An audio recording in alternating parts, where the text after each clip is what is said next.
At point guard, Markelle Fultz.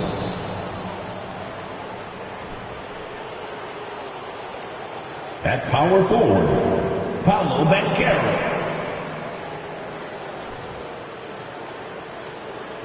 At the other guard position, Jalen Suggs. At the other forward position, Franz Wagner. The head coach of the visiting team is Jamal Mosley.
Joining us on a picture-perfect Sunday night for some NBA on 2K Sports. I'm Brian Anderson, along with Grant Hill and Clark Kellogg, our reporter, Allie LaForce. Allie, take it away. Well, guys, Zion Williamson can be downright scary when he's getting downhill. Pacers coach Rick Carlisle said, quote, "You have to have a lot of courage to stand in there because he's coming at you fast, creating collisions. This is a Shaquille O'Neal type of force of nature with a point guard skill set." BA? Oh, that's well put. Good stuff, Allie. Thanks. Now that we're into November, let's see how the Eastern Conference standings are shaken out. You look at Orlando, it's still very early, but they have a mountain to climb in their conference.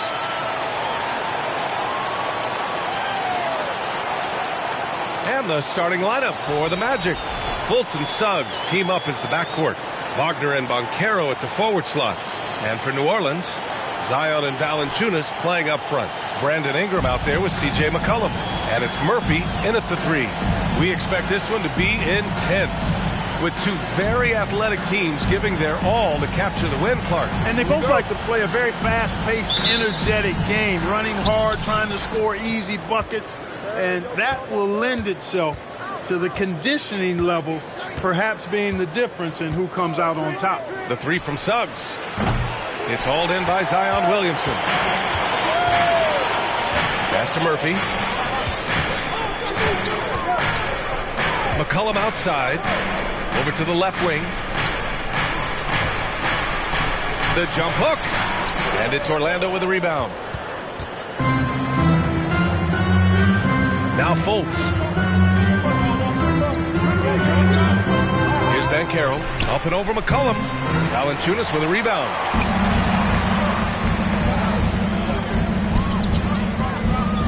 Williamson with it. Fultz picks him up. Williamson left side. Pass to Murphy. Three-pointer. That's good. And it's Williamson with the assist. You'd love to see Zion develop his passing game even more, but credit to him for spotting the wide-open man. The three from Suggs. And another miss by Orlando. Still looking to get their offense in gear. 0 for 3 to start this game. Fultz against McCollum. Williamson inside. And that one good. With an insane combination of power and touch, Zion is a one-of-a-kind star. Boy, they need something to go to regain some confidence. No question. Way too many empty possessions for them. Fultz against McCollum. Wagner with a screen. 6 on the shot clock. Fultz finds Wagner. Over McCollum. And no good. And New Orleans will come the other way. They come into this one following the loss to Atlanta. It really just wasn't a fun game for them. Their offense looked stagnant, and they couldn't get anything going. Yeah, they had no answer for them. They simply got outplayed and outworked. Now here's Ingram. In his last outing, 16 points for him. Williamson, no good. Hey, sometimes the best looks don't equate to points. And few players are as electric as Zion. The speed and power he plays with, something you see once every few decades. Back to Fultz.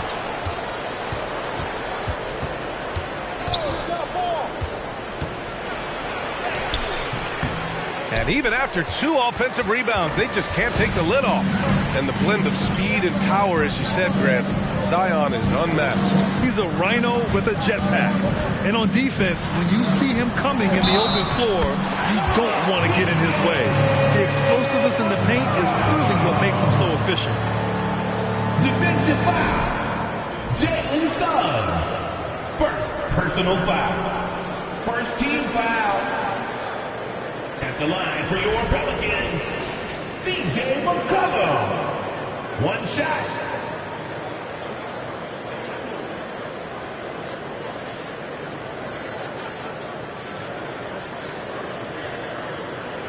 One shot.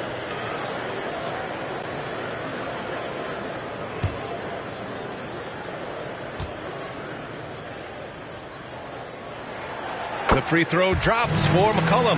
And C.J. McCollum getting more on-ball action after his move away from Portland, Grant. And McCollum has showed that's where he's best. Great at breaking down defenders and setting up others. He looks very natural as the primary playmaker. Orlando calls timeout.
Showing the numbers from last NBA season, the leaders in team steals.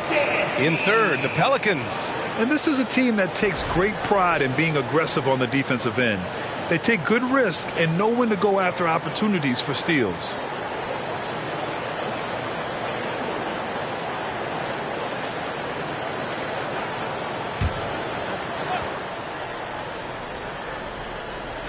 And we're about 3 minutes into this first quarter.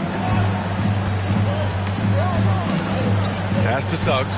Can they get it? And another miss by Orlando. And he's having an ugly quarter from the field. It seems really frustrating. Williamson outside. Now here's McCollum, hounded by Fultz. Valanciunas with a screen on Fultz. Shot clock at 6. They get it back. And the dunk by Valanciunas. Boy, I like their energy coming in. Terrific execution so far. And, you know, it's an all-out effort they've come in with. Very aggressive offense so far. Now here's Wagner, coming off a 16-point game against Boston. Count it. 1 for 1 to start the game. At last, their cold streak is over. They finally found something that worked. Well, you knew it eventually was going to happen. I mean, my goodness, a tight start to this one, but maybe that'll ignite some more buckets to be made. Outside Ingram. Williamson left side. Misses off the right iron. Orlando trailing here. On the wing, Suggs. Valanciunas covering. Back to Suggs. Oh, and he got fouled on his way up. He'll head to the line to shoot two. Well, Clark, the season is still young, but for front offices, GMs, what are they looking for at this point of the year? I tell you what, that job never ends. It doesn't let up, and that's one reason I'm glad I'm in this seat versus running a team, because you're always on evaluating your team. But at this juncture, you just want to kind of see how all the pieces fit, because before you know it, it might be time to tweak your roster.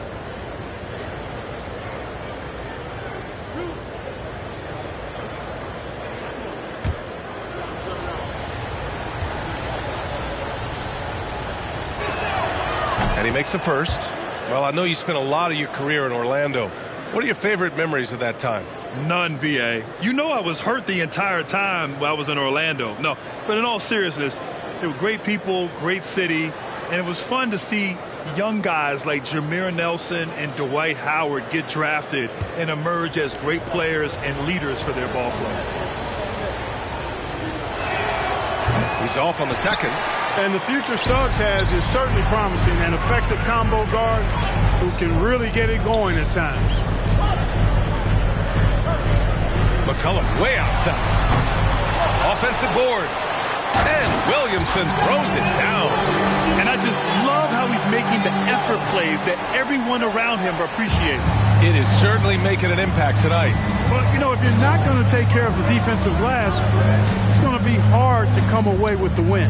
Here's Suggs. The Pelicans getting their last shot to go. Sinks that one from the post. Certainly wasn't an ideal start for him, but now he's got a bucket to build on. New Orleans has gone 1 of 2 from three-point land so far. Fultz against McCollum. Pass to Williamson.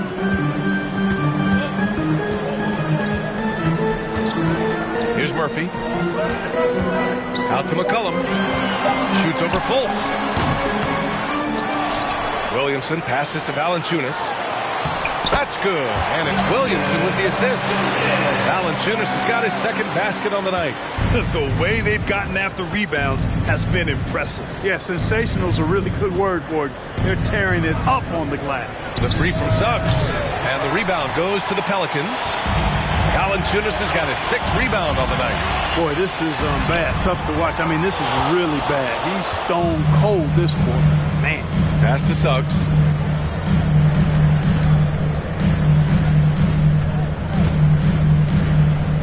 To the paint. Here's Fultz. Good on the bucket. And, you know, Fultz is a special guard. He's got a chance to be really, really good. Impressive strength, and he knows how to get up shots over tough defense.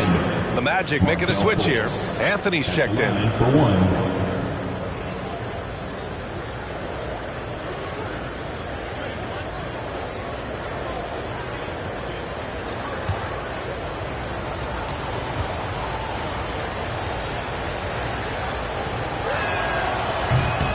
Free throw, no good. And, you know, when Fultz is healthy now, he's a valuable part of this rotation. We've seen him make big strides lately. Williamson passes to Ingram. Williamson with a screen on Wagner. Here's Ingram. And he got the whistle on the way up. So he'll be headed to the line for a pair. And when Pelicans fans watch what Ingram has become, it takes the sting out of the Anthony Davis trade. Yeah, I mean, Ingram has grown into a full-fledged star in New Orleans. I mean, he's a centerpiece for the franchise going forward. Now, looking back, it seems like it was a win-win trade for both teams. Take a break. Take a break. 2 shots.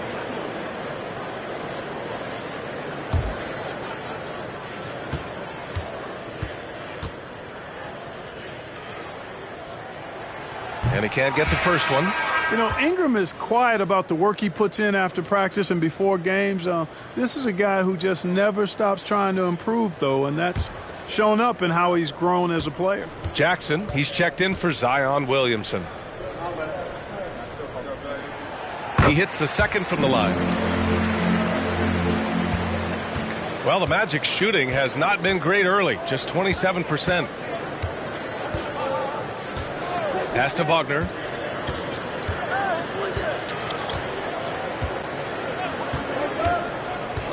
To the middle. And he's going to the line for two. The official saw contact while he was going up. Man, good whistle there. Yeah, you can hear the smack all the way over here where we are. For Orlando.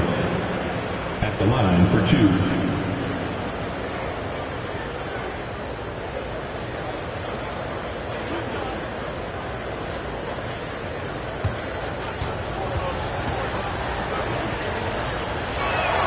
First free throw is good. Oubre, he's checked in for New Orleans.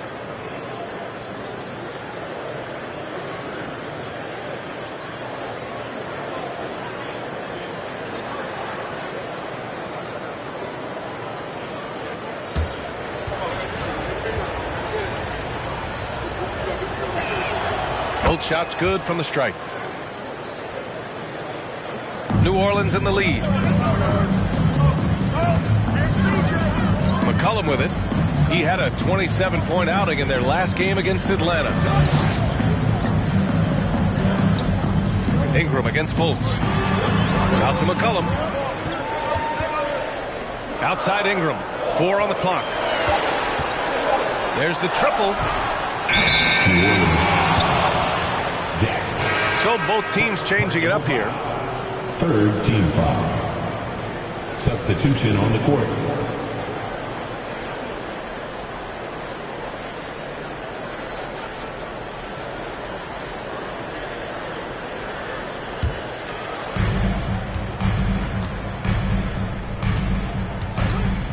Pass to Morrow.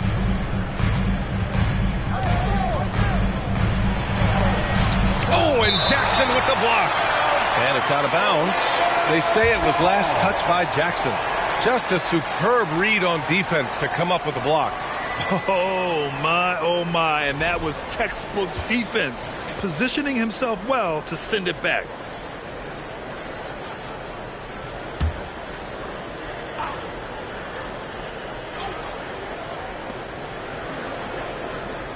Who's watching here? 6 to shoot. Carter, a screen on Oubre. And just refusing to give up second chance points. Excellent defensive rebound. Not one second chance bucket allowed. That is finishing off good defense. Woo! Defensively, you can't afford to let him get to the rim that easily. Well, that might be why their deficit is what it is right now. You know, you look at it, the communication is lacking, as is the trust. They can ill afford those types of breakdowns. It won't work. You can't win with those kind of breakdowns. And Orlando has possession. The Pelicans getting their last shot to go. And that one is hammered home. They've controlled the paint so far. That's been the difference. And, you know, establishing that physical dominance early gives you a big mental edge, too. Don't discount that. There's the AT&T 5G Slam Cam, capturing the moment. Here's Anthony. The Pelicans getting their last shot to go. From deep. The rebound by Jackson. For New Orleans, they've got 8 of 15 shots to go. On the attack, Oubre. Pass to Alvarado.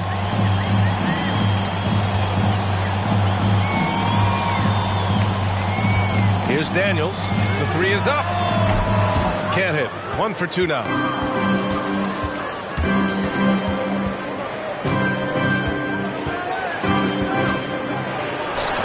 And the rebound goes to the Pelicans.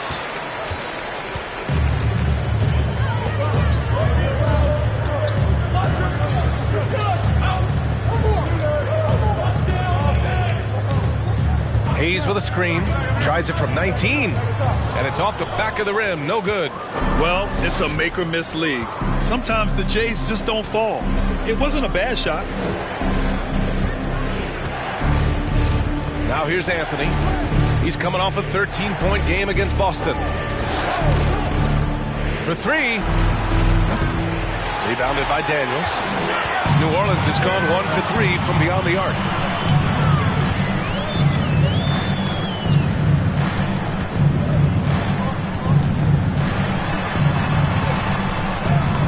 And the layup is good off the glass.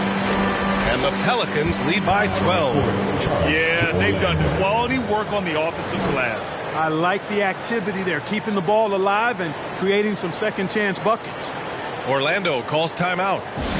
And as the coaches draw up their strategies, the players staying hydrated with some Gatorade. That's key to keeping them at their best all the way up to the buzzer.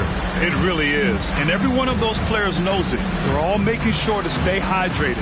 It's impossible to play your A game if you're not getting enough to drink, especially towards the end of games when the physical toll of a long contest really starts to add up.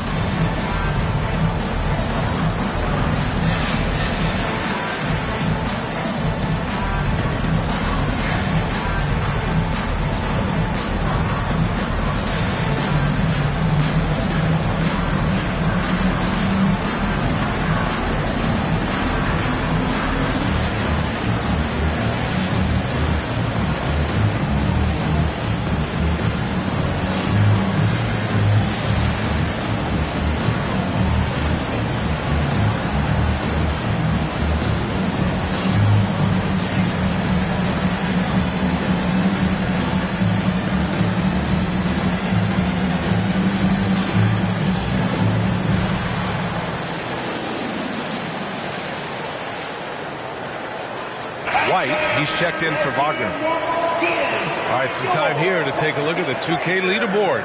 Here were the league's top shooting squads from last year. The Pelicans, number 1. Tremendous efficiency on offense. They were willing to put in their work to get great looks.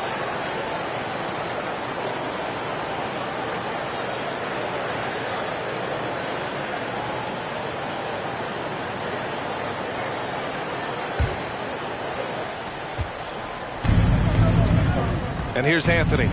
Still getting warmed up offensively. No buckets yet in the game from him. Shot to end the cold streak.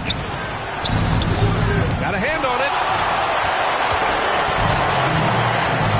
Oubre against White. Outside Oubre. Hayes finds Oubre. Here's Alvarado. He's guarded by Anthony. 5 to shoot. New Orleans needs to hurry. Late clock. And it's Alvarado missing. And the Magic with possession. A 12-point game. A tough loss coming against Boston in their last game. Yeah, they made a lot of plays, and they were in it until the end.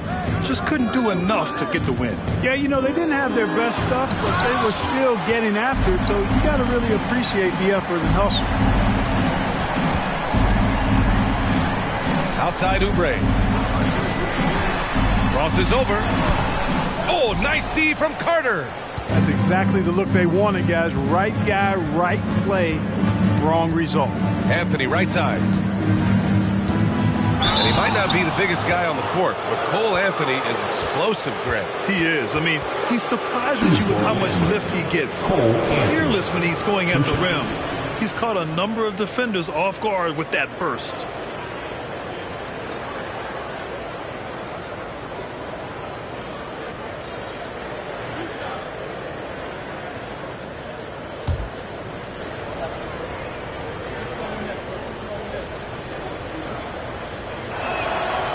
That free throw, no good. And missed free throws have been a problem for them early. Yeah, they're scuffling at the line. Struggling is a better way to put it. But you like the fact they're getting there. Now it's just a matter of knocking them down.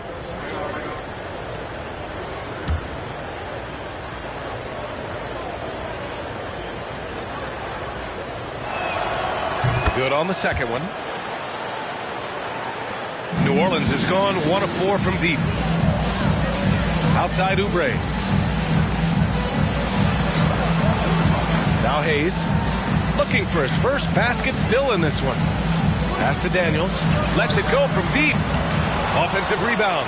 Jackson goes to the reverse layup and drops it in. And they've quickly gathered 8 second chance points thus far. Feasting on those backboards. I love that physicality. To the inside, and stolen by Hayes. 46 seconds left to play in the first quarter. 17-foot shot on the way. It's hauled in by White. It's impressive how they've overcome his cold streak tonight. Everyone stepping in to fill the gap. Anthony outside. Here's the teardrop. It's deflected, and they get it back. White for three. Sends it home from three-point land. Easy look provided by Wendell Carter Jr. Always helps when your bigs can share the rock. Pass to Daniels. Hayes with a screen. Daniels misses. You can't ask for a cleaner look than that. He just couldn't deliver. And so it's the New Orleans Pelicans earning this break in the action, up 10. And their defense has stood out, wreaking havoc for the opposition. And don't go far. We'll be right back.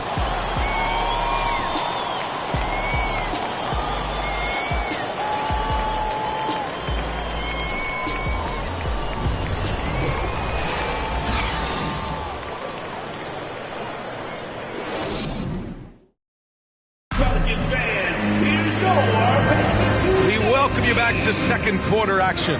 Plenty of basketball left to play. This one has been one-sided so far. All right, guys, what's your take on the hustle stats for the Pelicans? Yeah, I love the energy and aggressiveness I've seen from them on defense. They're really getting after it with all these blocks. Tell you what, they have outworked the opposition and have capitalized on the putbacks. Bagging their own groceries tonight, boys. On the court for the Magic, Banchero and Carter Jr. are down low. Fultz and Suggs team up as the backcourt, and it's White in at the three spot. Now here's Ingram. Counted.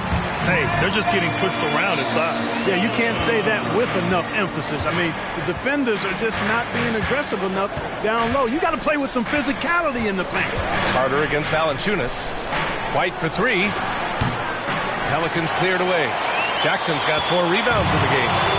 I'll tell you what, they rebounded the ball tremendously well. Yeah, you look across the board, it's actually sizing up, shaping up to be a great game. I mean, strong performances throughout, and they've really been strong on the glass. And here are the Magic now, down by 12. And following this one, they'll take on the Hawks in Atlanta. That'll wrap up this short 2-game road trip. And keeping us updated from the sideline, Allie LaForce. Well, guys, it's a new day in Orlando. Magic head coach Jamal Mosley continues to lay the foundation for the team they want to be. A, quote, tough-talking, tied-together defensive team that plays offensively with pace, space, and the pass. Brian, say that 5 times fast. Well done, Allie. Thank you. It'll be fun to watch them build.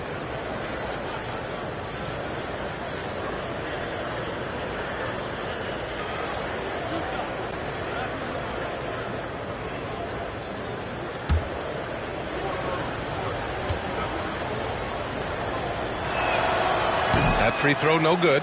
So many incredible players, Clark. What elite talent really takes your breath away? Is it passing or shooting, handles, or maybe those high-flying dunkers? Yeah, for me, I think it's seeing the game, and that goes back to passing. Being able to see a player so ahead, that really excites me because not many players can do that. Scoring, you got a bunch of guys that can do that. Athleticism is actually 13 to a dozen in today's NBA. So I like the vision and passing as the skill that most excites me. Now here's Ingram. Valanciunas passes to Ingram.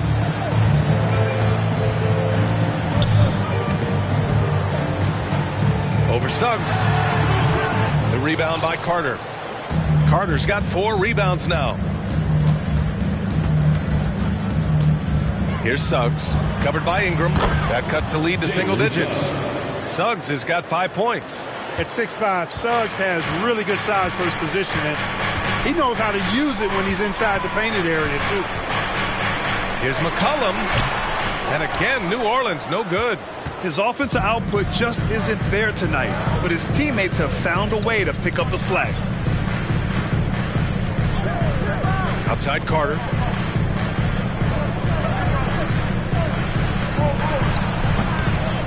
Second chance shot, and the layup falls. Wendell Carter Carter's Jr. gotten his first bucket of the night. Right there. I mean, Carter using his instincts and his motor to track down the miss and convert it into second chance points. That's just really good work. Now here's McCollum. Pass to Ingram. Jackson the screen. Ingram, pass to Jackson. In transition, the Magic on the run. That one goes in. And it's now only a 5-point Pelican lead. Boy, good vision that time from Suggs on this play, finding the most ready shooter and fed him nicely. And here's Ingram.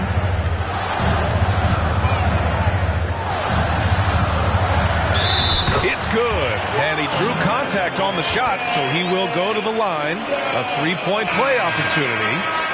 Williamson's checked in for Jackson. And the Magic making a change here as well. Wagner's checked in for White. First team foul. At the line for your Pelicans. Find the lane. Brandon One shot. Ingram. Shooting one.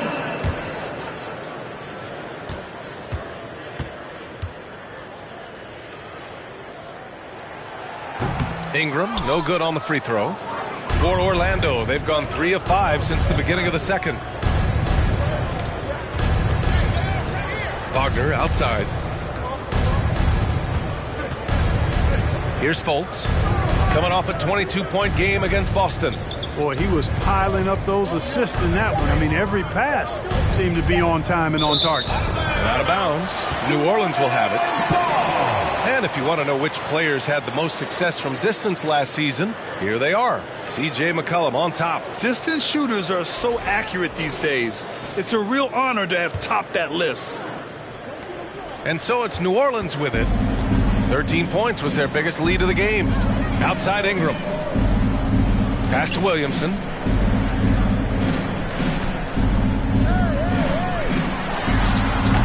And the Pelicans miss again.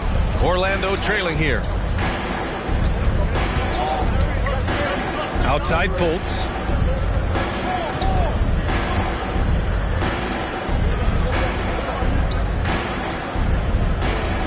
Wagner with a screen.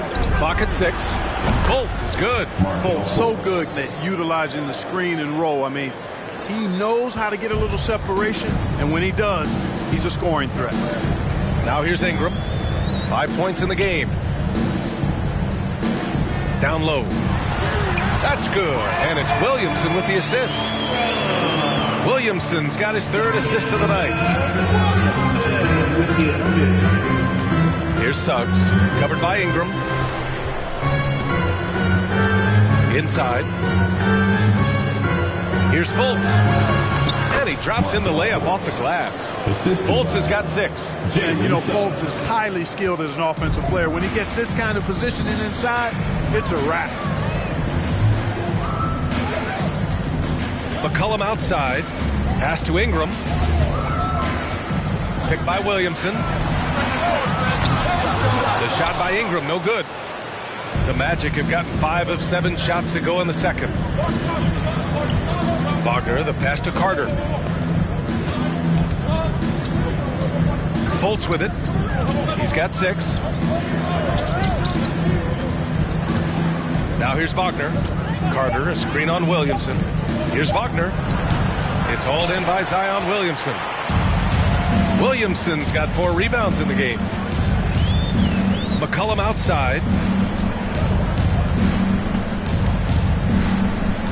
Back to Williamson.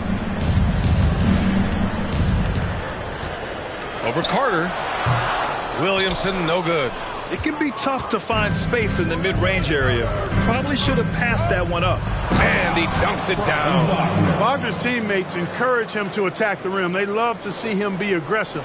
Given these results, you can understand why that's the case. Now here's McCollum. Pass to Murphy. And he lobs it up. And Williamson throws it down. And the lead increases on a crazy offensive sequence. Man, the dunk alone would have been incredible, let alone the fact that it came off a pinpoint pass. Well, I tell you what, they've got this team just a step away from being completely sleek. Yeah, and the defense has really got to tighten up on him. I mean, he's just too dangerous from the three-point line. Fultz against McCollum. Here's Williamson. That one falls. Nice feed that time from Ingram. And now a 7-point New Orleans lead. This is where Zion shines. Inside, he can be such a dominant force.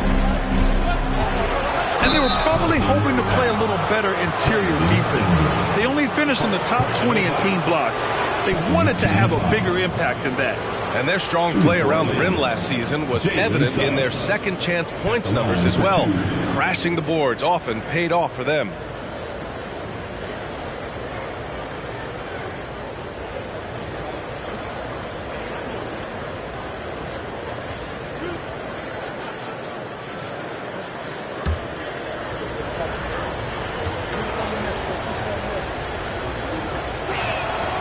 First one falls. So both teams making some changes here.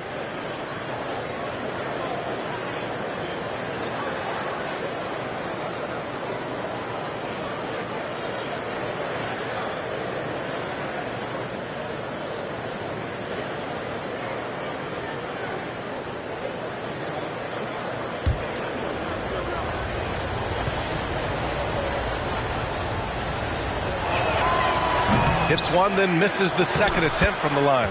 And it's good. 2 points. He has 6. Offensive rebounding is all about wanting it. Fantastic effort there, leading to second chance points. McCollum finds Williamson. Outside Oubre. Pass to Williamson. Here's Daniels. Misses the 3. It's clear he's totally out of sync.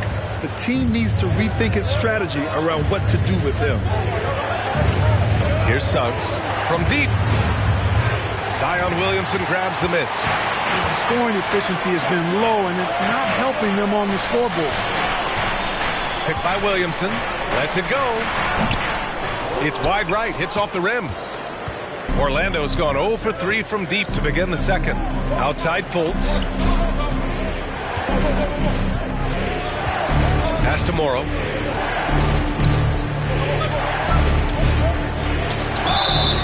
So it'll be 2 free throws. He was fouled in the act of shooting. It's going to go on Jackson Hayes. Third team foul. At the line for the Magic. Taking 2 shots.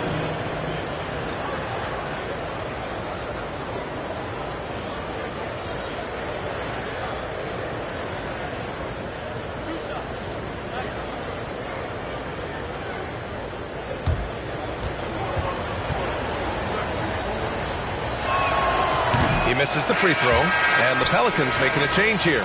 Alvarado's checked in.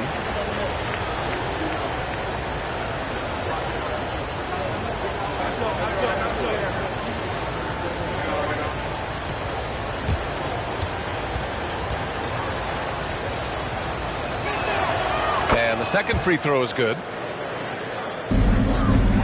New Orleans in the lead. Pass to Daniels. Oubre with it. Picked by Williamson. Oubre passes to Williamson. And so he draws the foul, headed to the line to shoot a pair. Physically, there's just no way to match up with Zion, especially now that he can go to the right hand. At the line for New Orleans, Zion Williamson. Taking 2 shots. Take a break. Take a break. 2 shots.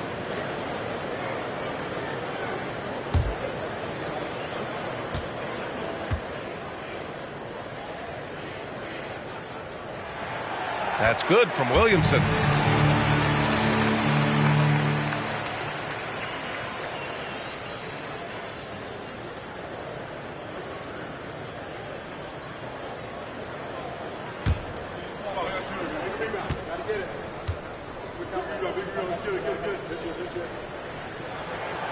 Williamson hits them both. And so here is Orlando. It's a 5-point game. Their first chance this season playing the Pelicans.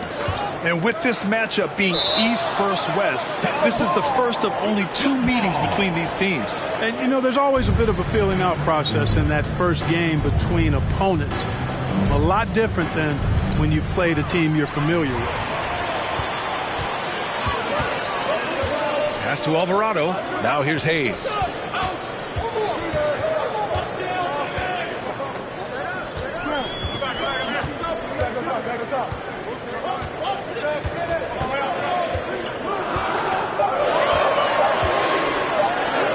Always a nice way to start. Makes his first win. That's been the story of their offense so far. Getting a number of looks from point-blank range. Pass to Banchero. Oh, got a piece of it. And it's out of bounds to the Magic. Orlando will retain possession here. Great read to get a hand in there and disrupt the play. And, you know, even though they didn't come up with the steal, that's still a nice defensive play. The Pelicans making a switch here. Jackson is checked in. Here's Banchero, coming off a 37-point game against Boston. And also impressive, his work on the glass. He was tenacious and relentless. Down to 5 on the shot clock. And the shot clock expires. 24-second violation. Here's a look at what's coming up for the New Orleans Pelicans. Monday, they'll take on LaMarcus Aldridge and the Toronto Raptors. Then on Wednesday, they'll take on Kyrie Irving and the Houston Rockets. And you know, for that matchup with Oklahoma City, a win for them in that one would be huge. Lots of bragging rights when you take down the top team in the league. And here's Oubre. And the call will be against Kelly Oubre. That's his first foul. And this kind of selflessness is great to see. Textbook positioning to draw the charge. Heads up action there. Reading the play and then beating them to the spot. Well done. And the Magic making a change here. White's checked in. Anthony outside. White on the wing. He's covered by Oubre. Daniels. First personal foul. Fourth team foul.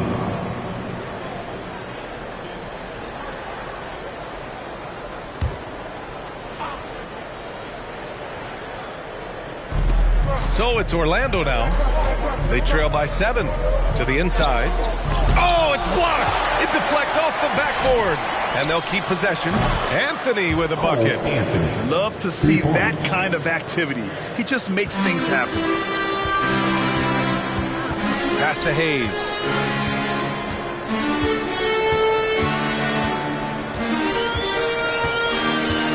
Out to the wing. Here's Daniels.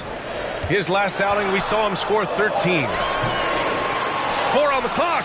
And it's Hayes with the bucket inside. Hayes has gotten 4 this quarter.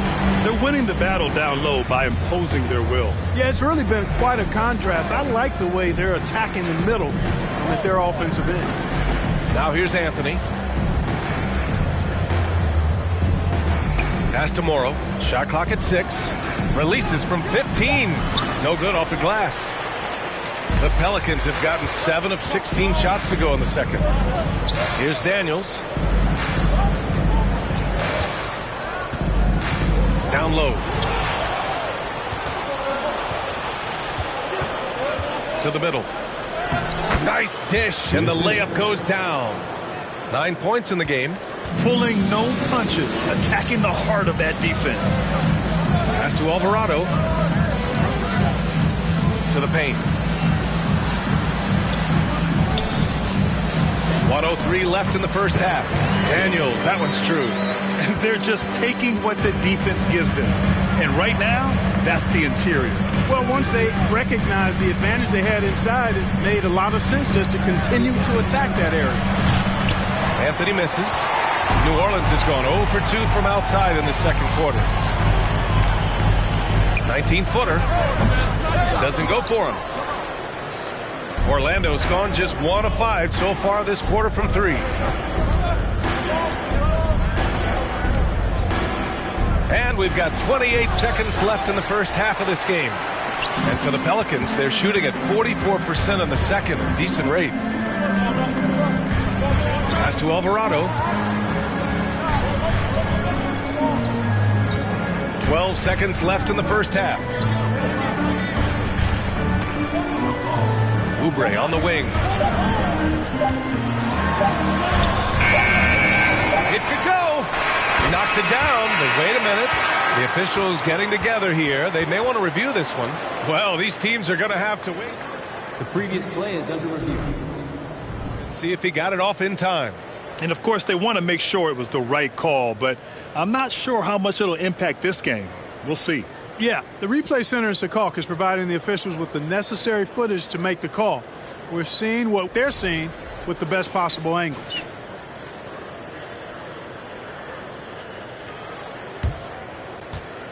After the review, the ruling on the floor is overturned. So the replay was conclusive, all overturned. Grant, that one's going to count. And, B.A., you can argue against replay all you want, but at the end of the day, you want it to be a level playing field. You want the call to be correct.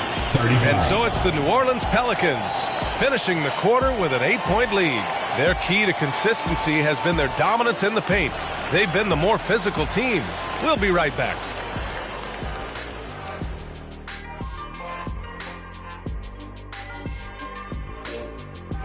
And as we welcome you to the studio, we call your attention to the top performers for each team in the first half. Sparks are flying at the 4 spot. Strong-willed guys there, Shaq, trying to outdo one another. It's adding some extra fuel to the fire. Yeah, that added intensity has everyone fired up. Now let's go back and look at Zion Williamson's first half performance. He was absolutely incredible. Well, he's putting up some SLNs in the paint. What's that? Oh, that's Shaq-like numbers for those in doubt. No shying away for giving out those elbow sandwiches. Hey, see what I said? Sandwiches. And he's cashing in. Sandwiches, cash. Oh, I'm getting hungry and I'm broke. That does it for halftime. Let's get back to game action. Here's Brian Anderson with the start of the third quarter.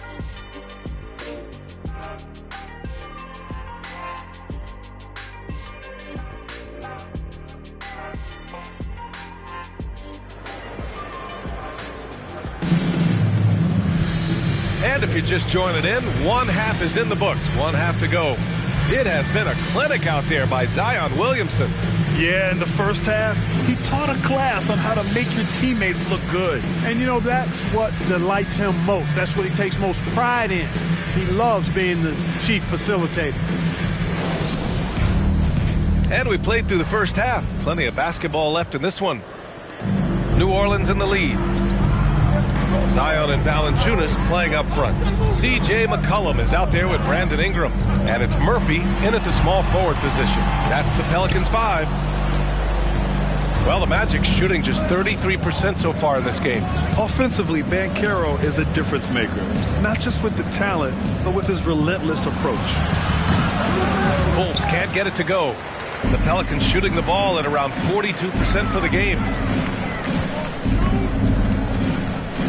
Now here's Ingram. Defense right on him. No good on the shot. And here are the Magic now. 8-point game. Pass to Fultz.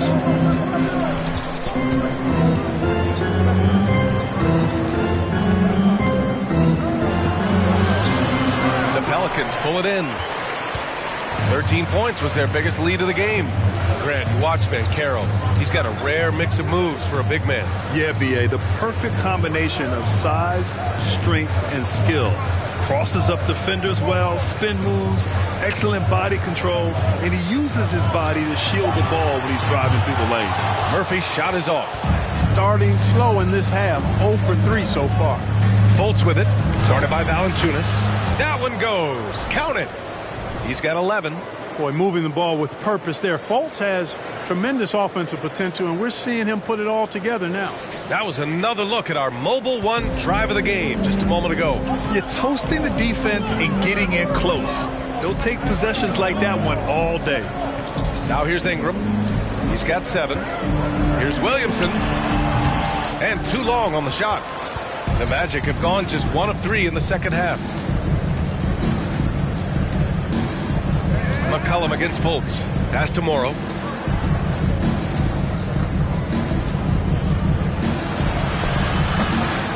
D from Valanciunas. 1 for 4 in the second half. Just trying to get into a rhythm. McCollum against Fultz. Fades and shoots. And the Pelicans miss again. Things have been a little bumpy coming into the second half. 5 straight misses. Pass to Banchero. Wagner outside. Wagner with a screen on Ingram. Oh, and there's the whistle on the shot. So 2 free throws for him coming up. Really good aggressive take from Suggs, giving the defense no choice but to foul him there. Jalen Suggs. 2 shots.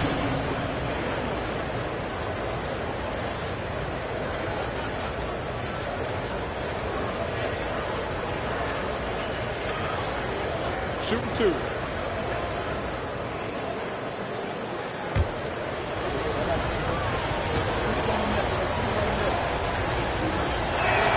First one falls for him.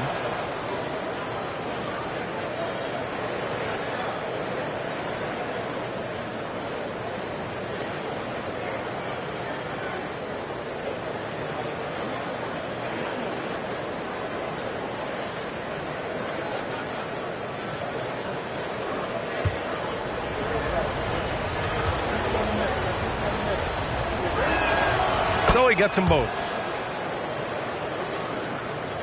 Just under 2.5 minutes into this third quarter now. Pass to Williamson.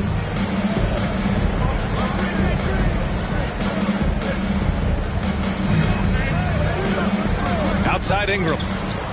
6 on the shot clock. Back to Williamson. That one's good on the sweet setup by Ingram. Ingram's got 3 assists in the game.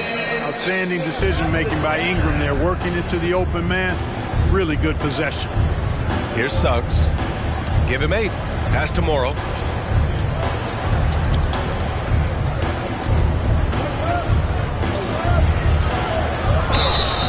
And he was fouled while in the act of shooting, so he'll take 2 free throws. That's on Jonas Valanciunas. Second team foul. Shooting for Orlando. Taking 2 shots. Take a break. Take a break. 2 shots.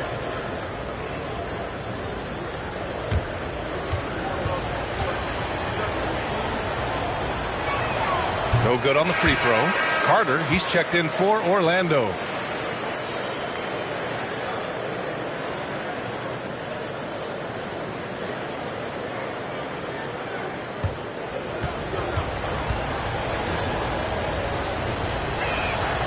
And he's good on the second. Now McCollum.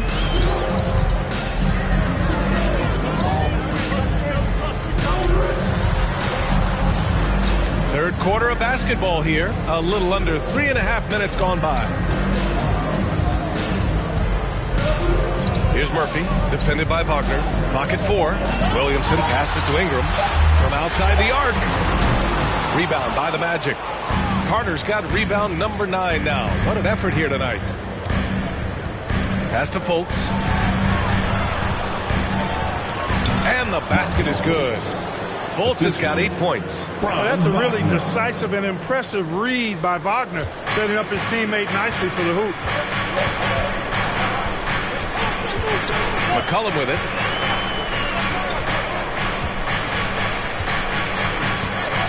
Here's Murphy, defended by Wagner. Outside Ingram. Valanciunas sets a screen. 3-pointer off the mark. For Orlando, they've gone 2 of 5 in this third quarter. Here's Suggs. Give him 8 points now.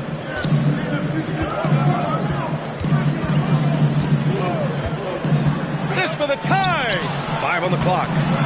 And the shot goes down. And it's now just a 1-point New Orleans lead. The defense couldn't collapse quickly enough.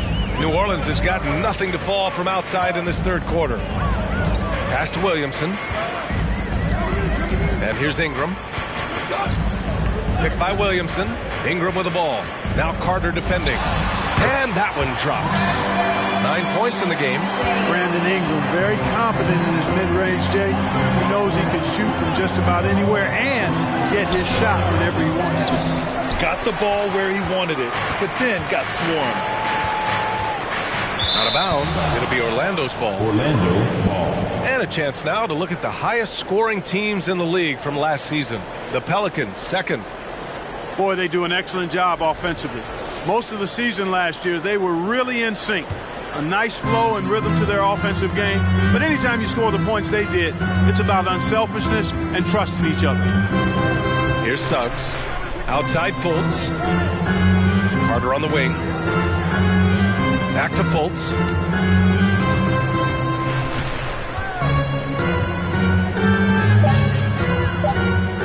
Fades away. And he can't get that one. New Orleans in the lead. Pass to McCollum. Back to Ingram. Williamson with a screen on Fultz. And that one's good. Ingram. You know, Ingram is somebody you have to watch closely on the perimeter because he's improved his outside shot so much since coming into the league. Now here's Fultz. Give him 8. Valanciunas covering. And a foul called on the way up. So he'll take 2 from the free throw line. No debate there. He got hammered. Blatant contact. Straightforward call. Simple. Let's get a quick check of the scoring breakdown here for the Pelicans. They feel like they have an advantage inside, and so far they have done an excellent job exploiting it. And I love the way they've been attacking the basket. I mean, they've looked to penetrate every opportunity they've had, and they've done a nice job doing that. No good on that one. Both teams will make substitutions.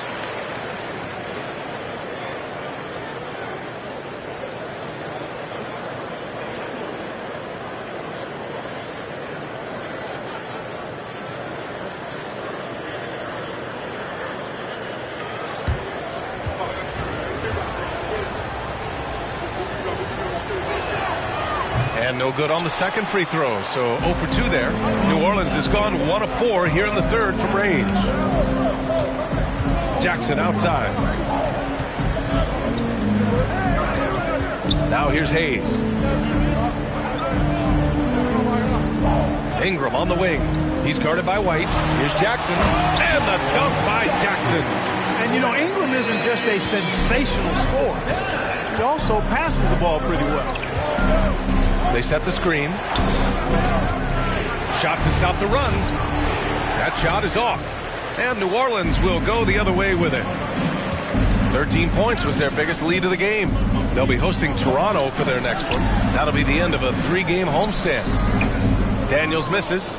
Boy, you've really got to put those away, especially against soft interior defense.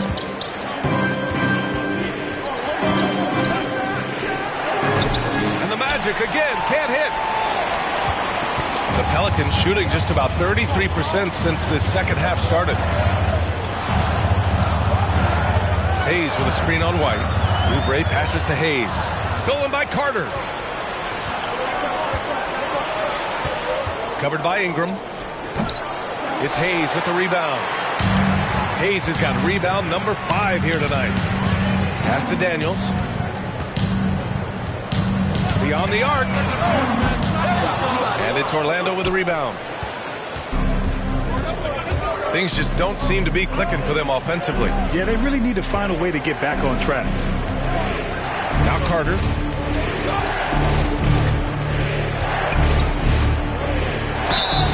Oh, and there's the whistle on the shot. So 2 free throws for him coming up. Carter Jr. plays with an impressive physicality. I think it's what makes defenders overcommit like this. 2 shots.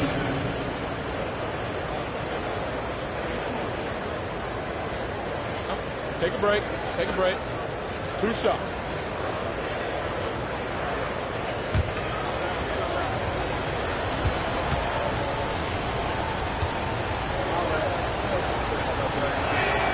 And that one falls for Carter. You know, both of Wendell Carter Jr.'s parents played basketball at a really high level. And you know what I like to say? You cannot run away from the DNA. And I think you see that DNA of his parents in his game. Alvarado's checked in for New Orleans. And he can't hit the second. New Orleans has gone just 1 of 5 from three-point range here in the third quarter. Oubre passes to Hayes. And finished off by Hayes. Nice one-handed jam. Simple and effective, B.A. Hey, with the lead, I'm surprised he didn't come up with something a little more creative. Well, I think he did plenty of damage nonetheless. I mean, it was only with one hand, but he still threw that down pretty hard. And it's the Magic with the ball after the Pelicans picking up a basket a moment ago. Outside Carter. Anthony left side. Goes back up. And Carter with the finish. Carter's got 5 now. Carter did this against high-level college competition, consistently showcased the ability to score efficiently. Jackson the screen. Here's Oubre. And he was fouled while in the act of shooting, so he'll take 2 free throws. That's on Wendell Carter. First team foul. At the line for your Pelicans, Kelly Oubre Jr. At the line for 2.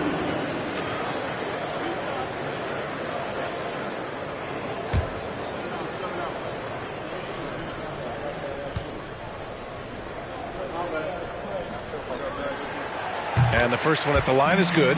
C.J. McCollum, he's checked in for New Orleans.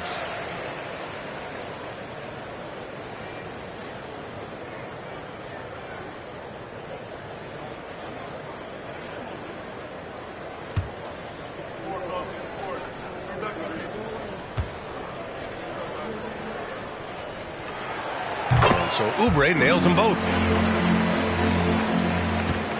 Orlando trailing here. Anthony outside. Carter, a screen on McCollum. Anthony misses. Here's New Orleans now. They're on an 11-3 run. To the inside. Stolen by Carter.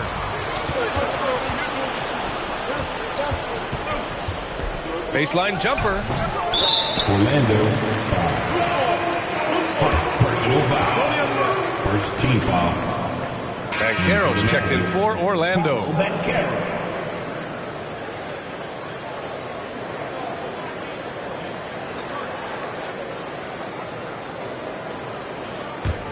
New Orleans has gone just 1 of 5 from three-point range here in the third quarter. Now here's Hayes. Not a lot of room. Oh, nice D from Carter. The Magic shooting a less than average 27% in the third quarter. And it's the Pelicans on the break for 3. McCollum on target from range. McCollum's got 6. I love McCollum's versatility as a scorer. He moves just all over the floor and gets it done. Outside Carter. 2 minutes remaining in the third. 2 minutes. Anthony outside. Tried to come right back with a 3 of his own, but it's no good. New Orleans has gone 2 of 6 from downtown here in the second half. A minute 42 left in the third quarter. 4-3. Daniels misses. Orlando has gone 0 for 2 from outside here in the third. Get there. Anthony outside. Takes a 3. The Pelicans pull it in. Jackson's got his 8th rebound here tonight. The tough shots aren't going down for him right now, but neither are the easy ones. I mean, he's got to find the rhythm somehow. Jackson the screen. Here's Oubre. Misses the jumper. Oubre's gone 2 of 5 from the field here. They're searching for a way to score. Yeah, buckets have been very tough to come by. Outside Carter. 6 to shoot. A shot to stop the drought. Ooh, excellent D there from Jackson. They absolutely want to add to what's already a big lead. No question, B.A. No reason to let up. Just keep playing your game. Here's McCollum. It's good from the top of the key. McCollum's got 5 points in the quarter. And just totally relentless, only increasing the intensity level. Yeah, I love the fact he doesn't play the score. He just keeps coming, attack mode. He doesn't know how to step off the gas pedal. Now here's Carter. 5 points in the game. Oh, it's blocked by Jackson. And it's out of bounds. They say it was last touched by Jackson. And now it's time to take another view of that huge swat. Yeah, good offense comes from great defense. This lead is only getting stronger with plays like that.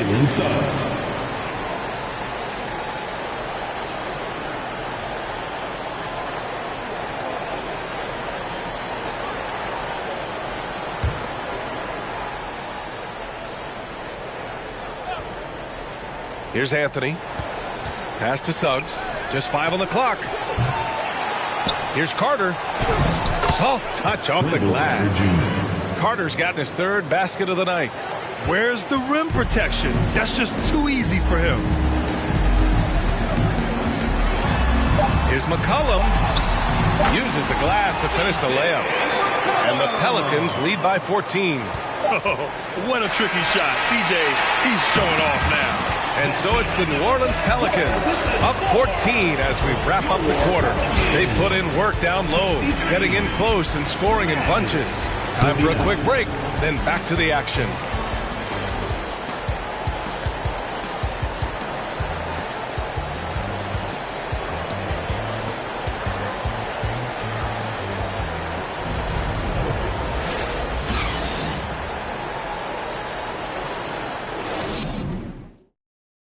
And while we have a chance, let's go to our State Farm assist of the game. You know, I'm kind of stoked this was a choice because I love this pass. A remarkable find. He put his court vision on full display. Yeah, and with the accuracy to go along with that vision. I mean, he put the ball in the absolute perfect spot. That's how you orchestrate it. And we reach the 4th quarter in a game that may already be out of hand. 4th quarter, on the court for the Magic. Wagner and Banchero at the forward slots. Fultz and Suggs team up as the backcourt. Fultz passes to Wagner. Top of the key. Pelicans cleared away. Valanciunas has got 9 rebounds in the game. Boy, he's getting it done. McCollum against Fultz. And a slam dunk by Ingram.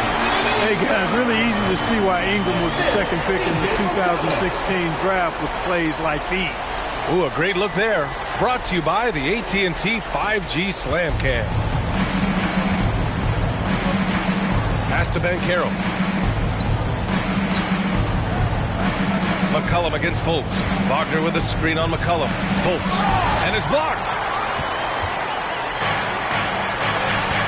Outside Ingram. 4th quarter of basketball. We're about a minute into it. Pass to Murphy. Now here's Ingram. Let's go with a 3. Offensive rebound. Here's Valanciunas. They shoot again. And count the basket. He was fouled, and he's going to the line for one more. Zion Williamson has checked in for Jackson. Jonas Valanciunas at the line for 1.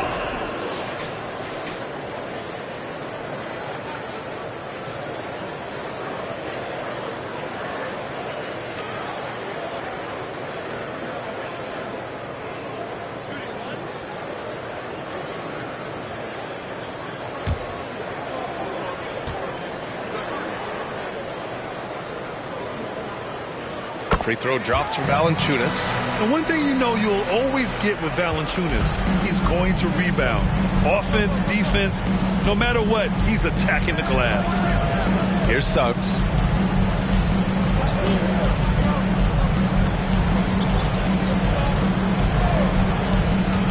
Pass to Morrow. So it'll be 2 free throws. He was fouled in the act of shooting. And with his size and reach, Valanciunas is a monster on the boards, Grant. That is true. I mean, impossible to move in the paint. He gets a wide base and just vacuums missed shots. And his great touch allows him to rack up second chance points as well.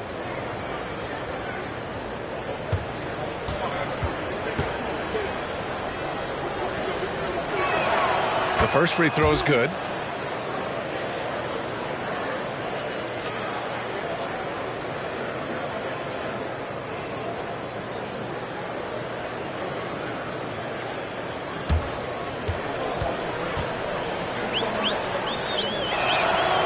That misses, so he splits the free throws.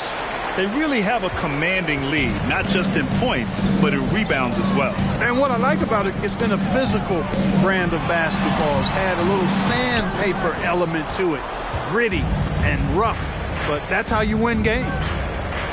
Now here's Fultz. And there's a pick. Wagner against McCollum. Wagner inside, and he got the whistle on the way up, so he'll be headed to the line for a pair. And Franz Wagner, one of the surprises of the 2021 rookie class. He had a great rookie campaign, one of a handful of terrific rookies. At the line for 2.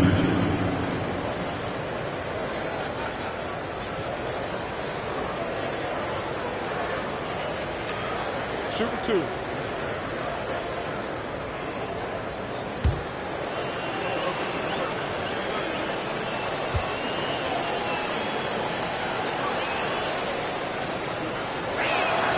And he knocks down the first one.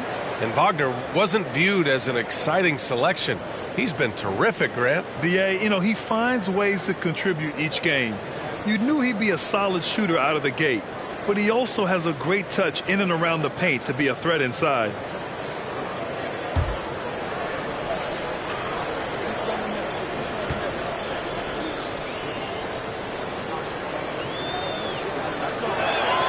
He does not get the second one. When Franz Wagner went 8th overall to Orlando in the 2021 draft, his family was ecstatic. Him and his brother Mo, teammates with the Magic.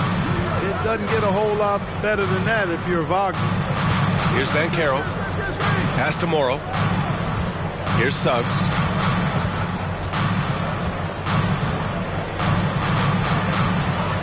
From the arc. And once again, off the mark by Orlando.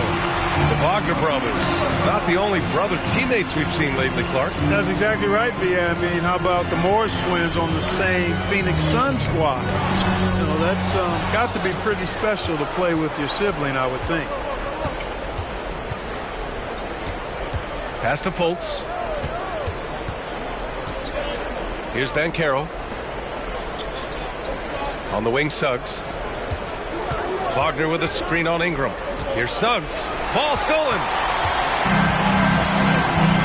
Now McCollum, pounded by Fultz. Williamson with it. Outside Ingram.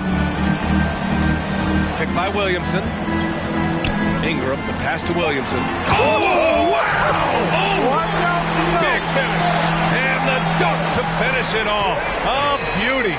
And rolling with purpose after setting the pick. Zion's terrific at recognizing how to score in these sets. And once again, off the mark by Orlando. And right now, they're +8 in the rebounding category. That's helping them run away with this. Yeah, double-digit advantage on the scoreboard. They've taken the initiative. They've played, I think, with more purpose so far. Living up to the immense hype, Zion is putting on a show, shouldering the load offensively. Orlando calls timeout.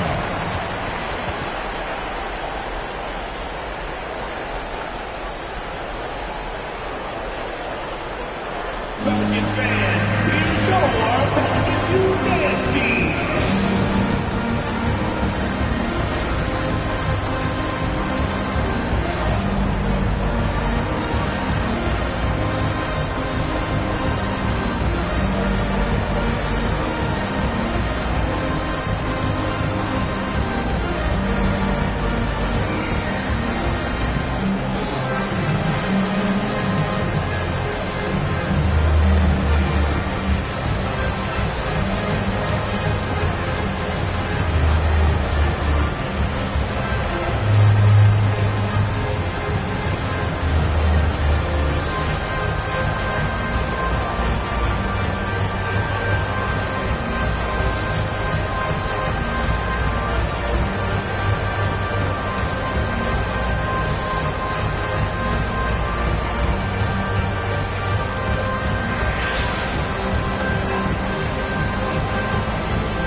take a look at the New Balance player of the game, Zion Williamson.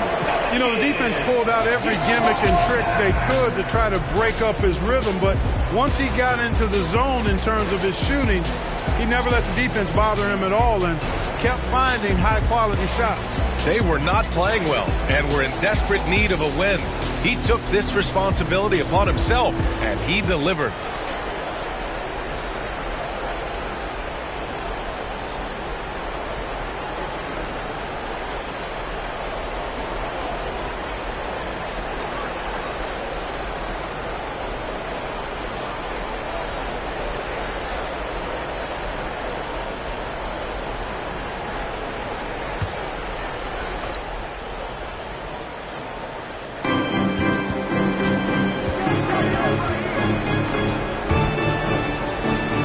Pass to Suggs.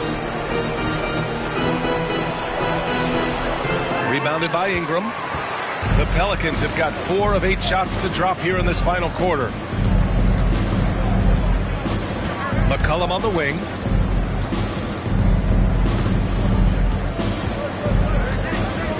Back to Ingram.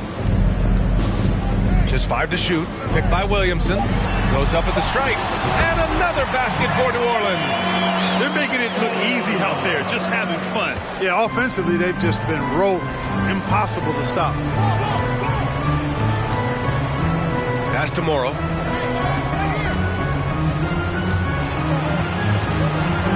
Oh, powered down with both hands. Strong performance from him, but he may need to do even more if they're going to win this game. Here's Ingram, and a slam dunk by Ingram. And you know, as time goes on, Ingram continues to embrace more responsibility. He wants to be the focal point of this offense. Pass to Morrow. Driving in, and the foul is called. He missed it, so he's got a couple of free throws coming his way. The officials were right on top of that one. Clearly a foul. I mean, didn't give him any choice but to blow the whistle. I mean, you got to play without fouling. Take a break. Take a break. 2 shots.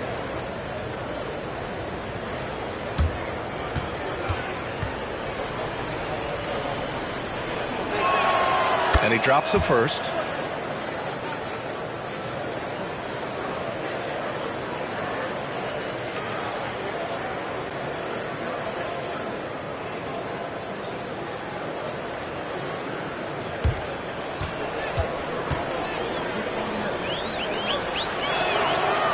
And he makes the first, but misses the second. Man, you gotta love his mentality in the second half. Attack, attack, attack, and get to the free throw line.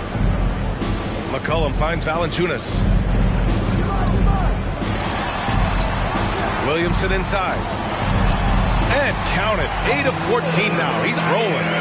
Look at what he's doing here, and it's hard to imagine him playing much better. Well, that might be fair, but I wouldn't want to take away from what he did in that last game. I mean, let's just say it's a pretty nice run he's on, no matter how you decide to frame it up. Here's Fultz.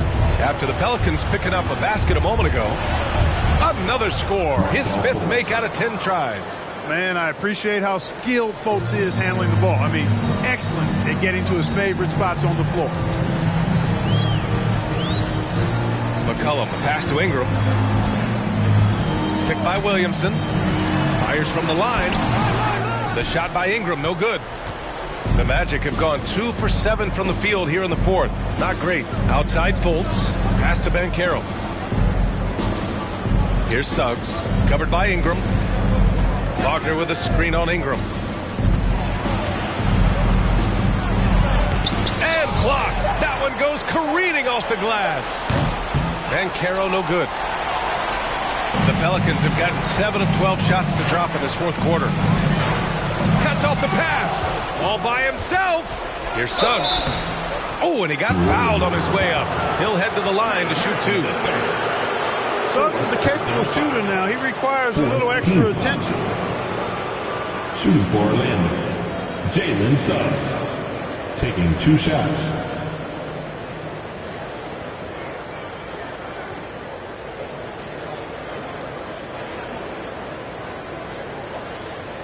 Shooting 2.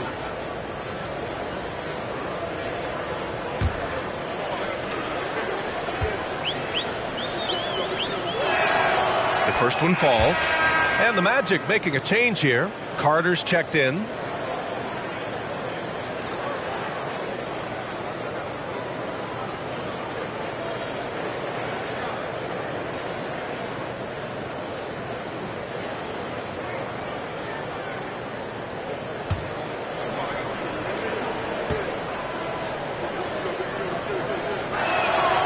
Good on both.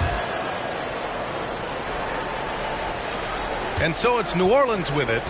The biggest lead of the game was 24 points. Pass to Murphy. Fires the three. And the whistle blows. It's going to be on Jonas Valanciunas. That's it for him. He's fouled out of the game. And you hate to have a player foul out, but their depth could be an asset here, helping them weather his absence. Orlando's gone 0 for 2 from outside here in the fourth quarter. And here's Wagner. Back to Suggs. Pass to Morrow. It's not going to go for him. And New Orleans will go the other way with it. They've shown the power inside. Their rebounding effort has been sensational. Guys, that's putting it mildly. I mean, they've been absolutely dominant. Now here's Ingram. Here's Williamson. Off the left rim and out. Fultz against McCollum. Now here's Fultz. He's guarded closely. Pass to Morrow. 6 on the shot clock. Here's Suggs. Here's Wagner.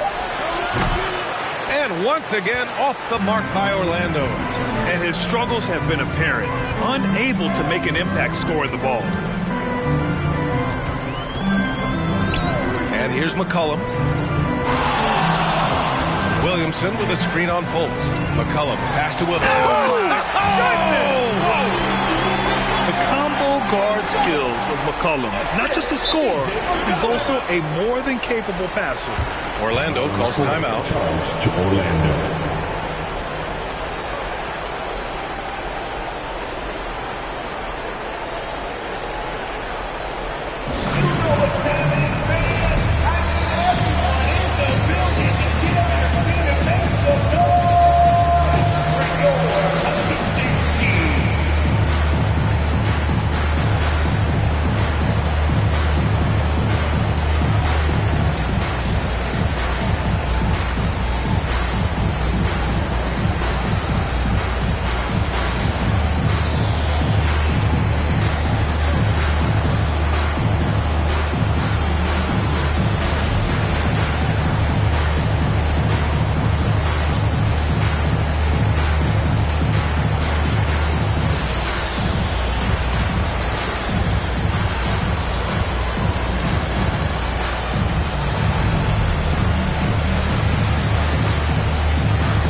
Anthony's checked in for Wagner. That was your Pelicans dance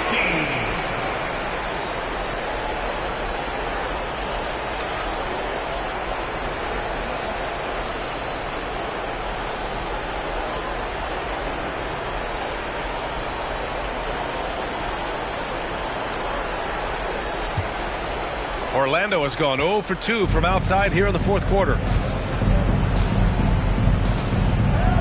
Now Fultz. Pass to Suggs.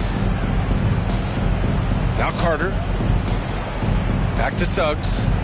Over Ingram. Anthony outside. To the middle. Got a piece of it. And out of bounds. The Pelicans will take it.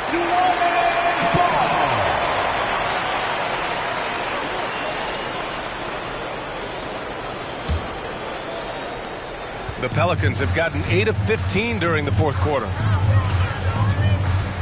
Williamson with a screen on Fultz.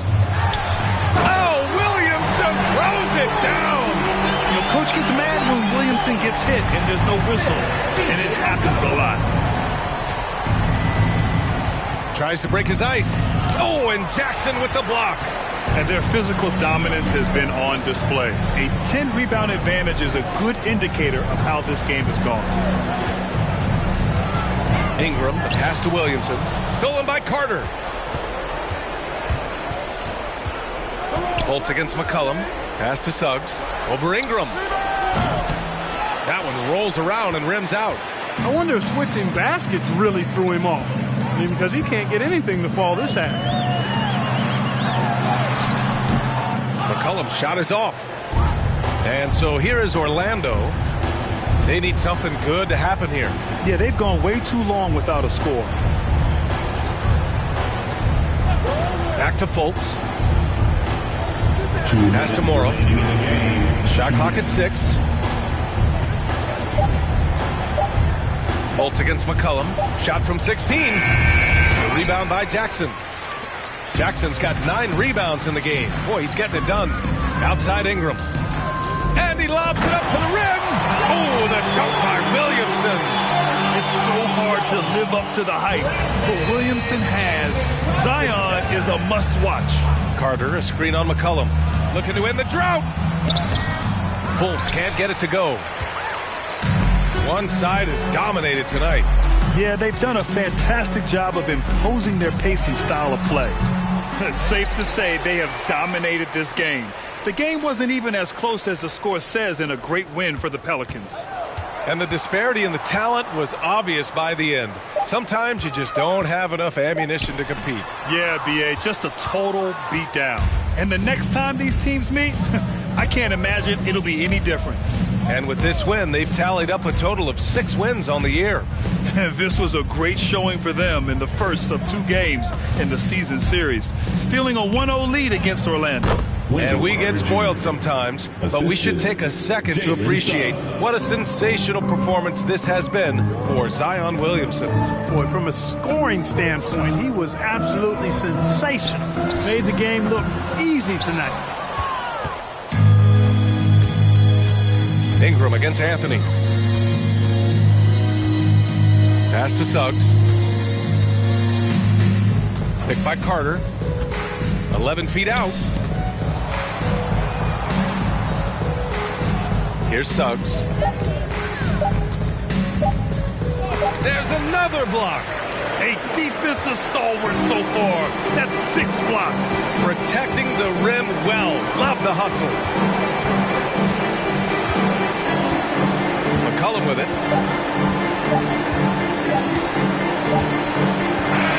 And so it's the Pelicans taking care of business in this one.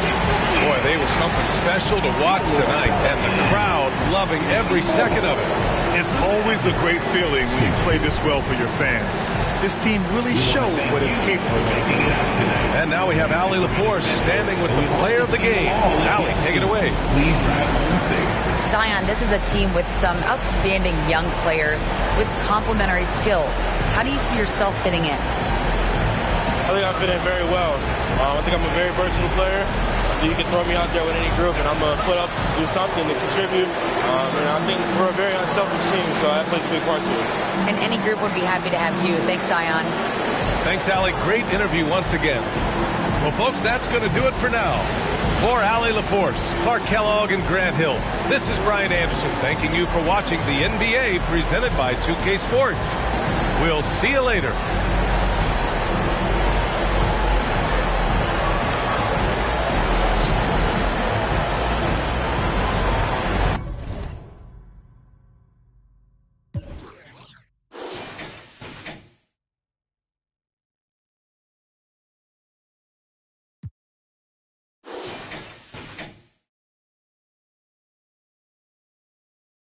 Where I'm at now. I went away for a little. Yeah. Tell them I'm back now. Cash out. Cash. Yeah. We finna cash out. Cash. Stacking the check that I passed out. That sound. Aye. Tell you a lot where I'm at now. Cash out. Cash. Yeah. We finna cash out.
Hi and welcome everyone here on 2K Sports. Can't wait to get some NBA action going.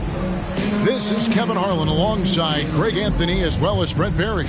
And we'll be catching up a bit from the sideline with David Aldridge. And a look at the starters for San Antonio. We've got Johnson. He's out there with Chris Middleton. And it's Vassell in at the 2 spot. And for the Wizards, Draymond Green is out there with Davis. Then there's Bradley Beal. Then there's Daniel Gafford. With the regular season just getting started, what's it like for rookies, Greg, who are beginning these new pro careers? Let me tell you, Kevin, the speed of the pro game is startling. Things are happening so fast, it can take years for the game to slow down.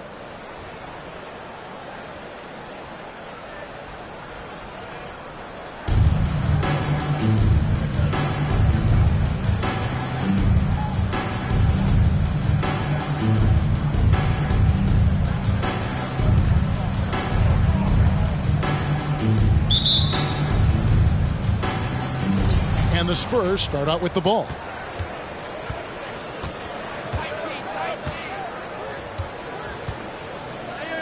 Haynes passes to Middleton.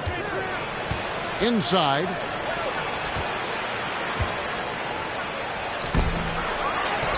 Johnson kicks to Vassell. Middleton on the wing. He's guarded by Davis. 4 on the shot clock. Middleton the pass to Vassell. From deep. Rebound by the Wizards. They're getting their first look at the season at San Antonio in this one. An interconference matchup. They faced these guys twice a season, and last year they took both games. Now here is Davis.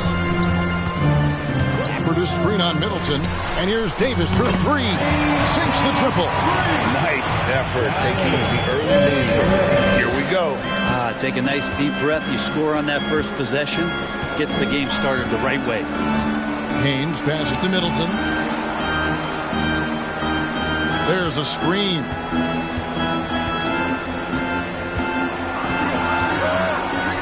Good work there as it goes. Good handles from the 6'8" Chris Middleton. That's some versatility there with that size. And you love seeing that great Mobile One drive a second time. It's all about the ability to get 2 feet in the paint, whether it's creating for a teammate or for yourself. Now here's Davis. His last outing, he had 18 points.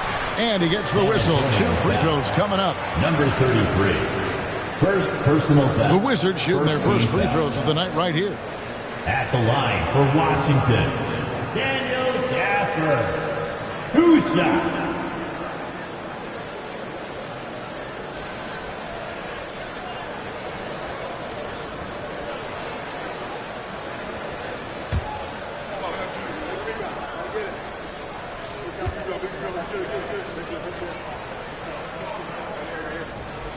And the first one drops.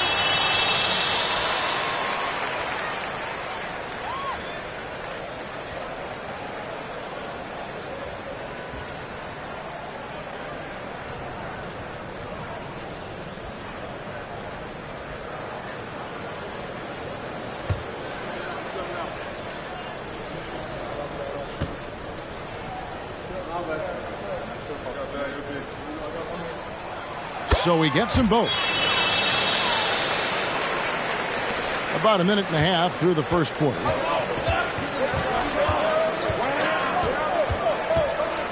Pass to Middleton. And foul on the shot. He'll shoot 2 at the free throw line. First personal foul. The Spurs shooting their first free throws of this one. Shooting for San Antonio, number 33. Taking 2 shots.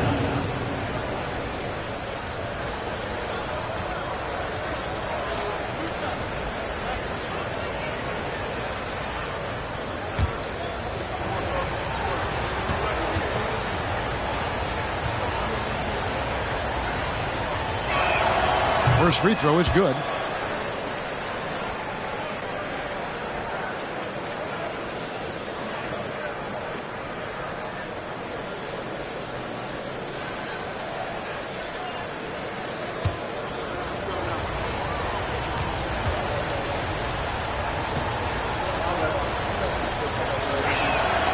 And that's good as he hits both of his shots. And the Wizards with possession. They couldn't put the pieces together, losing the last matchup with the Lakers. And that was a tough one. They expected to play well and did, just not well enough. Categorically, you look at that box score from that last game, and they outplayed their opponent in so many areas. I thought it was going to at least come down to a buzzer beater, but it did not.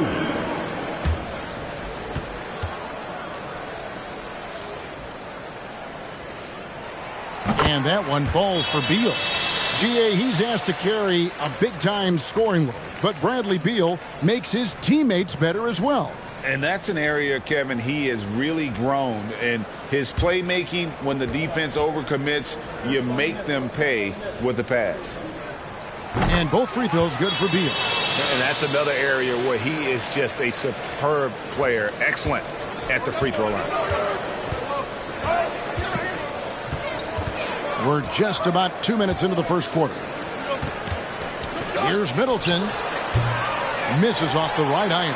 Very dangerous to leave a guy like that open. Lucky break there for the D. And now we've got some time to check in from the sidelines. You got for us, DA? Well, Kevin, Coach Taylor Jenkins gave me a few minutes to catch up. I asked him what reasons he cited for their disappointing record so far. He said, it's not so easy to put a finger on. I think we may lack the killer instinct of some of the better clubs. We haven't displayed the confidence to finish teams off even when we have them on the ropes. It's been a rough year for them, Kevin. Back to you. Thanks, David. One has to be reminded, though, the season is still very young. Now, Gafford, after Chris Middleton missed from long range. Here's Beal. No good that time. And San Antonio will go the other way with it. They come into this one following a loss to the Thunder. Yeah, on the road, you're already a little out of your element. Then the misses from the line become contagious. Well, it can affect your confidence, not just as the player shooting, but the entire team. So defenses might get a little bit more aggressive, and then you got to think about the next free throw. One player sometimes can drag down your offense, and he seems to be an anchor here in this quarter. Shot from free throw range. The shot, no good. Spurs trail by 5. Middleton looking it over. Vassell with it. He's gotten some minutes, but nothing on the board yet. Spurs working the ball around now. Just 5 on the clock. Another miss by Middleton. He just doesn't look like himself this quarter. Something's missing. Well, he's missing, and it's starting to affect a little bit in his body language, and you just don't want to see that. Screen by Gafford. And again, Washington, no good. And so it's Johnson who brings the ball up for the Spurs, trailing by 5. Back to Middleton. It's stolen by Green. Beal finds Gafford, and it's blocked.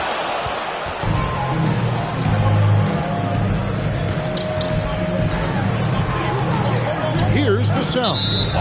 Taking a look at his stats, he's averaging around 9.5 points a game. And San Antonio calls the first timeout of the game.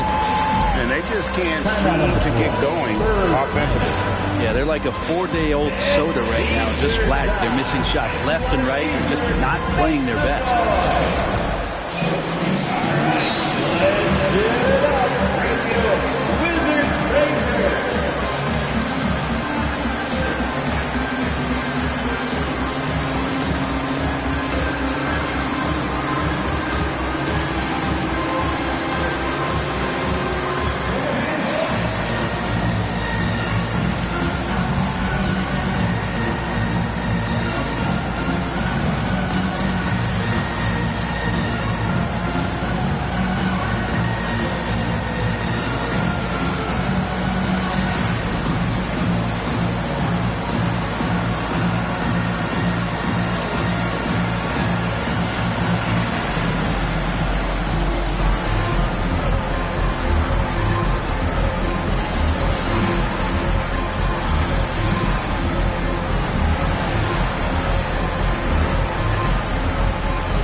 some numbers for Beal. 9th in scoring, and his sweet shooting stroke places him in the top 15 league-wide in three-point percentage. You've got to play him tight. And you noted it. His points per game average is unreal right now.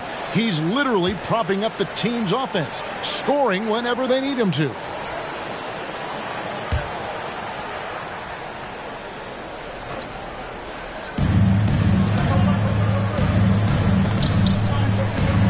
Now the pass to Middleton. Down to 5 on the shot clock. They set the pick. Can they get it? That one's good. Maybe that'll get him going after a 2 for 6 start. Well, Middleton hovers around that 40% mark from downtown in his career. It's a good-looking shot there. Outside, Davis.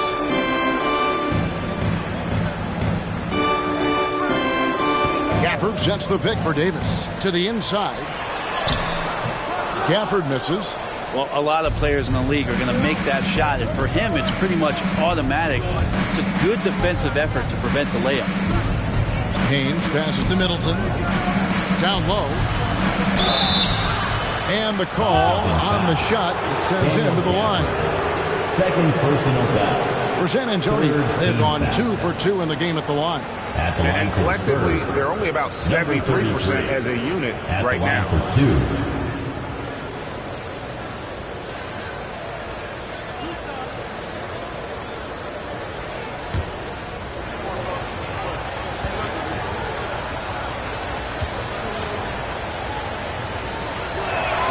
And he knocks down the first one. Wizards making a switch here. Cousins is checked in.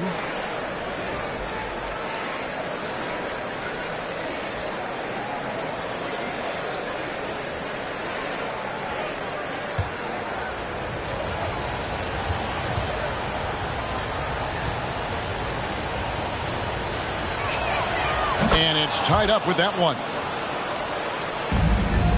The Wizards have gone just 2 of 7 so far. A little bit of a slow start for them. Now Beal. He's coming off a 16-point game against the Lakers. Let's just not forget about the work on the glass. His effort level was a 10 that night out of 10. San Antonio's gone 1 of 5 from downtown in the first quarter. Points out there have been hard to come by. Now here's Vassell. Nothing yet on the scoreboard for him. To the middle and stolen by Cousins. Pass to Beal. Little turnaround. Vassell grabs the board. The defense better tighten up on the mid-range there. Much, much tighter. You expect him to make every single one of those. Cross contact on the shot, and now a 3-point play chance as he'll head to the line. Yeah, terrific play right there. Great strength to finish through the contact. For Washington, they have looked good at the line. They're perfect in 4 attempts. At the line for Washington, number 1 shot.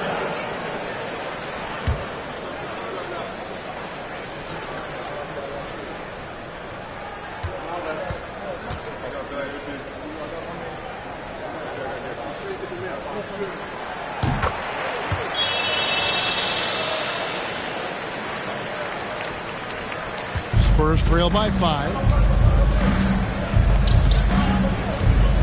Haynes passes to Middleton. Again, the miss by the Spurs. It wouldn't surprise me to see him find his touch and still be a factor.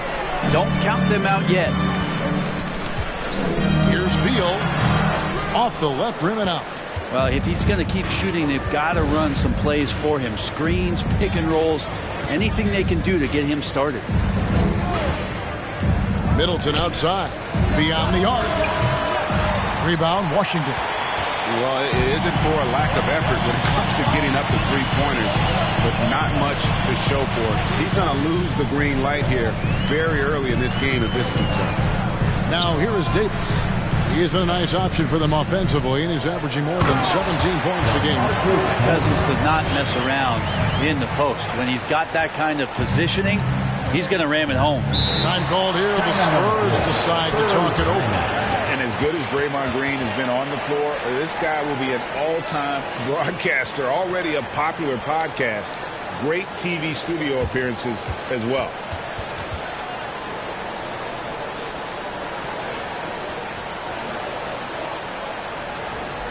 DC family, and tonight welcome your Wizards dancer.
Washington making some changes.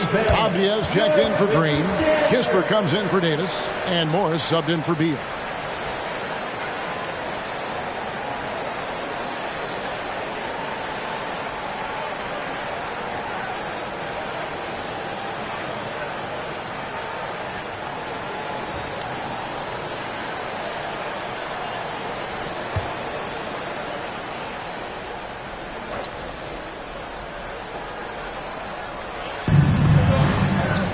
Kicks to Reed.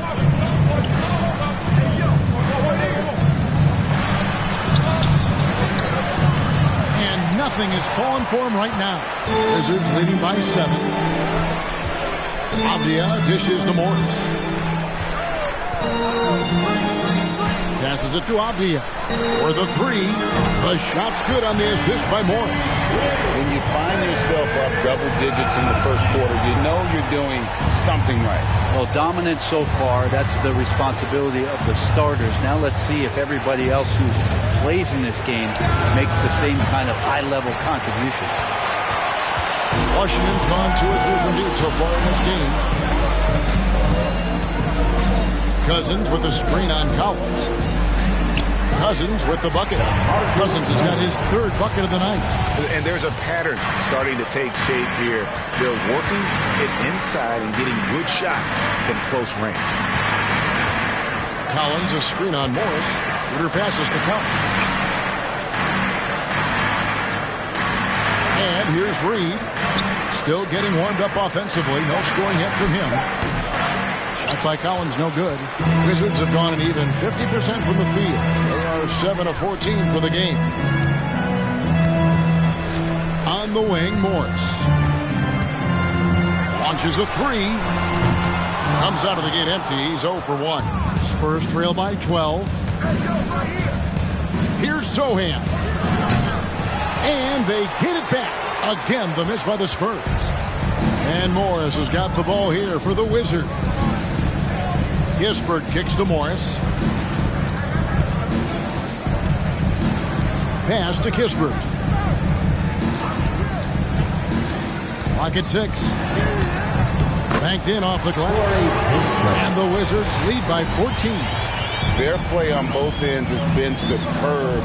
We'll see if they can maintain the momentum.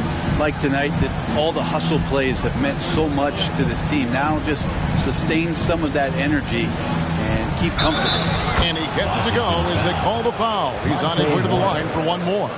Schroeder finds some deceptive ways to make you foul him. Someone who can nail some shots despite getting hit on the way up. And a chance for just a second now to check out the scoring breakdown for Washington. And guys, they've done a great job feeding their bigs inside. They are just punishing the opposition in the paint. So much good energy and flow tonight, and that has really come out of great ball movement. Guys have been open, and as soon as they get the ball.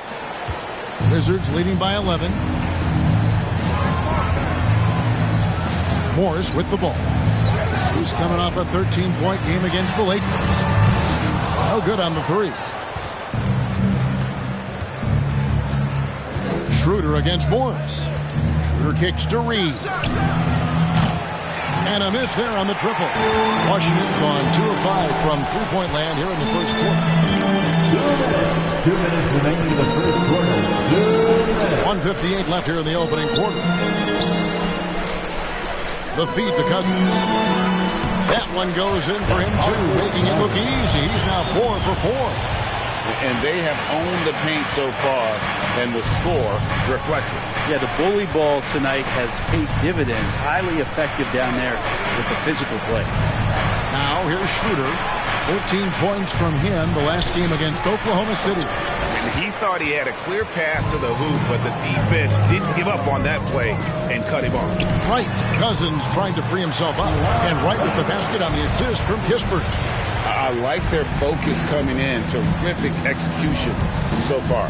Well, if there were 4 or 5 boxes to check in terms of the game plan tonight, they might have checked 6. I mean, they're doing everything out there. They worked hard to get this lead. Can't start giving up easy slams all of a sudden. Yeah, GA, that's right. And that was easy. Gift wrap for him. Yeah, we see this all too often. The team gets a huge lead, and then their guard gets let down. And there's the pass to Vassell. There's 48 seconds left to play in the first quarter. Schroeder passes to Sohan. Here's Vassell. Taking a look at his stats, he's averaging around 9.5 points a game. And it's Schroeder missing. Wizards leading by 15. Now Morris. And foul on the shot, so he'll get a chance at the line. First personal foul. 4th team foul. Washington shooting their 6th and 7th free throws in the game. Monte Morris taking 2 shots.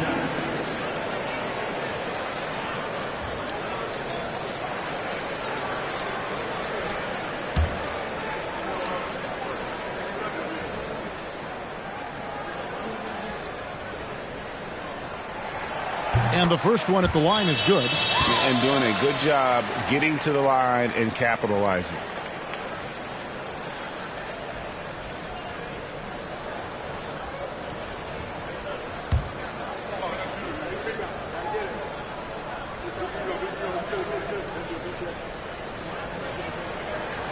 And Morris drops them both. Spurs trail by 17. Schroeder up top, guarded by Wright. Schroeder kicks to Reed. Collins dishes to Schroeder.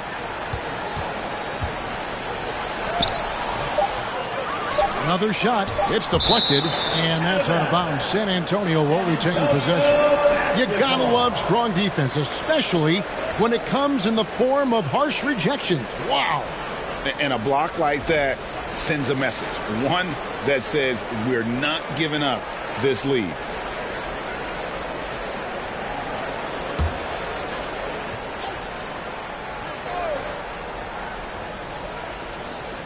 One second left. And so it's Washington feeling good about their 17-point lead heading into the break.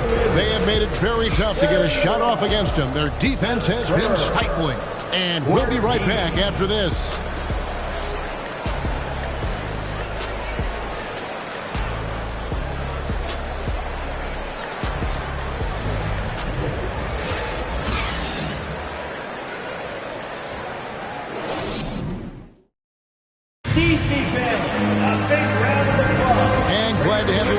Second quarter of basketball.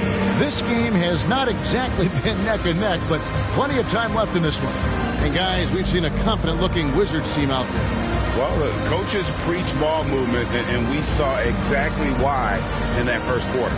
Everybody just feeling the energy of the basketball as they moved it around, and lots of hands were touching it. We know the league's cracking down on those dangerous plays that risk a player's health. Why was that less of a focus when you played? That's a great question. You know, I think it's smarter to approach the game this way. We don't want to have unnecessary injury because of guys maybe just taking it a little too far with the physicality. On the court right now for the Spurs, Chris Middleton is out there with Johnson. Then there's Dennis Schroeder, and it's Haynes in at the point guard position. And here's Middleton after the three-pointer from Bradley Beal. Middleton the pass to Schroeder, 5 to shoot.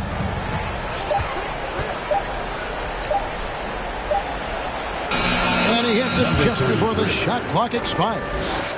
He's got 6. And that's why Schroeder has a spot in the rotation. Coach recognizes his passing ability. He sets up his teammates well. Outside, Beal.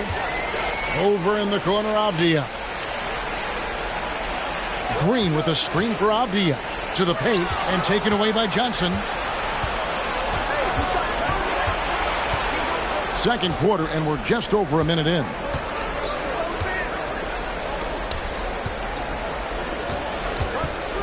This is to Schroeder. To the inside. And he takes it in for the layup off a very nice feed. And trust me, Dennis Schroeder would love to score the basketball, but his ability to set up his teammates is also effective. Beal deciding where to go with it. And too much time in the lane. They get called for the 3-second violation. Here's a look at what's coming up for the Wizards.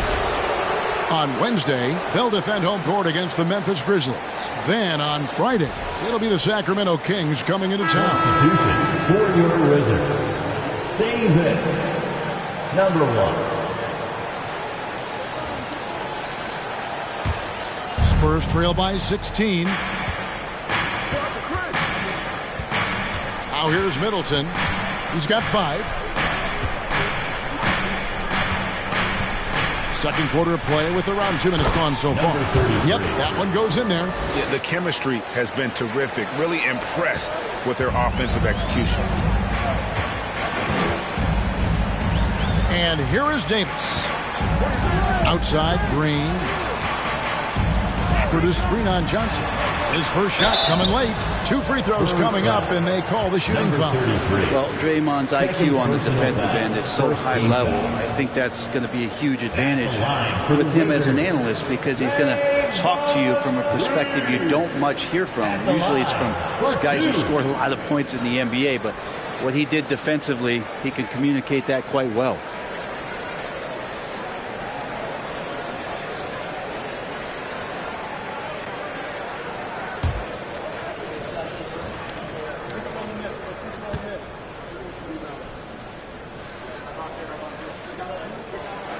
He's off on the first. Green's broadcasting has even helped his opponents in some cases. Yours probably has too, Kevin, in some instances. But with Draymond, I think what's cool is guys are listening. And when Draymond starts to talk about some of the techniques he uses or some of the things he's looking out for, guys understand that that could improve their game. So why not take it from one of the best in the business?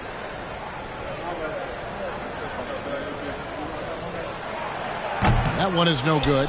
Amazing to think about Draymond Green and the career arc he's had thus far. He really can guard any position on the floor. He can make plays.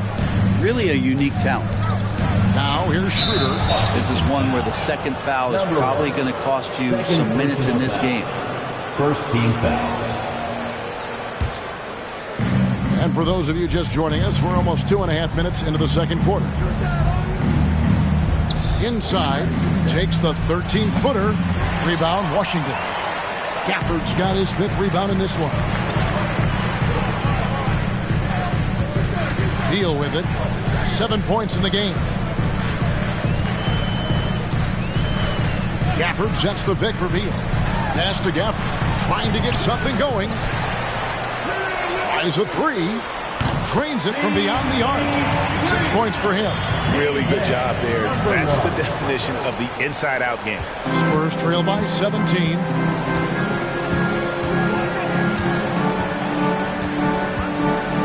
Haynes passes to Schroeder. Yeah, looking up at the scoreboard, guys, that's his 3rd foul, and his coach has to consider now sitting him down. Second team foul.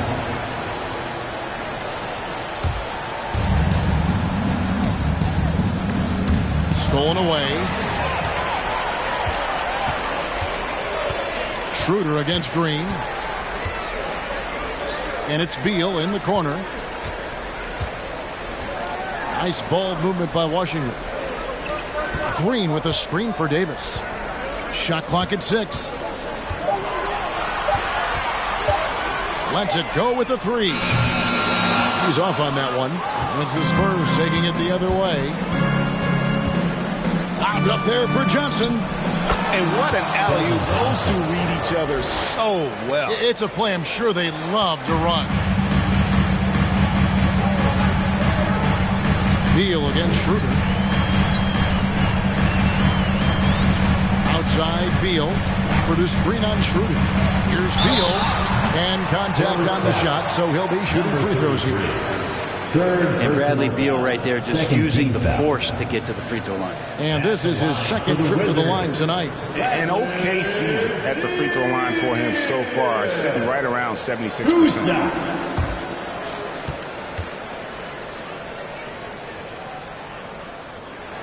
That free throw, no good.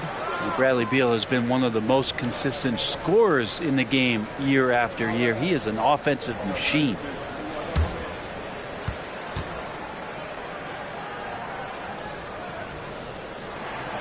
Good on the second free throw.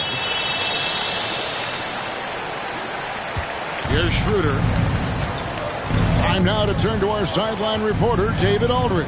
David. Thanks, guys. Now we see more and more top prospects bypass college or even leave high school early to make 6 figures playing for G League Ignite. For many years, going pro at such a young age was something we only saw abroad. That reality is now here. Kevin? I like it too, David. The landscape is shifting, and I think for the better. Thank you for the report. A moment now to see the numbers for Middleton. Putting up about 18 points per, 5 rebounds and 4 assists. And guys, he can just explode for points anytime he steps on the court. Well, he looks to score, and he looks to score often.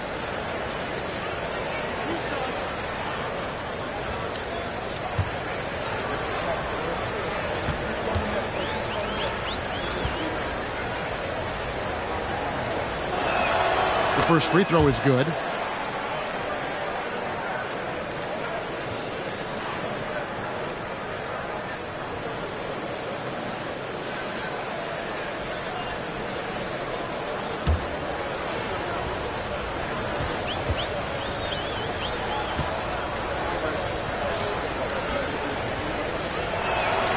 Both shots good from the stripe. Brent, with the way shooting has evolved, do you think they might move the three-point line further out at some point? I don't know if that's going to happen anytime soon, but I have heard some great ideas, and who knows? Now here's Beal. He's got 8. To the middle. Here's Gafford. Up and in, it's good. First basket of the game for him. 1 for 4 shooting. And that's an example of playing big, adapting to the situation. Tip of the cap there. I mean, that defense was good. The finish was better. Here's Schroeder. It's good. Maybe he's thinking at this point, man, somebody's got to help me. I can't do this all by myself. The Spurs have made the most out of their opportunities at the line. They have yet to miss in 7 attempts. Diaz checked in for Daniel Gafford.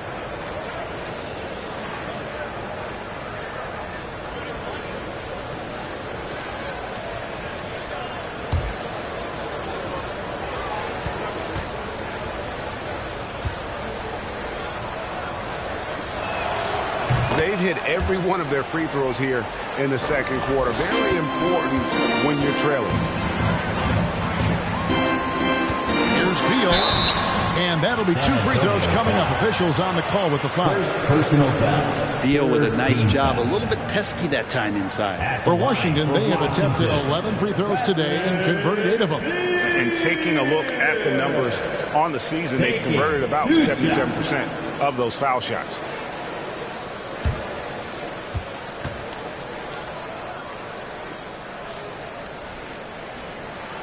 He misses the free throw.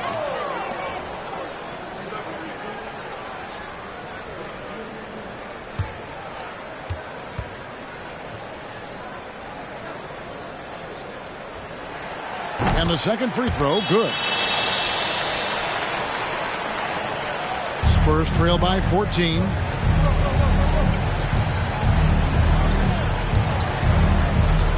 Haynes passes to Middleton. And he drops in the layup off the glass. Middleton's got 7 points in the game. Not much else the D can do against something like that. Chris Middleton so fast in getting that shot off. Outside, Beal.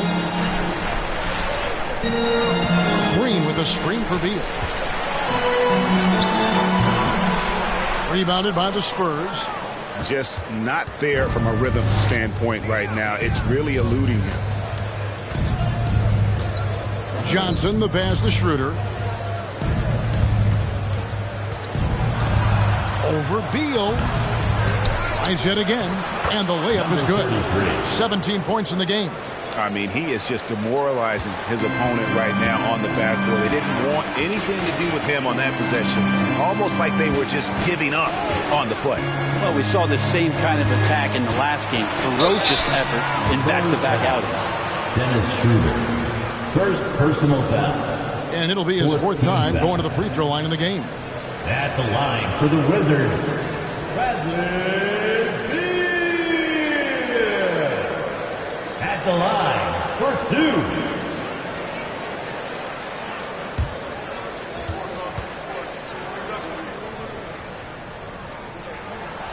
And that one falls for Beal.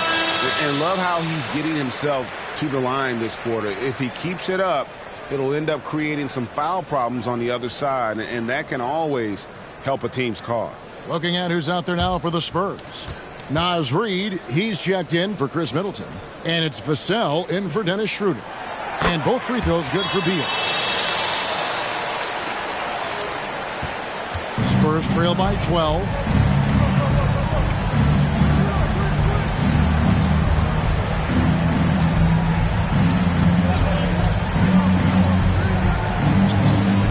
Down low, deflects the pass. It's stolen by Green.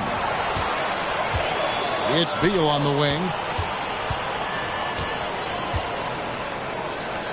Releases. That's good, and he's now 3 for 4 from the field. And this really is the story of the game. They've been outstanding from beyond the arc, especially in the second quarter. Haynes passes to Johnson. Here he goes. For Davis. Shooting foul as the whistle blows. He'll shoot 2 free throws. First personal foul. It's going to go on Johnny Davis.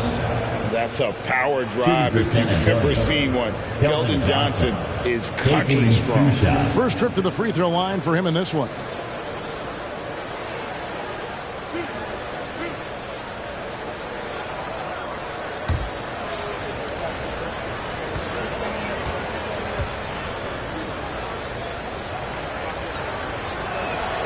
And that one falls for Johnson. It's easy to see why this team is excited about Johnson. He's a fantastic athlete with considerable upside. Looking at who's out there now for the Wizards. DeMarcus Cousins is checked in for Green. Kisper comes in for Davis. And Monte Morris subbed in for Bradley Beal.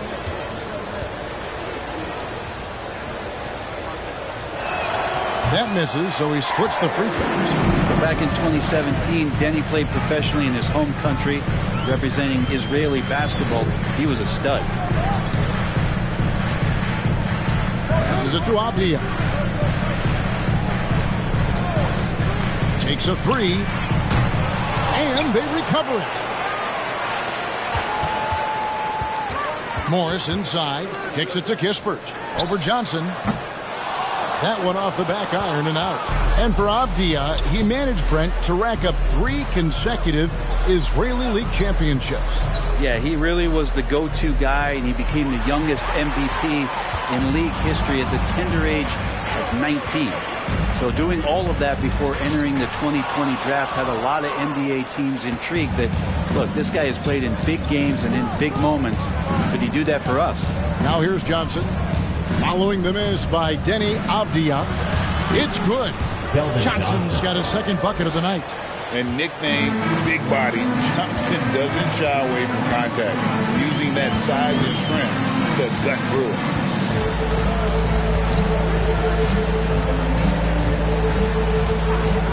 Shoots It's a three. And another miss by Washington. Spurs trail by 11. Now Vassell.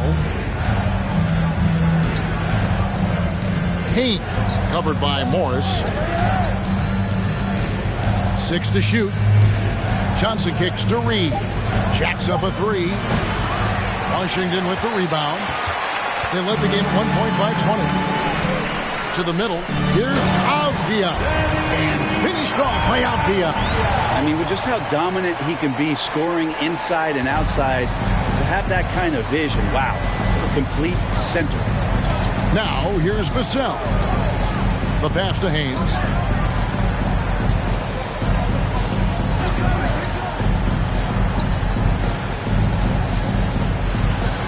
Beautiful dish, and the layup goes down.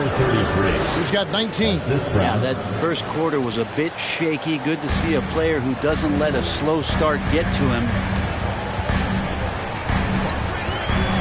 Morris, left side. From deep. And it's going to be out of bounds. The Spurs will take possessions to San Antonio. Now a look at the stat for Bradley Beal.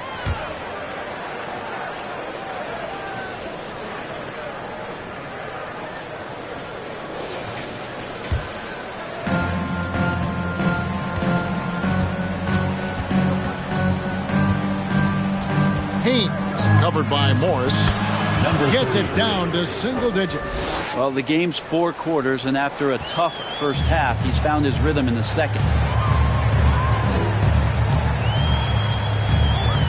2 minutes. 2 minutes remaining. Pass to Cousins. Here's the three. A rebound by Johnson. Spurs trail by 9. To the inside. Oh, and that one, no question, powered it down. An emerging part of his game. Johnson's becoming a better playmaker. Now, here is Morris. He gives the team some steady offense, a bit under 10 points a game. Here's Cousins. It's in, and he's a very efficient 5 for 6 on the game. His shooting has been outstanding. Definitely one of the reasons they're up in this game. Johnson outside. 1:12 left in the first half of basketball. Here's Haynes. DeMarcus Cousins comes up with the rebound. Cousins has got his 4th rebound in this one.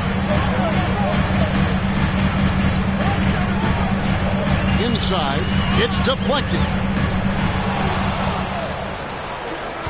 Johnson with it. Guarded now by Kispert. Johnson gets the bucket.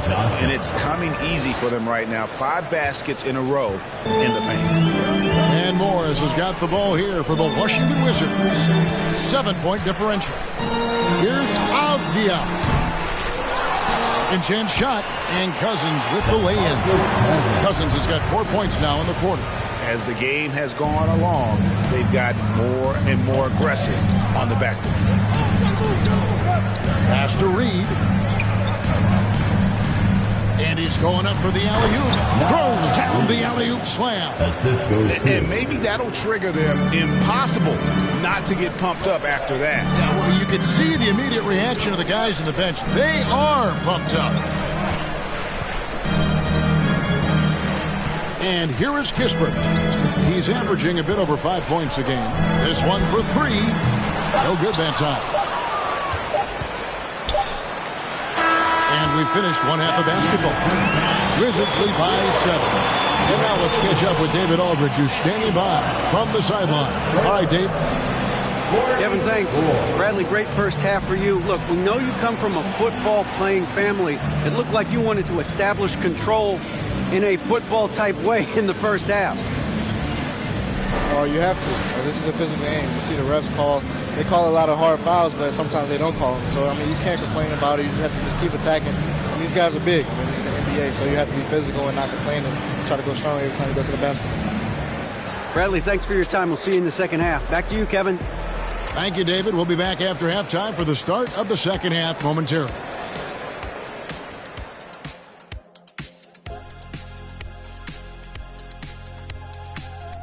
Hi, everybody. We've got your favorite segment on tap as we check out how the Eastern Conference is shaping up. When I look at the Wizards, they didn't get the email I sent. Season has started, fellas. They look surprised they're getting whoopings. High hopes does not win games. They got to wake up, get it together. Good news, still time. And now coming back to this game, a strong first half for the Wizards. Relying on their subs to carry the load offensively, man, that's their recipe. Some terrific role players on this team, as you would say, Shaq, the others. Yeah, you got a bunch of microwaves on that bench. That is more than enough of us. Let's send you back to the game. Kevin Harlan and crew with the second half.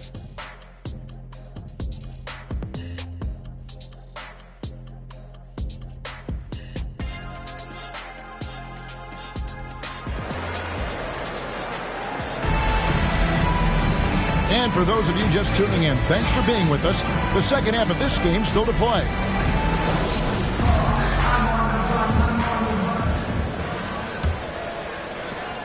Wizards leading by 7. They've got Bradley Beal. Davis is out there with Draymond Green. Then it's Avdia. And that's the group for Taylor Jenkins as we begin the second half. It's Beal on the wing. From deep. Washington gets it back and a new 14. Green with a screen on Johnson. Avdia. 4 on the clock. Here's Green. And that one goes long. Spurs trail by 7. Middleton with it.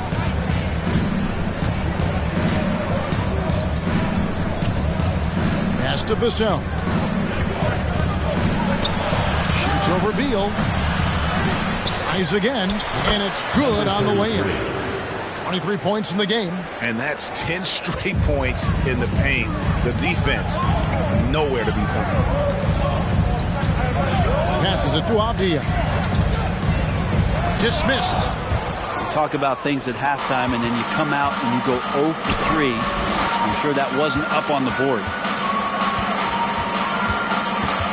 And Draymond Green picks up the foul. That is his first foul of the game. Daniel Gafford's checked in for Washington. Coming onto the floor for your Wizards, Daniel. 90 seconds now into the second half. The pass to Haynes from the arc. 6 on the shot clock. Puts up a 3. Washington with the rebound. Gafford's got rebound number 7 for him tonight. Oh, Beal in position. Stolen by Middleton. 2 minutes gone in this third quarter now. Pass to Haynes. And here is Johnson, guarded by Green. He lobs up the alley-oop pass, and it's Johnson with the jam. And you can see him give a little nod and then just burst to the rim for the alley-oop slam. A pair of teammates, Greg, with a terrific feel for each other. Screened by Gafford. To the paint. It's deflected. Ugh, ugly start to the second half. They've missed their first 4. They've got to get on track. Oh, and the jam by Johnson. Feeling more and more comfortable in this offense. That's just Chris Middleton making a play. Davis, the pass to Gafford.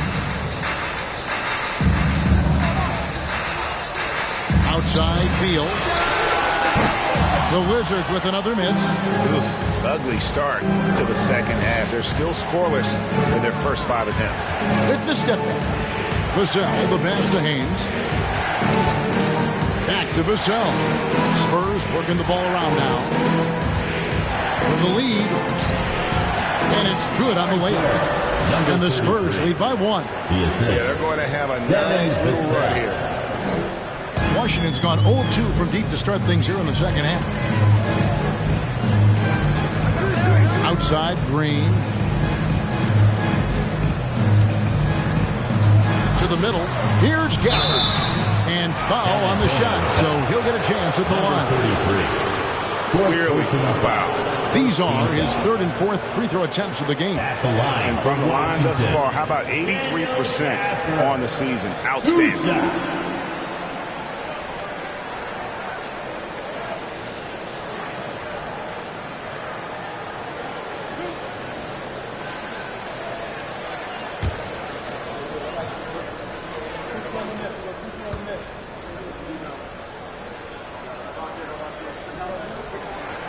First one falls for him. Wizards making a switch here. Lights checked in, and the Spurs making a change here.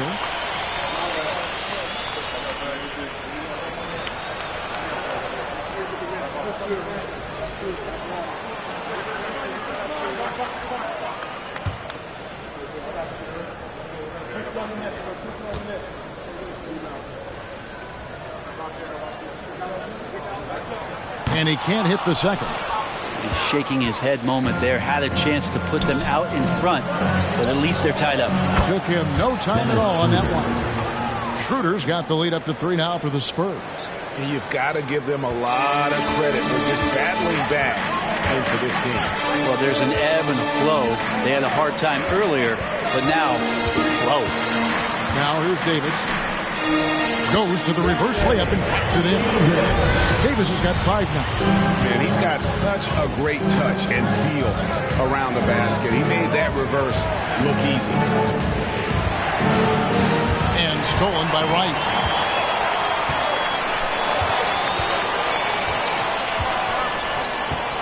He kicks it to Beal. Green with a screen for Beal. Shoots over Vassell. And that one is good from Bradley Beal. He's got 13. Defenses have to know that Bradley Beal is thinking score. This time he does it from the mid-range. Here's Sohan. He's been quiet so far. Still no points in the game. Just 5 to shoot. Middleton can't get it to go.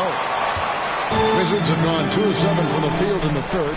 That leaves room for improvements here. Beal, the pass to Gafford. Outside, Davis. That one doesn't drop. Great D that time for Middleton. For San Antonio, they've gotten 5 of 8 shots to fall for them in the third quarter. A nice 62% from the field.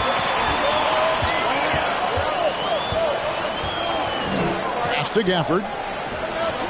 Feeds to Green.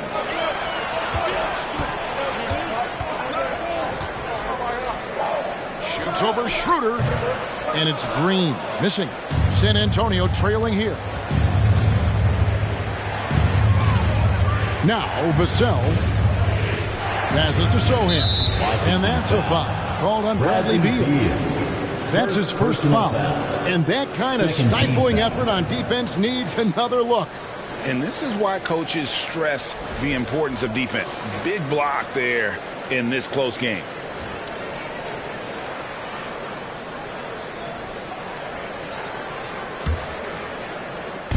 So it's the Spurs now. Since halftime, they've only allowed 5 points. Middleton can't get it to go. And here's Green. He'll bring it up for Washington. They led the game at 1 point by 20. And Gafford throws it down. Draymond Green, we know he plays with attitude and he plays with force. His teammates appreciate the unselfish approach he has. Now here's Middleton. He's got 7. They set the pick to end the cold streak. It's stolen by Davis.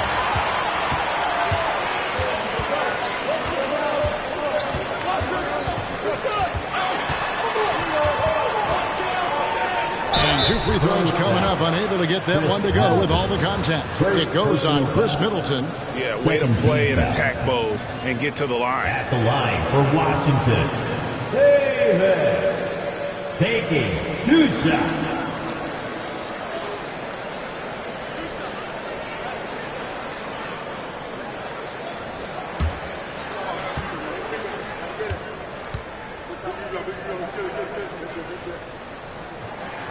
And that one falls for Davis. Washington making some changes. Kispert's checked in for Green, and Morris subbed in for Bradley Beal. The Spurs also with the sub. Reed's checked in.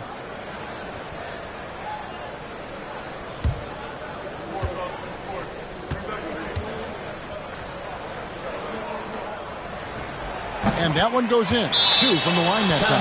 Time called here. The Spurs decide to talk it over. Giving up a run here, can they turn it around? Hard to say right now. At this point, I've seen the coaches run through 2 or 3 iterations of defense. Is there a fourth? I'm not sure.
Cousins, he's checked in for days. Here we are in November, and let's see how things are going out east in the early season. Taking a look at Washington, lurking in the basement of the conference for the time being. They're not pleased with their performance so far this season.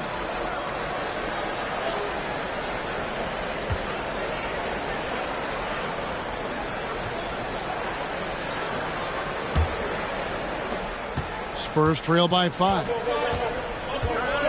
The pass to Vassell. Back to Schroeder to stop the run. Washington with the rebound. Gafford's got 9 rebounds in the game, getting it done. Cousins with a screen for Morris. Pass to Kispert. Lets it go from deep. No good that time. So the Spurs will take it the other way. Here's Sohan. Still looking for his first bucket in this one. And while we have a chance to the teams that have swatted away the most shots this season. In fourth, the Spurs. I mean, terrific rim protection. I mean, they rotate and help on the inside as well as anybody. And, of course, you want to keep offenses on the outside shooting jump shots, and that continues to be the goal.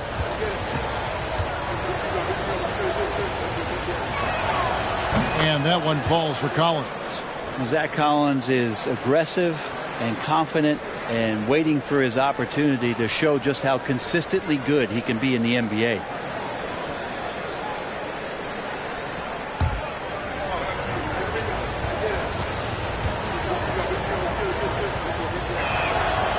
And so he's able to get 1 of 2.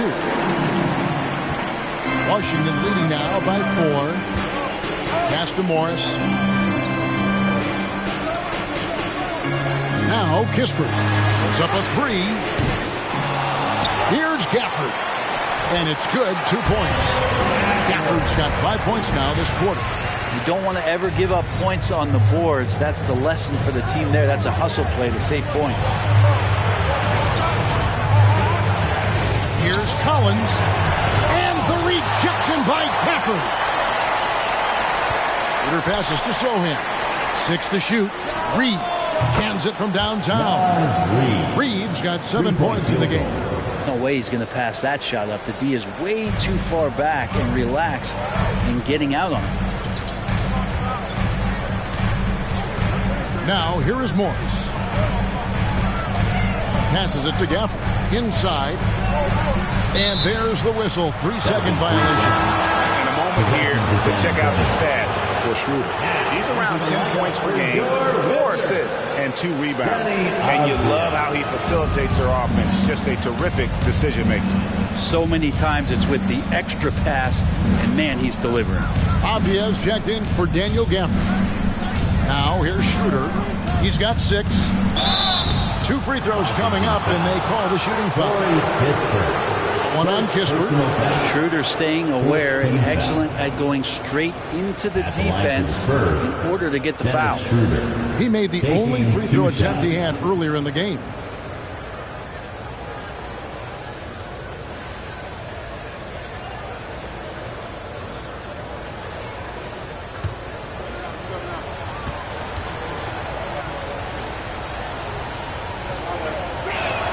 That free throw, no good. The potential Schroeder has is pretty exciting. Such a lightning quick point guard.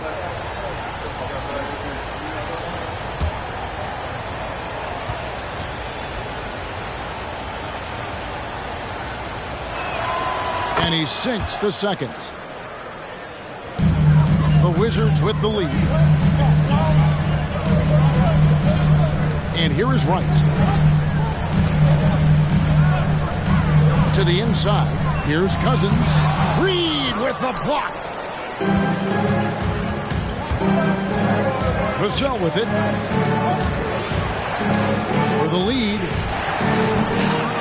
DeMarcus Cousins comes up with the rebound. Cousins has got his 6th rebound on the night. Cousins with a screen on Schroeder. And the pass to Avdija.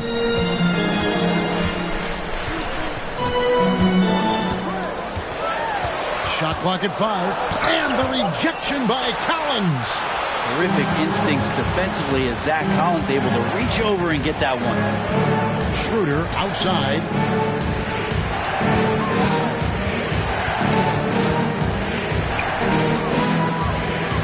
Pass to Vassell. Spurs passing it around. Or kicks to Vassell. San Antonio again missing. Washington's gotten off to a very slow start from three-point range in the second half. They're 0 for 4.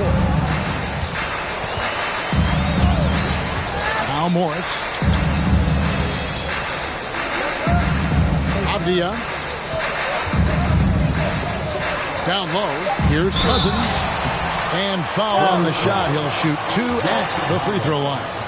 I mean, that's when it's got to be a chop shop down there. When Cousins gets it that deep, he's exceptional at getting the position that he wants in the paint. This is his first trip to the line tonight. Listen, 84 is a really good number to post at the foul line, and that's where he's at on the year.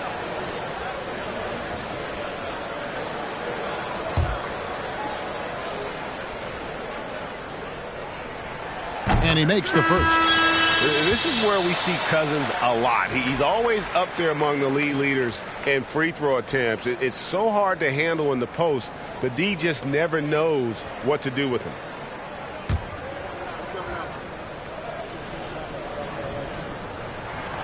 And Cousins drops them both. And good job bringing that free throw percentage up here in the second half. Doing a great job at the line. Johnson, the pass to Haynes. Schroeder outside. From outside the arc. They get it back. Here's Reed. The third shot of the possession finally falls for him. Reed's got 9. The game has been very close in a lot of areas, but rebounding has been the one differentiator thus far. From 11 feet away, Reed with the block. Here's Haynes, and the rejection by Cousins.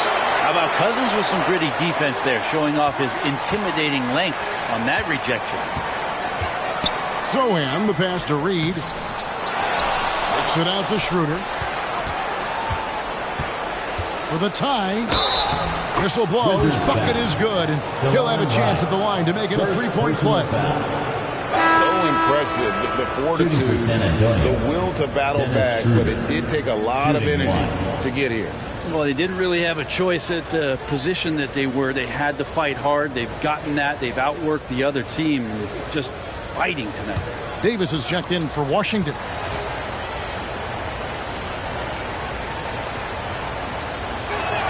That one misses for Schroeder. And so Cousins will bring it up for Washington. They led the game at 1 point by 20. Cousins with a screen for Morris. Back to Cousins.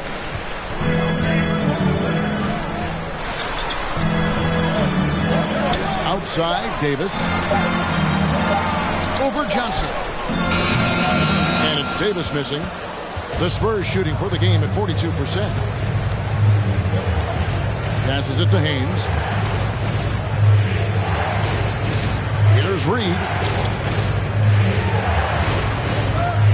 Johnson up top. He's got 11.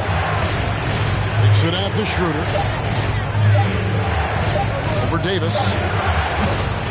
Again, the miss by the Spurs. Washington's gotten off to a very slow start from three-point range in the second half. They're 0 for 4. Shot clock and game clock separated by less than 6 seconds.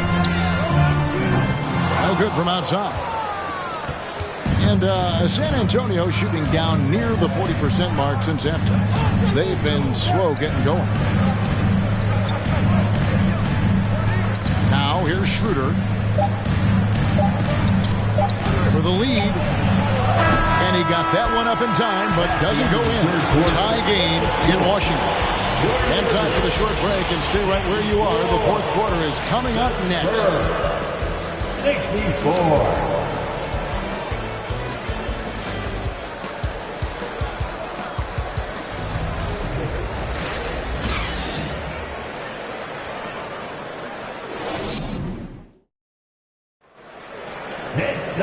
We've reached the fourth quarter, and what has been a very competitive game should be an exciting finish. San Antonio with the ball. Next up for them, the Knicks, a road game in New York. In the midst of a 4-game road trip right now. That'll be game number 3. On the floor for San Antonio, starting the fourth quarter. They've got Chris Middleton. He's out there with Keldon Johnson. And it's Schroeder in a 2-guard. Here's Beal after the made shot from Keldon Johnson. The layup missed. And you know they wanted that one to go down. Man, that's just tough because that would have tied up the score. That's a tough one to swallow here in the fourth. And it's out of bounds. The Wizards will take it the other way. Vassell, he's checked in for San Antonio. First substitution, Devin Vassell.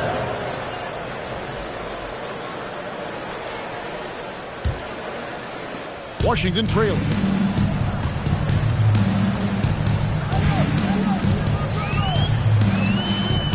Pass to Beal. A 3-ball. Drills it from outside.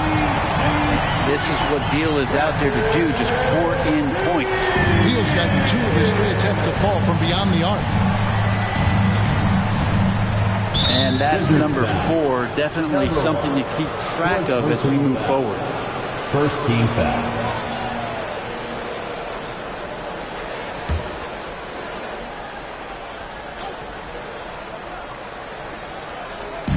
Fourth quarter just getting started. 1 minute in the books. Inside. Haynes passes to Johnson. Shot clock at 6. Tries from 16. And the rebound paying off as they pick up 2 on the second chance bucket right there. And that bucket adds to what has been a big difference in points in the paint between the two teams. Outside Beal. There's the pass to Davis. Shoots the 3. Vassell grabs the board. Fires the 3. That shot missing. Well, he wants to shoot his way out of this cold spell, but the struggles continue. Yeah, he's got to move on, forget about this sequence here, and try to find a way to get on the board. Well, if you believe in the numbers, that mid-range shot is not a high-value shot, even with little or no defense on you. Johnson outside. Shoots over Beal. They get the rebound. And that one clearly a foul. Gets the whistle, and 2 shots coming up. 5th personal foul. And now we'll get a perspective here on the hustle game. How it's been going for the Spurs. Number 3. Great job by this team closing out, blocking a bunch of shots, and just a tremendous effort defensively. And there's been another bonus to what's happened with them tonight, and that's the offensive rebounding. They're boxing out. They're getting up extra shots. That could be a difference maker in the result.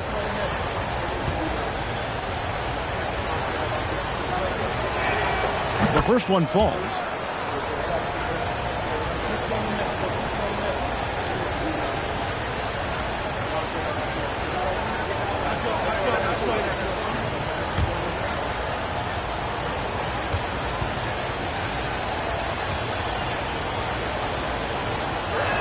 That one misses. Well, they should be looking at a 3-point lead. Hopefully for them, that miss won't cost them. And here is Vassell. Over to the left wing. Here's Haynes. Green with the block. Wow, gritty defense from Draymond, showing how tough it is, and great timing on the rejection.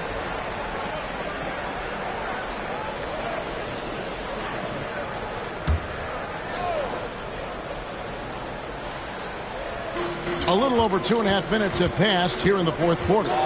In the corner, Middleton with it. Clock at 4. There's a good screen. And Middleton kept working and working, did not quit on the play. And that forced the defense into a foul. Third team foul. Yeah, and luckily they've got terrific depth at that position. If there's one spot on the floor where they can afford to lose somebody, that would probably be it.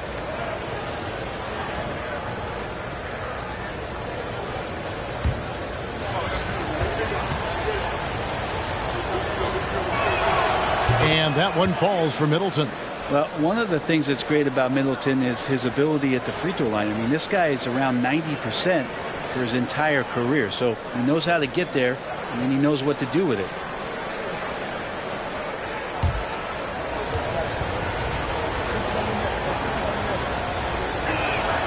Middleton hits them both.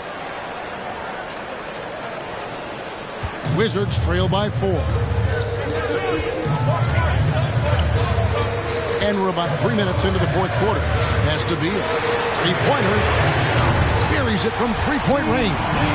Beal's got 19 points. Well, the D has done a very poor job at contesting him from outside, guys. He's tearing into them right now, and they cannot stop him. Pass to Vassell. Middleton outside. 3-pointer. Nailed from 3-point land. Middleton's got the lead back up to 4 now for the Spurs.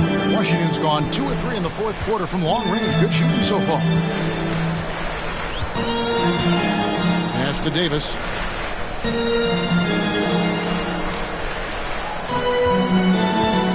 Green with a screen on Middleton. Clock at 6. And Green slams it in. That's pretty much textbook screen and roll action with Draymond Green as the screener.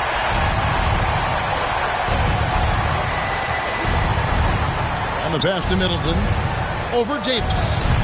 Middleton can't get it to go. Wizards have gone 3 of 7 from the floor in the fourth. That's a 42% mark in the quarter. Here's Beal. And Draymond Green picks up the foul. Draymond Green. That's foul number 2 for him. Second personal foul. Third team foul.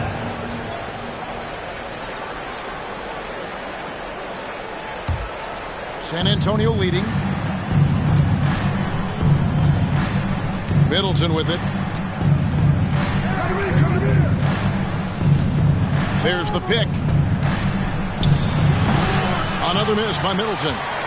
And so Green will bring it up for the Washington Wizards. Outside, Beal driving in. And a missed layup. And typically he has the touch to finish when he's in tight, but not sure on that possession. Trying his luck from deep. Hits the 3-point bomb. And the Spurs lead by 5. Can't talk enough about the subtleties in that setup right there. The assist, really the key to that entire sequence.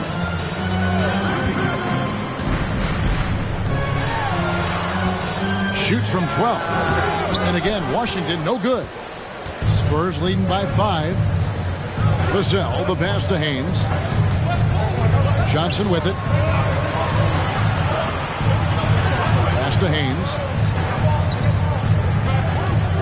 Lobbed up there for Johnson. Oh, and they get in the way of the alley-oop. Not to be. Good play defensively. Green dishes to Avdia. Wizards passing it around. Back to Davis. Shot clock at 6. From the wing. Vassell grabs the board. Vassell's got rebound number 8 here tonight in the game. And the Spurs scoring again. That smooth shot selection from Middleton. That is definitely a spot he can get the job done from. Washington calls timeout.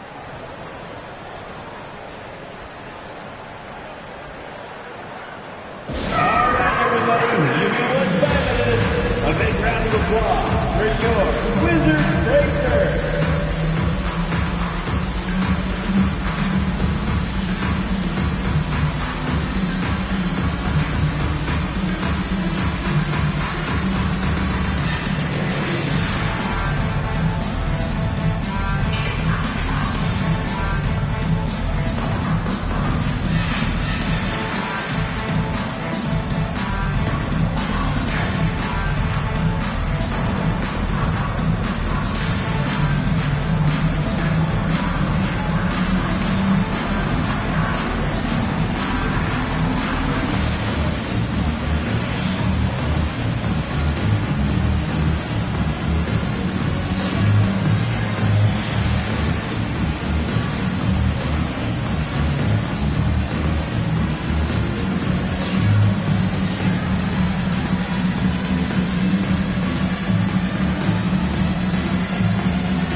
Gill is checked in for Washington. Let's check in with our reporter, David Aldridge.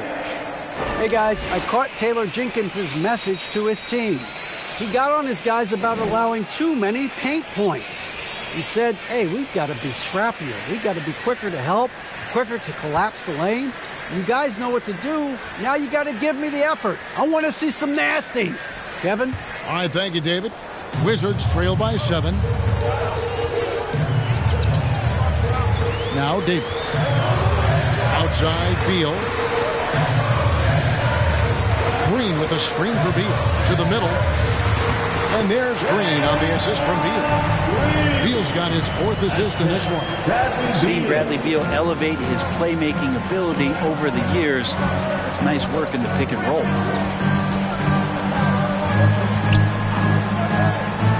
They get a hand on it. Here's Davis. Passes it to Gill. Green dishes to Beal.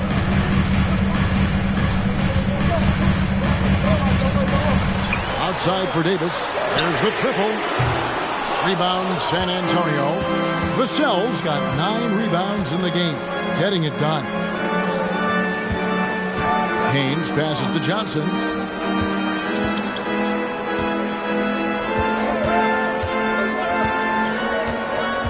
Lobbed up there for Johnson. A shot off that time. And Washington the other way now. Green deciding where to go with it.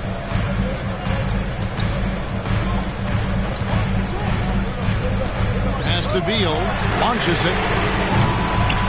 San Antonio with the rebound. Haynes passes to Vassell. Kicks it to Johnson.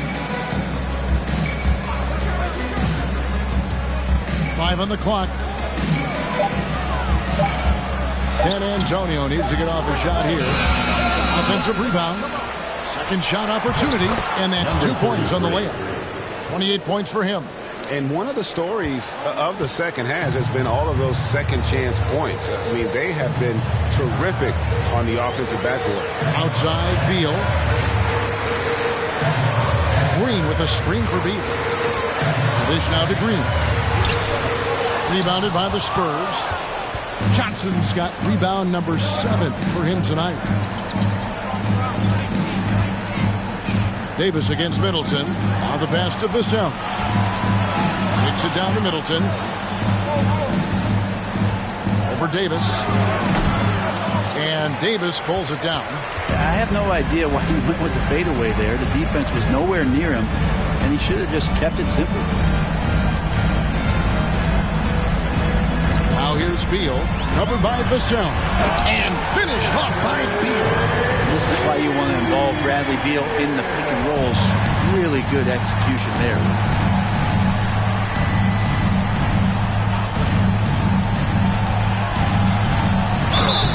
And contact on the shot, so he'll be shooting free throws here. And it goes on Draymond Green. 4th team foul. Shooting for San Antonio. Kelvin Johnson. At the line for 2.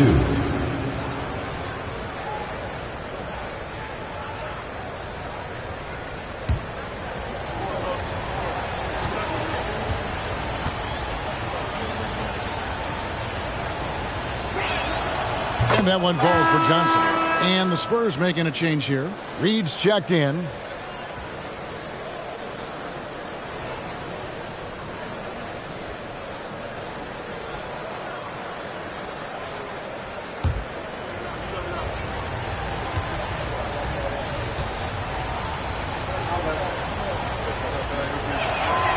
So Johnson hits 2 of them. Wizards trail by 7. They need a good offensive possession. Yeah, they've gone a long time without a bucket. Outside, Beal. Shoots over Vassell. Outside for Davis. Hernan Gomez with a screen for Davis. Reed with the rebound. Reed's got his 7th rebound here tonight. And they hold a huge advantage on the backcourt.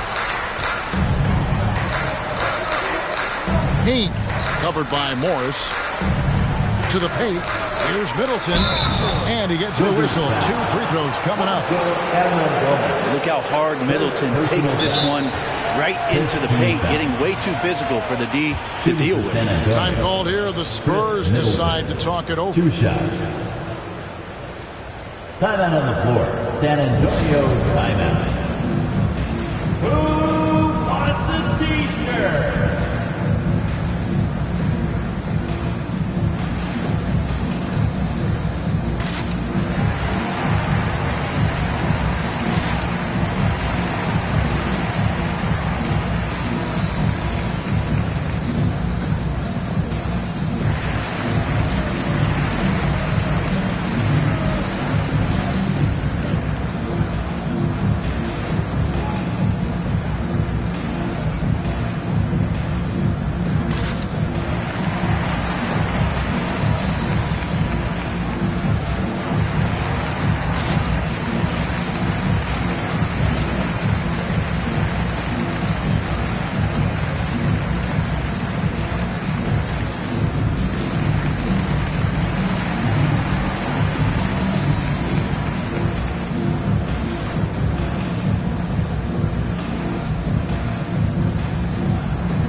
Wizards making a switch here. Cousins is checked in.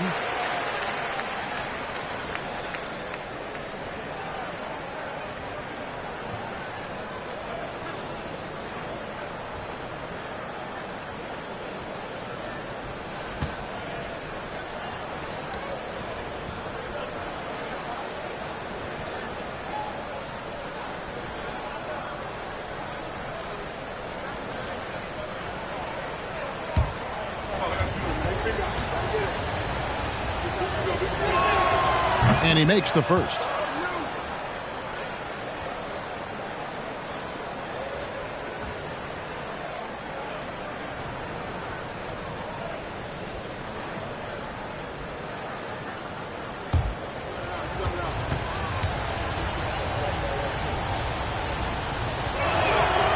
Middleton hits them both. And so it's Beal. He'll bring it up for the Washington Wizards. They trail by 9 points. That one goes in. And Bradley Beal continues to produce for this team. Defensive foul. Reed.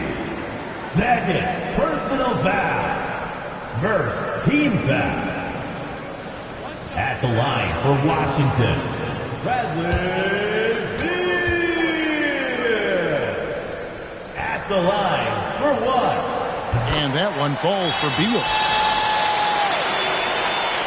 San Antonio leading by 6.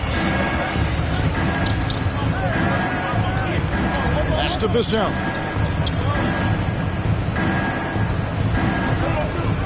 Passes it to Middleton. There's the screen. 5 to shoot. 2 minutes. 2 minutes remaining in the fourth quarter. Reed with it. Working on Green. Reed misses. Washington has gone 2 of 5 on three-point shots since the end of the third quarter. Green kicks to Beal. In transition, here comes San Antonio. Johnson draws the double. It's stolen by Green. Johnson against Beal.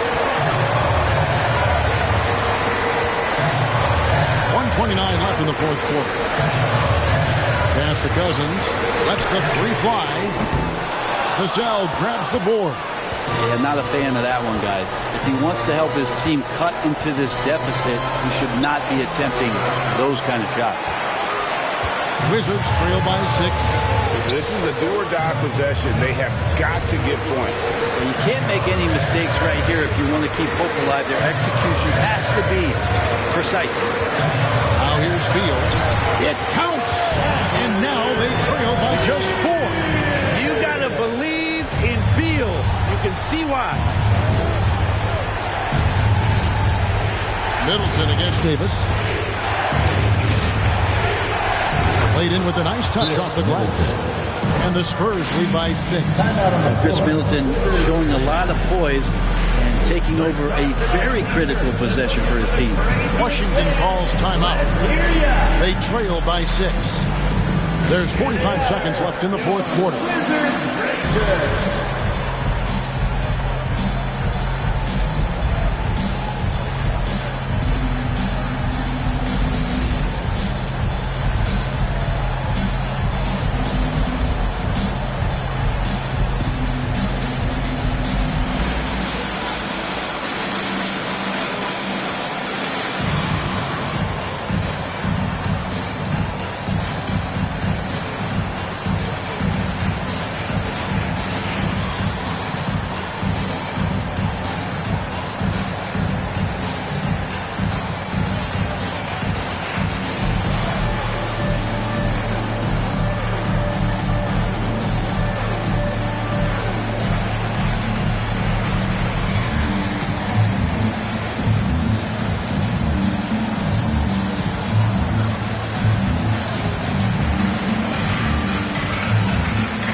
Here's Beal. He's guarded closely. Got it. And now they trail by just 4. Huge shot from Beal. He's got confidence. And now they decide to foul intentionally. Monte Morris. Second personal foul. Team is in the penalty. At the line for the Spurs. Taking 2 shots.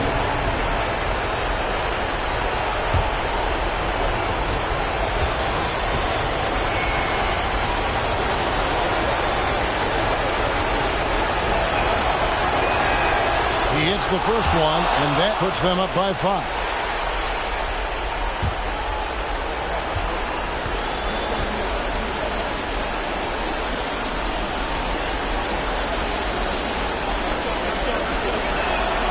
And so he drops them both. It's a 6-point ball game. Perfectly done at the strike there. That brings their lead up to an even more comfortable level. Free throw line jump shot. And it hung on the rim, but wouldn't fall for him. And that's an intentional foul. Second personal foul. At the line for the Spurs, Devin Vassell. 2 shots.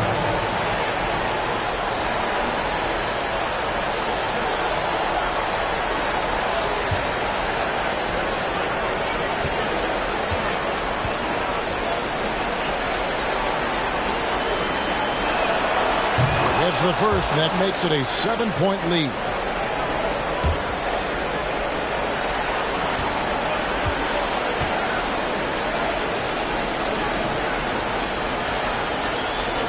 So he gets them both, and it's an 8-point game. Not sure the miracle Craig is on hand here tonight for them. Well, they need one, but gonna play it until the final whistle. And they get it back. The pass to Davis. There's a 4-second difference from the shot clock to the game clock. The shot by Beal, no good.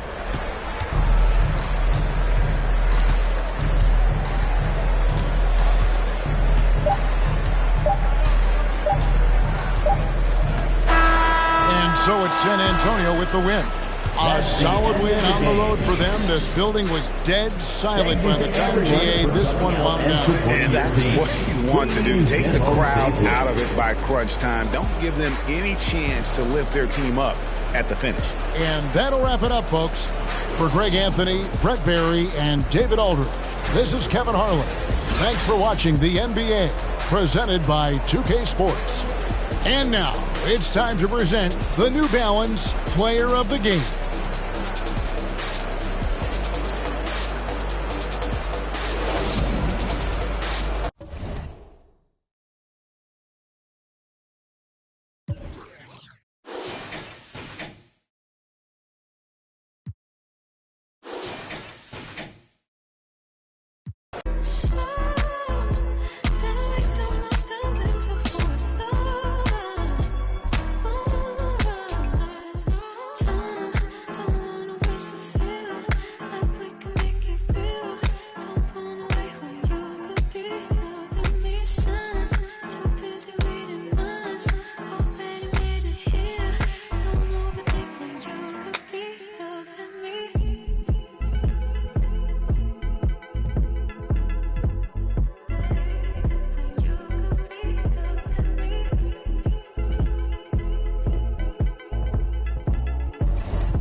I walked what we left.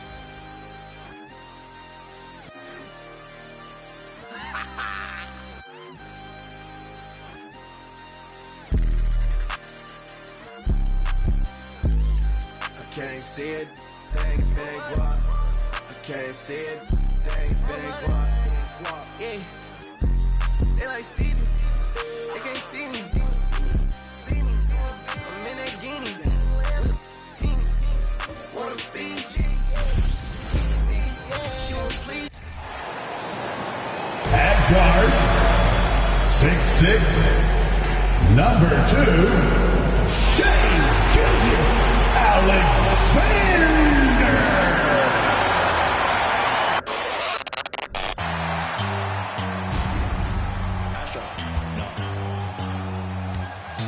What you know about rolling down in the deep? When your brain goes numb, you can call that mental freeze. When these people talk too much, put that in slow motion. Yeah, I feel like an astronaut in the ocean. Ay, what you know about rolling down in the deep? When your brain goes numb, you can call that mental freeze. When these people talk too much, put that in slow motion. Yeah, I feel like an astronaut in the ocean.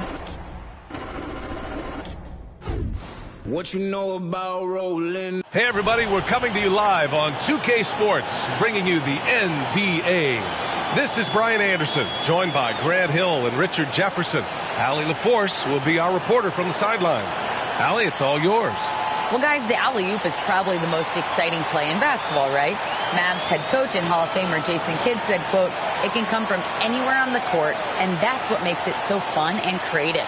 A lot of things can go wrong, but when it's connected, it's a beautiful thing." Brian? Well, he lobbed up a lot of them in his day. Thanks, Allie.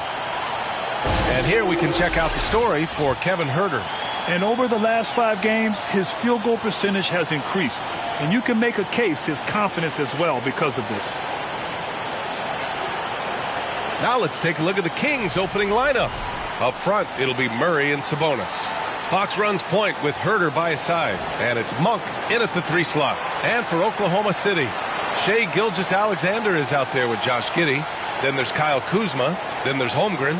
Well, we're still in the stage of the season where new teammates might not be in sync, RJ. How long do you think it takes for a team to gel? Well, it depends on the amount of turnover. If you're talking about adding 1 or 2 different guys, that's something, versus adding 5 or 6. After training camp and preseason, teammates have a better chance to kind of figure things out, and they should be on the same page by now. Now here's Fox.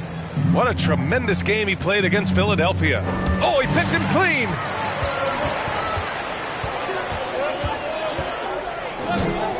Lets it go from 14. Tries again. And that one's good. Holmgren.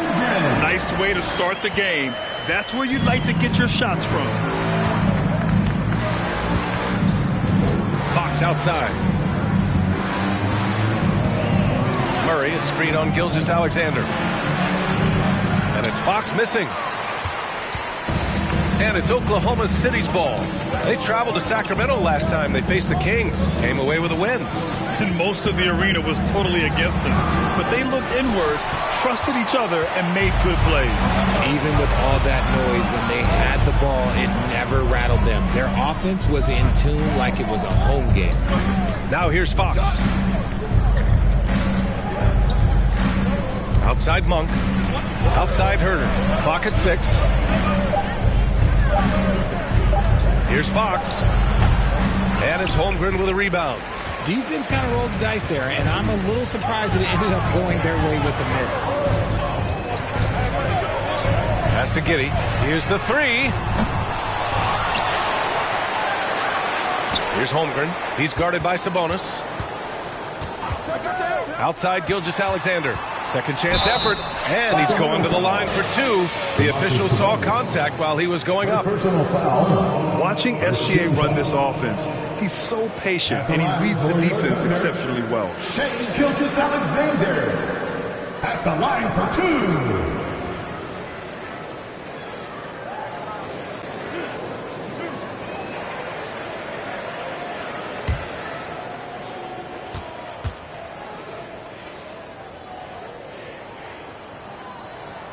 And he knocks down the first one. Yeah, Gilgeous-Alexander really plays at his pace, Grant. You know, B.A., he's one of those guys the defense just can't speed up. And every move is purposeful. No wasted motion. He methodically breaks you down.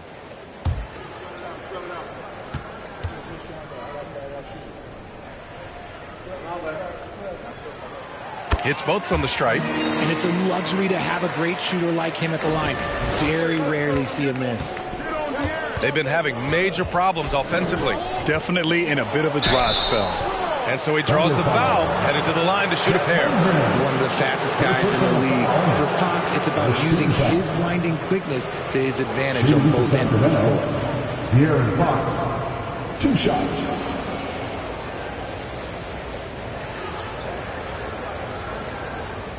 Shooting 2.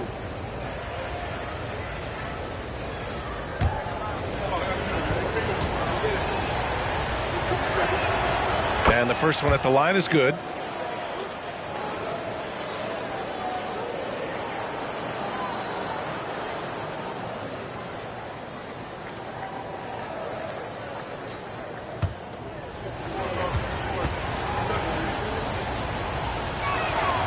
And so he hits both.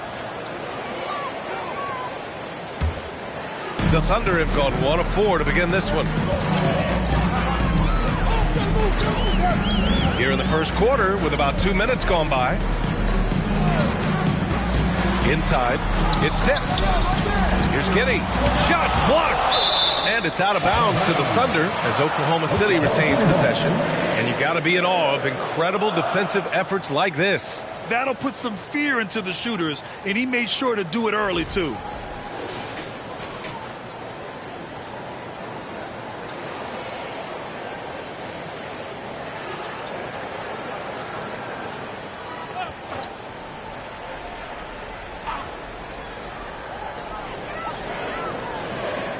Four on the clock. Holmgren. Sabonis does a great job of playing team defense. He's always in great position, and look, you just never question his effort. Outside Herder. Back to Fox. Sabonis with a screen on Giddey. Fox the pass to Sabonis. And he hits it to tie the game. Just taking it right to the rim, and no one was there to greet him.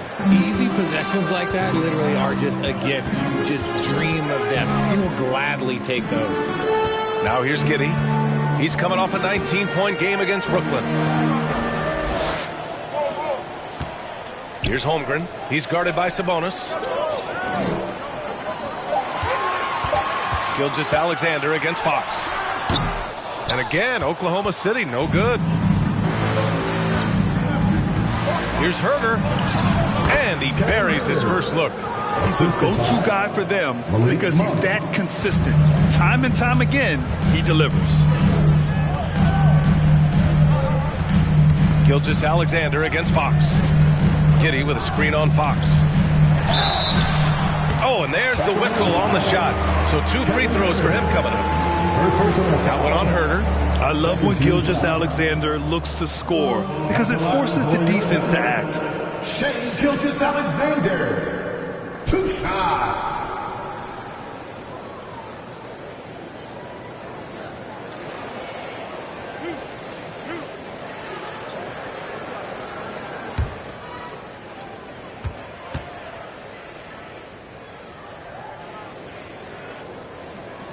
That free throw good from Gilgeous-Alexander.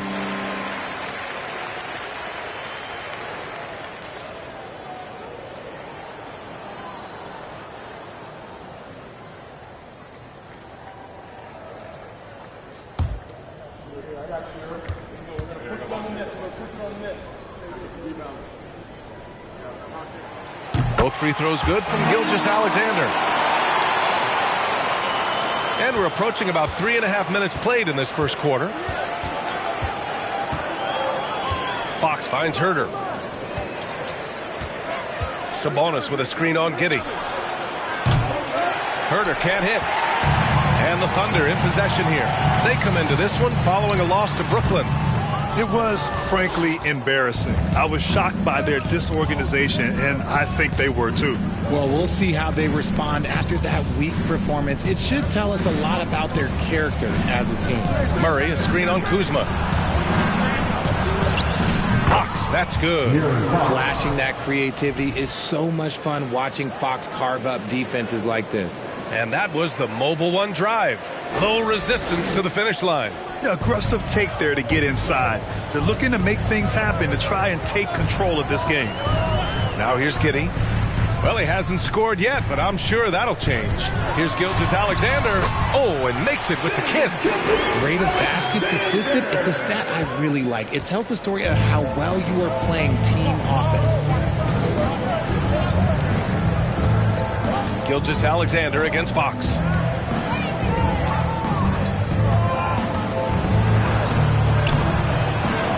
Rebounded by Kuzma. Just enough resistance to force the miss. Barely. That's one he'll generally make. Gilgeous-Alexander on the wing. Fires for 3. Gets the 3 to fall. Gilgeous-Alexander's got 9 points. You have to chase Gilgeous-Alexander off the arc. A guy with this confidence is just too dangerous. The fadeaway. He can't get it to go, so the Thunder will take it the other way.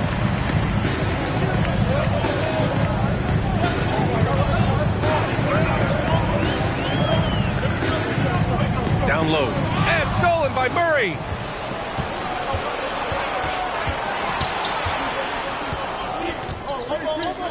Fox left side.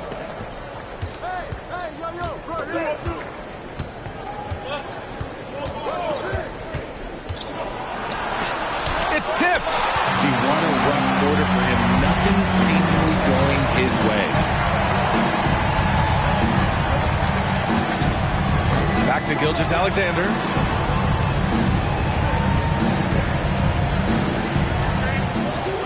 Shot clock at 6. It's rebounded by Sabonis. The Kings have gone only 3 for 9 from the floor. Monk for 3. That one no good.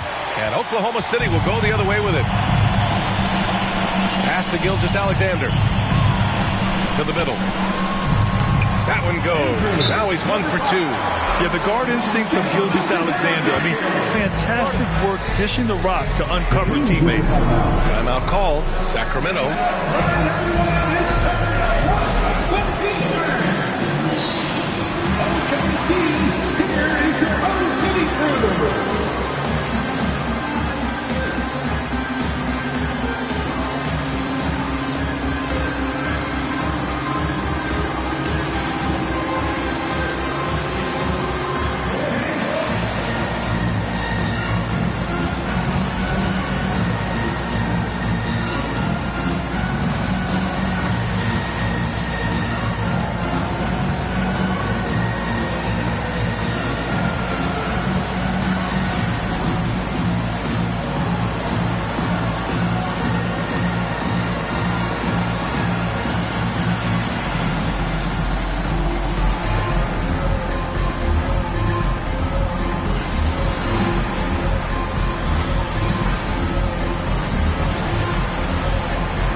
And the Thunder making a change here.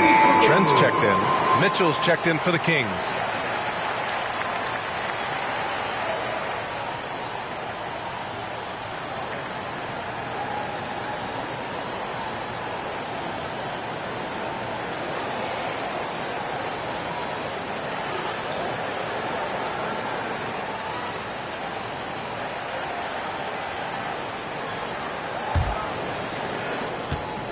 The Kings trailing.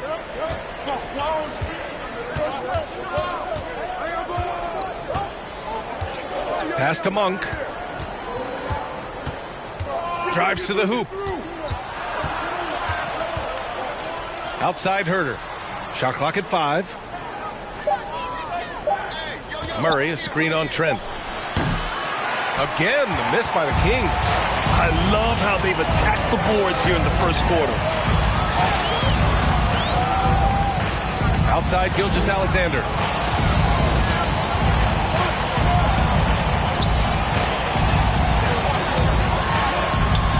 And the shot's good. And now it's a 7-point Oklahoma City lead. Just so successful getting the ball inside and finding those great looks. It's Monk on the wing.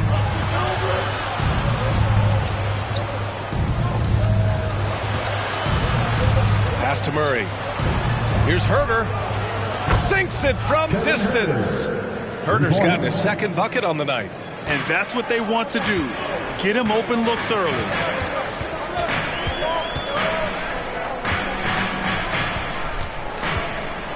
Shoots from 12. The putback. It's good on the putback. The D hasn't been quick enough to react to the ball inside. That's helped cause this run. To the inside. Outside for Mitchell. Back to Monk. Inside. Here's Sabonis. Falls back and drains a fadeaway J. Sabonis has gotten his second bucket of the game. We all know that Sabonis would much rather get all the way to the hoop, but nice job choosing the mid-range. That's the shot that the defense was giving him. Ooh, took him no time at all to get that one. And the Thunder lead by 7. Keep riding that hot hand. He's been pretty much unstoppable. Pass to Monk. Over Kuzma. Gilgeous-Alexander with a rebound. For Oklahoma City, they've gone 7 of 16 so far. Now here's Trent. Back to Gilgeous-Alexander. Over Mitchell. The shot comes out, and Sacramento will go the other way with it. No question who's in control of the board so far. Murray can score in a multitude of ways, Greg. Oh, yes, he can, B.A. I mean, he can feast from the post, the mid-range, and the three-point line as well. He always plays under control at his own pace, and that's why he looks so fluid out there on the floor. And the Thunder in possession here. After the Kings picked up a basket a moment ago. Pass to Holmgren. And here's Gilgeous-Alexander. From the left block. And there's another one for the Thunder. This man is on fire. His team is winning, and it doesn't get better than that. Time called here. The Kings decide to talk it over. Yeah, Coach no doubt wants to use this timeout to review the matchups and maybe make some adjustments as well. I'm sure all of the above is in order, and you can never be too content.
Blockers in the association.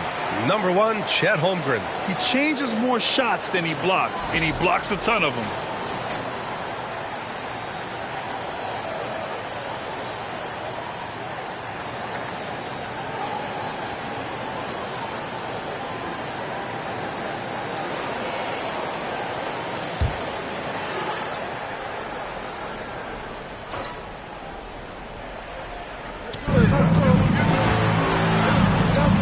By Trent.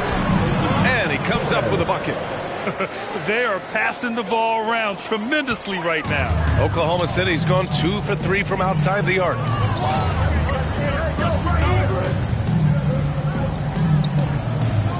It's Dort on the wing. Pass to man. Dort outside. Jacks up a 3. Sacramento grabs the miss. Coming off that win against the Sixers. And it wasn't just their starters putting in work. Their backups were real spark plugs on offense. Yeah, your second unit, those reserves, they can swing a game. Now here's Mitchell. 14 points for him last game against the 76ers in Philadelphia. And he didn't just create offense for himself now. He did a tremendous job of setting up his teammates as well. Here's man. It's a 5-point game. Excellent D there from Holmes. Ooh, old school right there. No easy buckets. Back to Mitchell.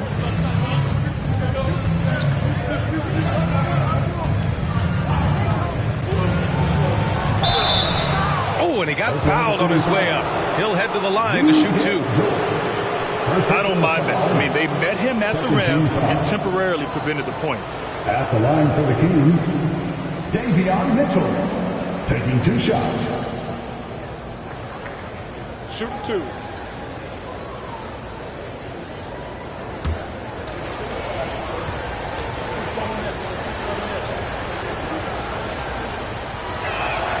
And he makes the first.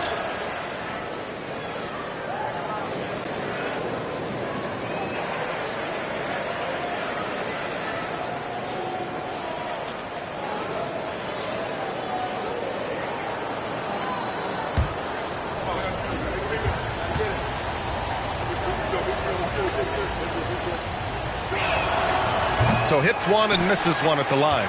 Grant, it's amazing how Holmgren transforms your defense when he's on the floor. Yeah, B.A. I mean, he really makes up for a lack of strength with length and tremendous timing. He has the lateral footwork to defend 1 through 5 as well. And, of course, he can block shots from any spot on the floor. He didn't make them pay for that weak defense, but they just can't rely on him to miss those kind of shots. Here's 7 down low, guarded by Trent. Here's 7, passes to Anthony. Here's 7, a screen, just 5 to shoot. And that one's long. Thunder with a lead. Pass to Man. It's Dort on the wing. Here's Man, tries to snap the cold streak.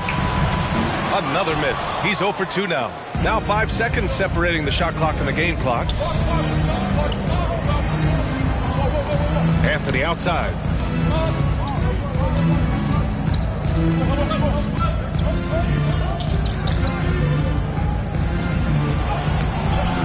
Uses the glass on the layup. Good execution. They're getting some short-range looks here. Here's Trent. What a performance for Shai Gilgeous-Alexander. He has been the story for the Thunder, absolutely carrying the offense. He ends the quarter with 14. We're coming right back. Don't go anywhere.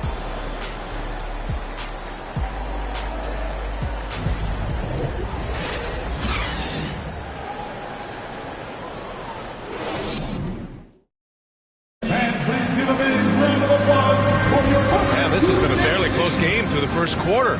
We'll see what happens here in the second. And what do you guys think about the Thunder here in this one? Well, it looks like hitting the boards hard was an emphasis of their attack. They knew how valuable it was to do so. Yeah, it's clearly a focus for them in this one, and no question that all the second chance looks are paying off. And the Thunder in possession here. On the court for the Kings, second quarter underway. Rashawn Holmes is out there with Omer Yurtseven. Then it's Carmelo Anthony. Then there's De'Aaron Fox. From deep, Holmgren. No luck on that one. So Sacramento will take it the other way. It's off to Washington after this one, where they will face the Wizards. They're getting into the back half of a 4-game road trip. Fox outside. Holmes, a screen on Giddey. Here's Fox. Oh, that doesn't go on the chance to tie. And the Thunder shooting just 33% so far in this game. To the paint. Stolen by Holmes. Fox against Dort. Pass to Holmes. To the inside. Anthony in the post. He nails it, and we're tied. Looks like we're starting to see a pattern here. Not afraid to get in the paint and get wet. Giddey with it.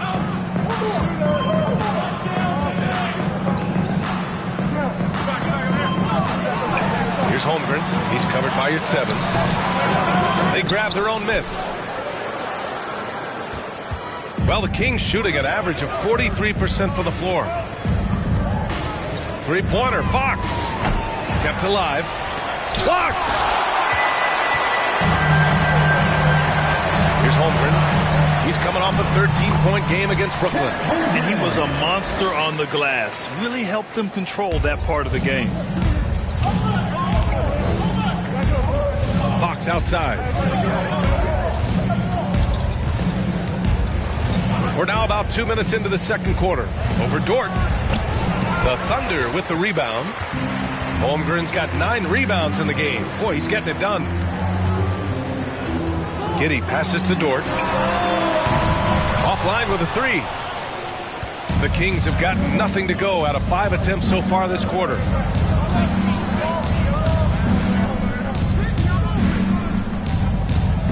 Pass to Anthony. Count that one. Anthony's got 6. And once more this half, they find a way to get great position inside. Here's Mann. He's covered by Fox. Mann misses. The Kings have gotten just 2 of 6 field goals to go in the second. Now Fox. Over Dort. Anthony misses. Here's Holmgren. He's guarded by Anthony. Outside Giddey. Pass to Pokashevsky. Lets the 3 fly. Nice start for him. Sinking his first shot. And legacies are defined in the playoffs. Game to game. What's the measure of greatness for a star player in your mind, Grant? Well, B.A., I think it's all about consistency. The great ones in this league historically bring it every night. They may have a bad game here or there, but for the most part, the energy, the effort, and the consistency is always there. Man, he made sure to get his money's worth on that foul. Uber 7 at the line for 2. Shoot 2.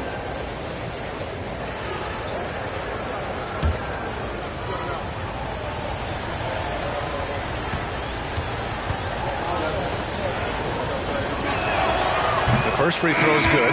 Some changes for Sacramento. Domantas Sabonis comes in for Holmes, and Murray subbed in for Anthony.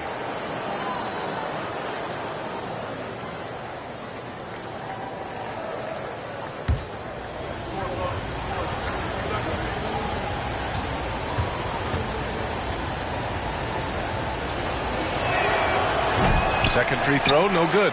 This has been a close game in a lot of ways, but they do have an edge on the board. And it goes as the official calls the foul. Count it, and he'll shoot one more at the line. And a moment to look at the scoring approach in terms of where the points are coming from here for the Thunder. Monk, he's checked in for Sacramento. At the line for your Oklahoma City, number 5, one shot.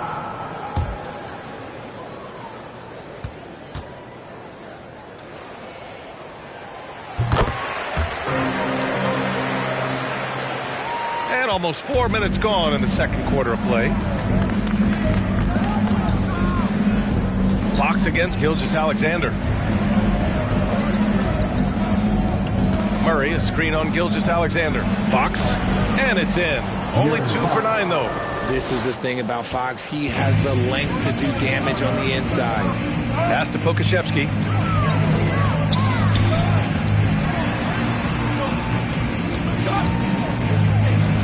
To the right side. Now here's Giddey. 5 to shoot. From the stripe. Missed it. 3 for 6 now. For Sacramento, they've gotten 5 of 8 attempts to drop since the second began. Sabonis with it. Shoots from 12. He's off on that one.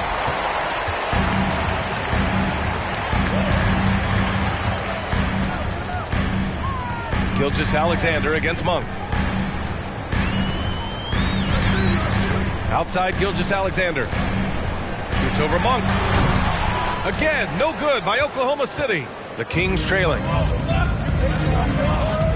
Pass to Fox. Inside.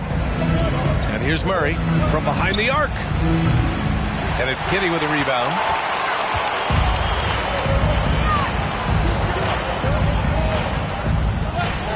From downtown, and he's now 1 for 4 after that one. He can really stroke it from deep. You have to keep better tabs on him. Driving inside, that's tipped. Pass to Murray. Monk for 3.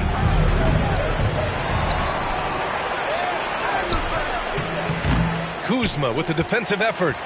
The Thunder have gone 4 of 10 from the field in the second. And that's his 4th bucket of the game in 7 attempts. He's good enough where it takes a lot to bother him at the rim like that. Sacramento calls timeout. You have to like what we're seeing from Shai Gilgeous-Alexander. This timeout gives them a chance to strategize because whatever the game plan they have, it's not working.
checked in. A quick look at the best when it comes to the boards. Fifth on the list, Domantas Sabonis. Just so strong on the boards. That's a skill that helps your team win games.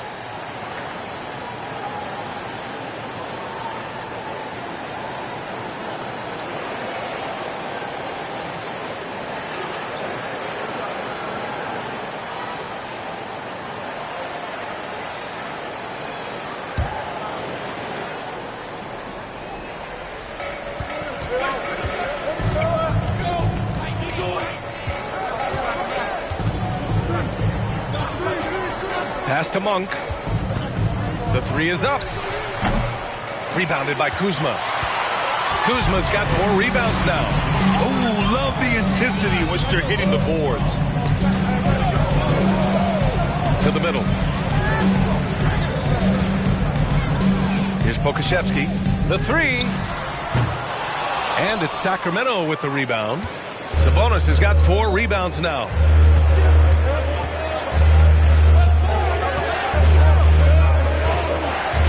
Pass to Monk. And he's going for the lob. The pass, the catch, the slam. What a clean play. Man, absolutely jaw-dropping. Sabonis is a dominant interior scorer. He's got the touch, the strength, and a wide array of post moves to work with. And that one's good. Gilgeous-Alexander. Moving or shooting, Gilgeous-Alexander has such precision, able to quickly lock in his shot. Pass to Murray. Now Sabonis. Fade away. 6 on the shot clock. Basket counts. Sabonis has got 8 points. You know, for Sabonis, we've seen more teams try and double him when he gets near the hoop, Richard. Yeah, but the problem with that is that he is an excellent passer and decision maker. He knows how to find the open man and make the defense pay for sending that double. And that one's good. Giddey's got his second bucket on the night. His nimbleness makes him a unique threat at the rim. Outside Monk. Here's Sabonis. And Sabonis slams it in. Love to see Sabonis get dominant like this. Defense has no chance to interfere. Outside Gilgeous-Alexander. From the low block. And out of bounds. The Kings will take it. Here's a look at the schedule for the Oklahoma City Thunder.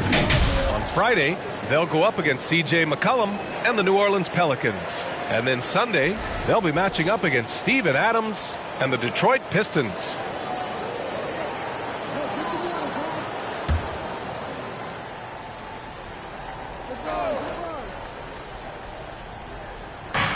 Out to the right wing.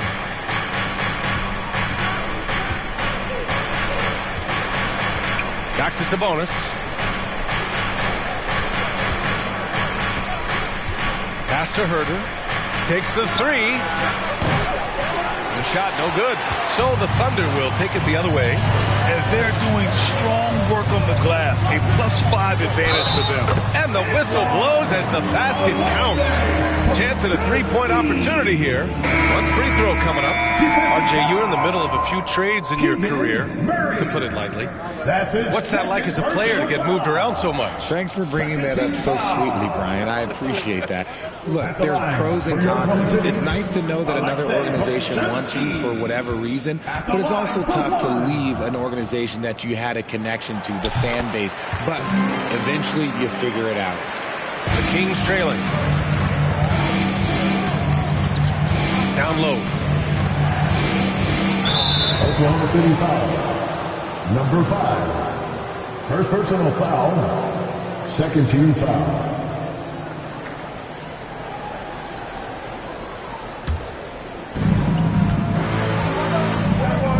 Outside Mitchell. Pass to Sabonis. And Sabonis slams it in. Excellent body control by Sabonis, rolling off the pick and into position. Oklahoma City has gone 2 of 6 from distance here in the second quarter. Herter against Trent. Here's Gilgeous-Alexander.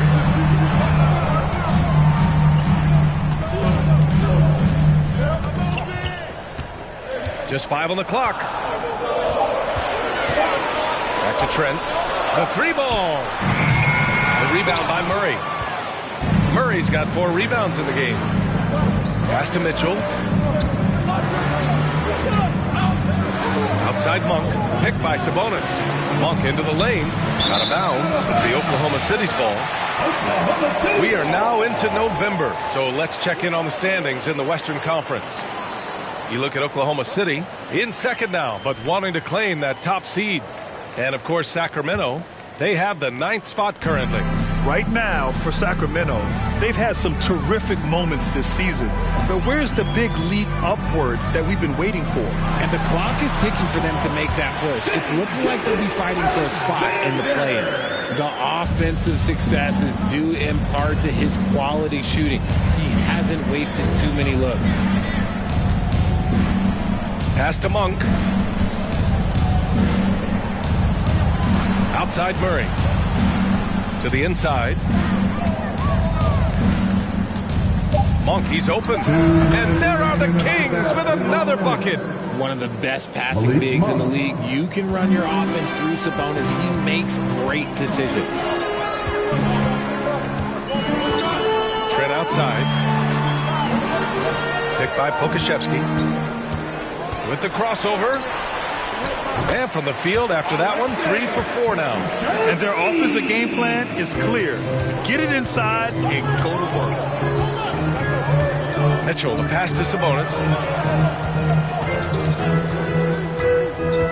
Pass to Herter.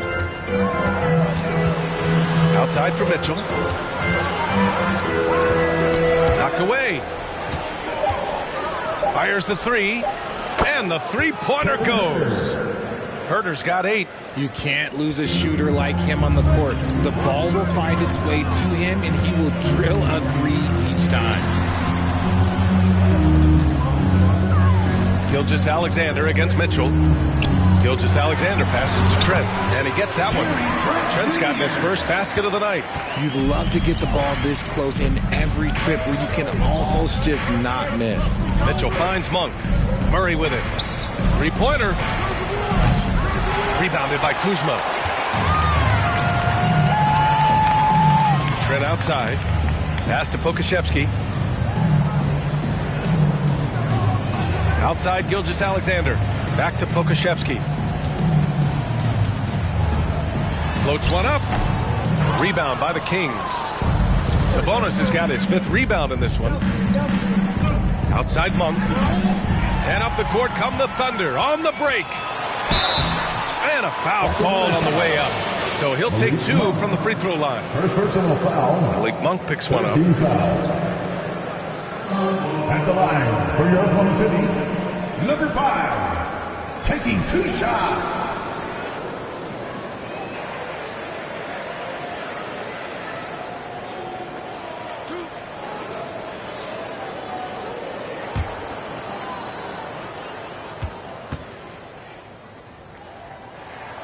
First one falls for him. Yeah, just knocking down every free throw. I mean, I love to see this kind of efficiency.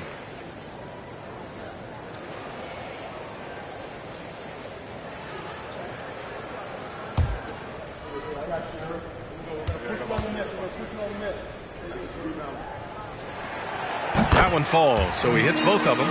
He wasn't quite as assertive as he needed to be in the first quarter, but now he's taking a more head-on approach and getting himself to the line. Here's the pick. Out left to the wing. Here's Anthony. Here's your 7. Oh, he got it up in time, but it wouldn't fall for him. And that concludes the first half. Thunder out in front. They're up by 10. Stay with us, folks. We'll be back just after halftime to get the 3rd quarter started.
Welcome.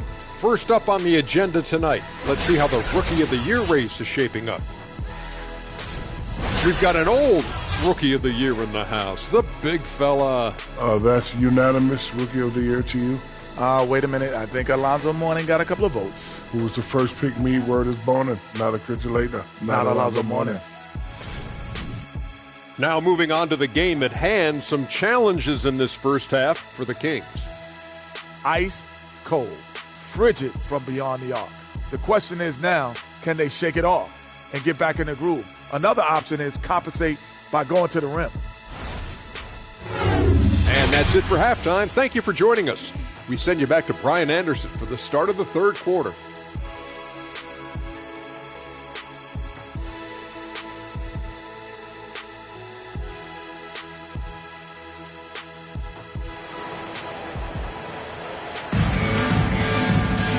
Well, for those just tuning in, thanks for being with us. Second half of this game still to play. You know, Shai Gilgeous-Alexander has been exceptional here, guys. Yeah, tonight he's done a great job of slashing through the lane and finishing. And you love that mindset he has going at the rim. He hasn't settled for anything, and he's been the aggressor all game long. And we've got third quarter basketball here. 2 quarters in the books. The Thunder shooting 44%, a pretty decent clip. They've got Josh Giddey, Kyle Kuzma out there with Holmgren. Then it's Shai Gilgeous-Alexander. That's the group for Mark Daigneault starting the second half. Holmgren drilled from 11 feet out. Holmgren's got 8. They're finding ways to get the ball into the paint.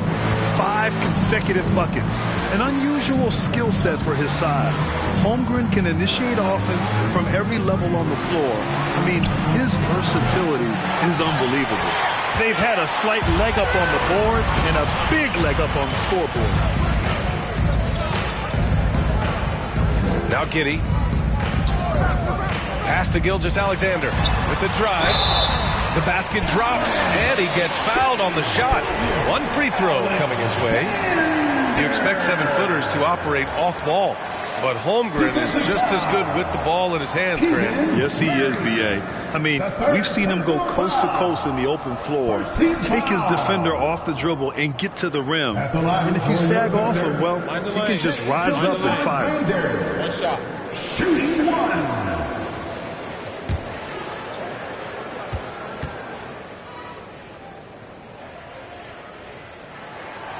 And that one misses. And another shot. Hauled in by the Kings. Murray with it. And it's Kuzma picking him up. Outside Herter from deep three-point range. And it's out of bounds. Last touch by Holmgren. Kings ball. And now with a break in the action, here's a look at some of the best passing big men in the league this season. Second is Domantas Sabonis. And I love how these guys are some of the most complete front court players in the NBA. They're not just score and rebound bigs, they can also beat you with their passing as well. The way they move the ball is tremendous. I love seeing that kind of pass work being done out of the post. Up top, Monk. Pass to Sabonis. Banked it in off the glass. 14 points for him. Ooh, he is in the zone offensively. Sabonis is making good selections and playing with great intensity right now. And we just had to see that mobile one drive one more time. Great stuff. Yeah, he made that drive look easy, but that had a high degree of difficulty. Here's Holmgren. Give him 8. Inside. Oh, they get a hand on it. Out of bounds. It'll be Kings ball.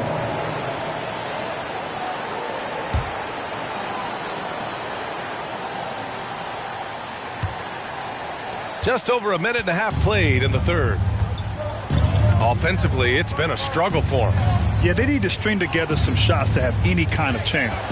Murray, a screen on Gilgeous-Alexander. And it's Fox missing. And they're +5 on the boards after that rebound. Kuzma, the pass to Giddey.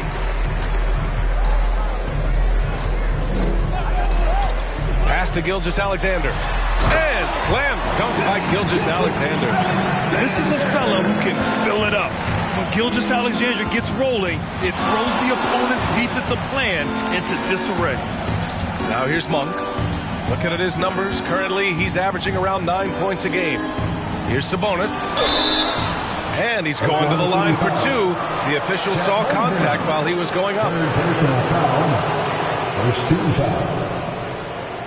At the line for the Kings, Domantas Sabonis taking 2 shots.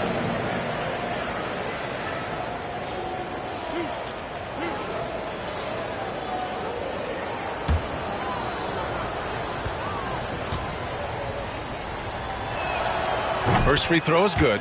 You can tell Sabonis brings a lot of heart to his game. He's serious about winning, but he also knows how to enjoy himself out there with his team.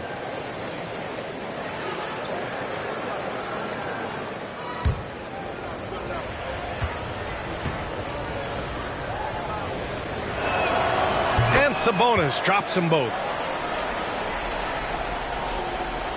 And the Thunder in possession here. Second half of play here with just under 2.5 minutes passed. Gilgeous-Alexander against Fox. Pass to Holmgren. There's the three. 6 to shoot. The rebound by Murray. Murray's got 5 rebounds in the game. Now here's Fox.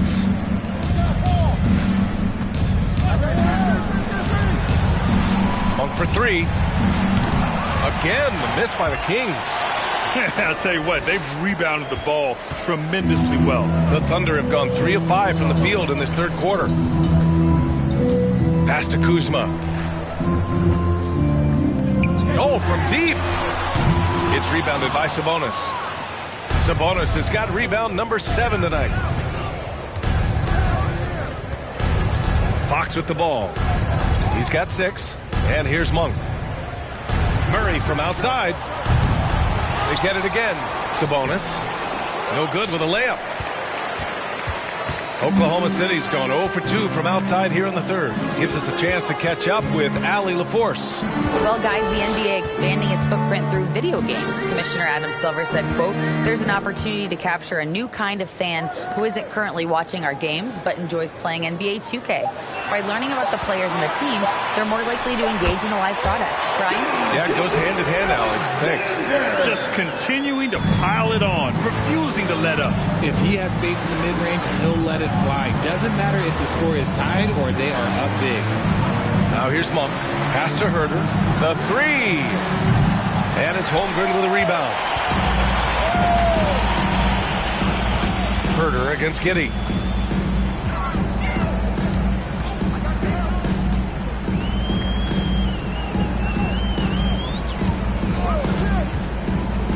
Here's Holmgren. Launches it. And they'll get another chance. Outside Gilgeous-Alexander.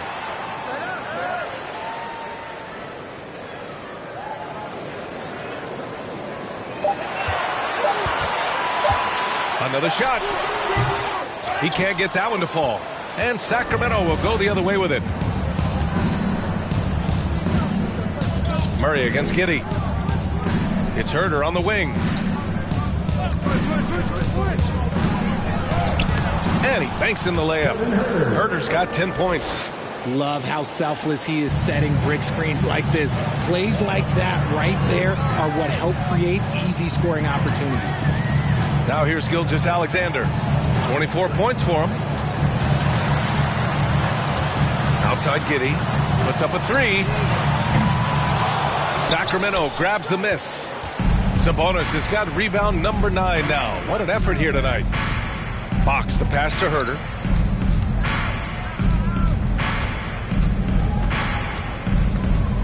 Back to Fox. Out to Sabonis. Launches a 3. That one doesn't drop. So the Thunder will take it the other way.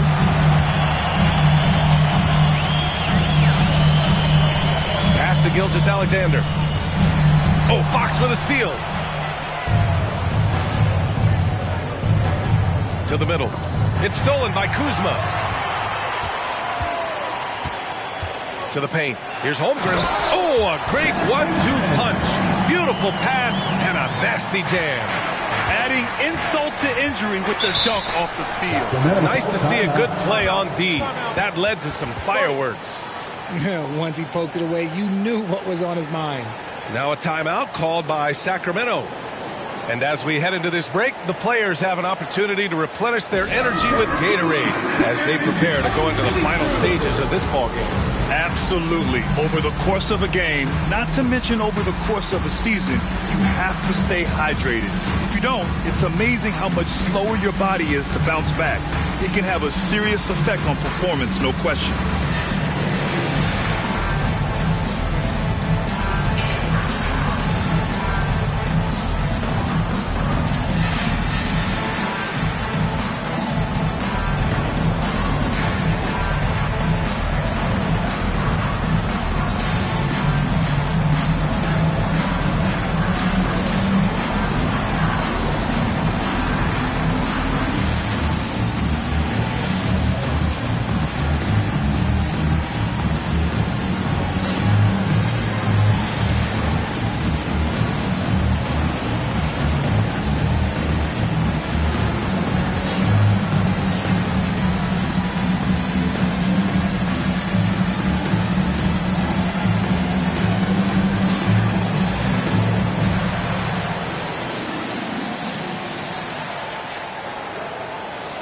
So it's both teams making substitutions here.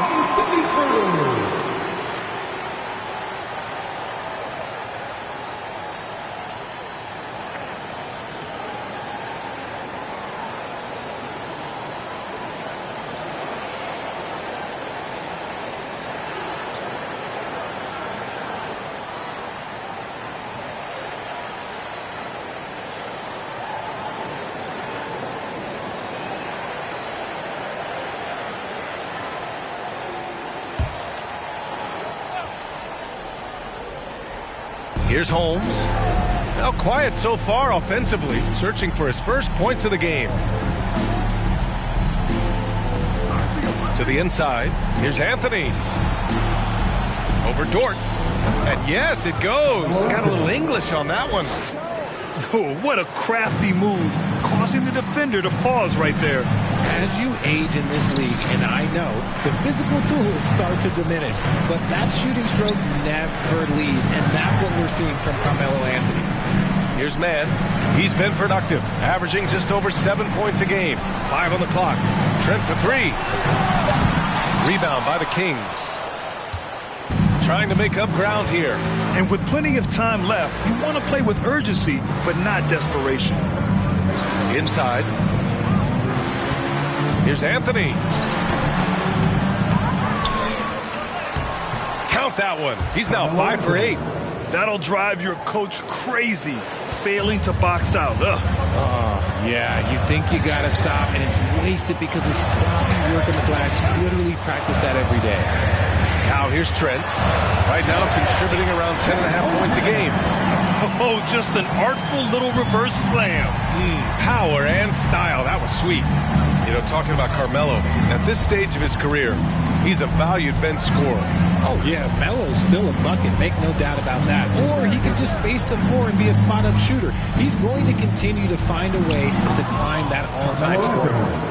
Love to see him inside passing like this, as well as guys being on the same page. Pass to Dort. Sacramento foul. First personal foul. Second team foul.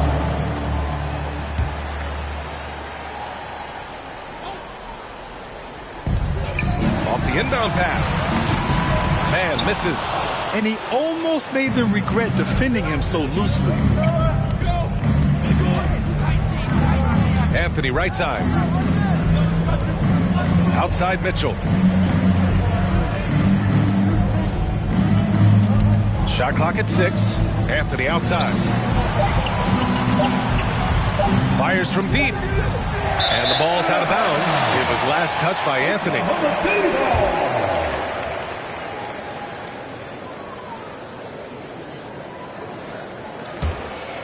The Thunder have gotten 6 of 14 shots to drop in this third quarter.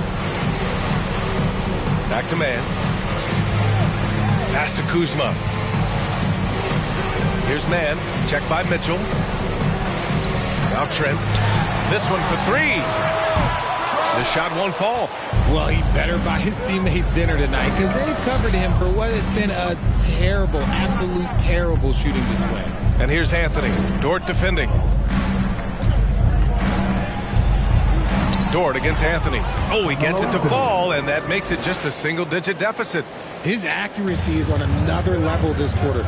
Really high-quality shooting. Here's Mann. He's covered by Yurtseven. It's good. Holmgren's got 14. Just a textbook lead pass right there, putting it right where it needed to be.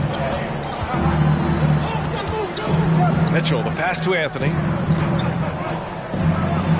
And Anthony slams it in. And what an aggressive move to the rim. He's really trying to fire up his teammates right now. Boy, it's not hard to feel inspired after a teammate makes that kind of finish. And that could be the spark they needed to make a little run as they try to even this thing up. Here's Dort after the Kings picked up a basket a moment ago. Pass to Mann. Beyond the arc. And Dort is good for three.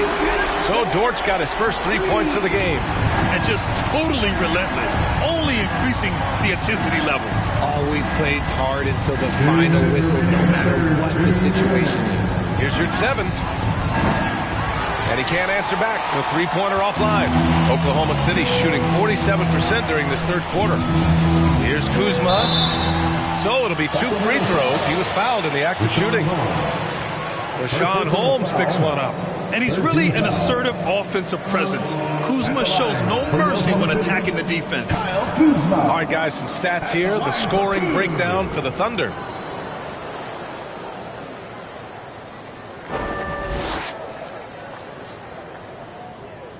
Take a break.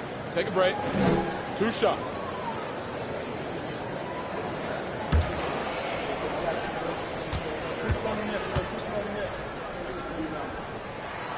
That's good from Kuzma.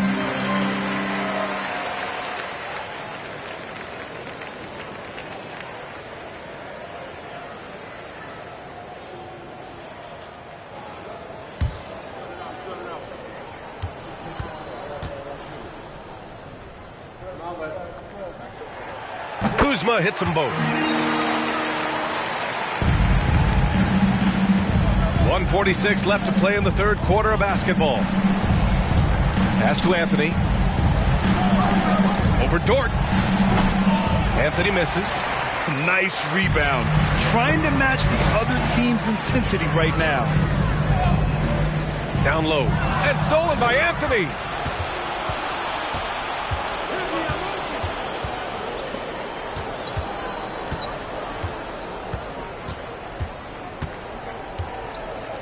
A minute 15 left in the third quarter. Down to 5 on the shot clock. Late clock here. The Kings need to get one up. And Anthony slams it in.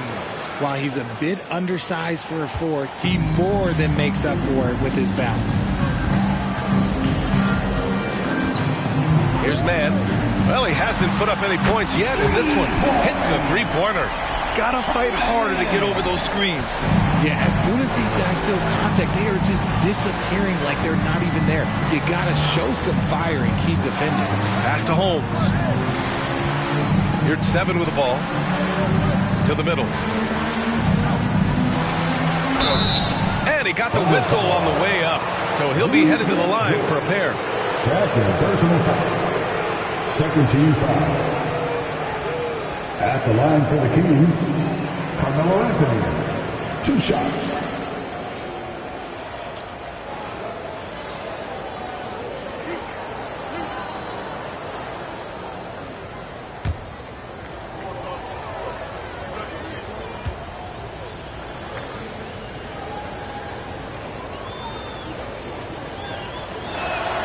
The first one falls. Herter's checked in for Holmes.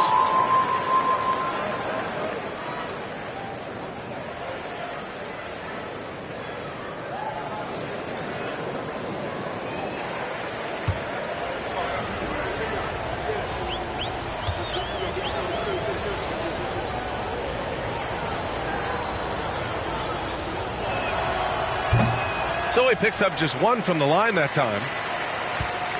Oklahoma City shooting the rock well at 46%. Pass to Trent. Here's Mann. Now here's Trent to the wing on the left. Dort outside. 4-3. Rebound by the Kings. Yurtseven's got 8 rebounds in the game. And Anthony slams it in. And he brings this game a little closer using a huge one-hand slam. That's a great way to get your team back into it. And so it's the Oklahoma City Thunder in command with a 13-point lead at the end of the quarter. We hear teams talk about wanting to get the ball inside, but this is how you do it. More 2K action in just a moment.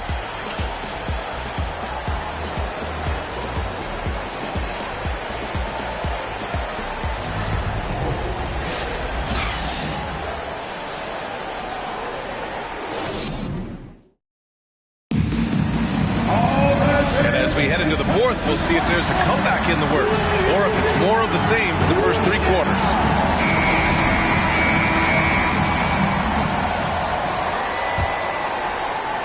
And Sacramento shooting just 42% so far in the game. On the court for Sacramento, Omer Yurtseven out there with Domantas Sabonis. Then there's De'Aaron Fox. Then there's Kevin Huerter. We've seen that more than once today. An effortless basket inside. Here's Holmgren.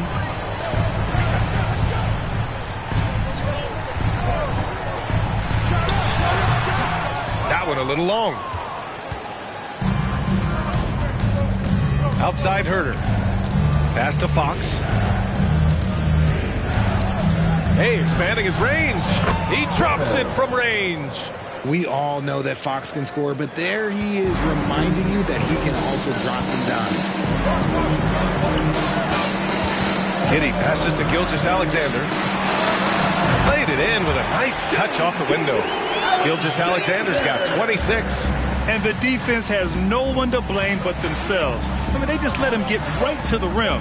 That's a great possession. Put your best players in a position to succeed. Now here's Huerter. That one falls. Nice feed from Sabonis. He was solid in the first half from deep. He's a guy who can get hot. Let's see how he does here in the second. Dort for 3. It's rebounded by Yurtseven. The Kings have gone a perfect 3 for 3 here in the fourth. Pass to Fox.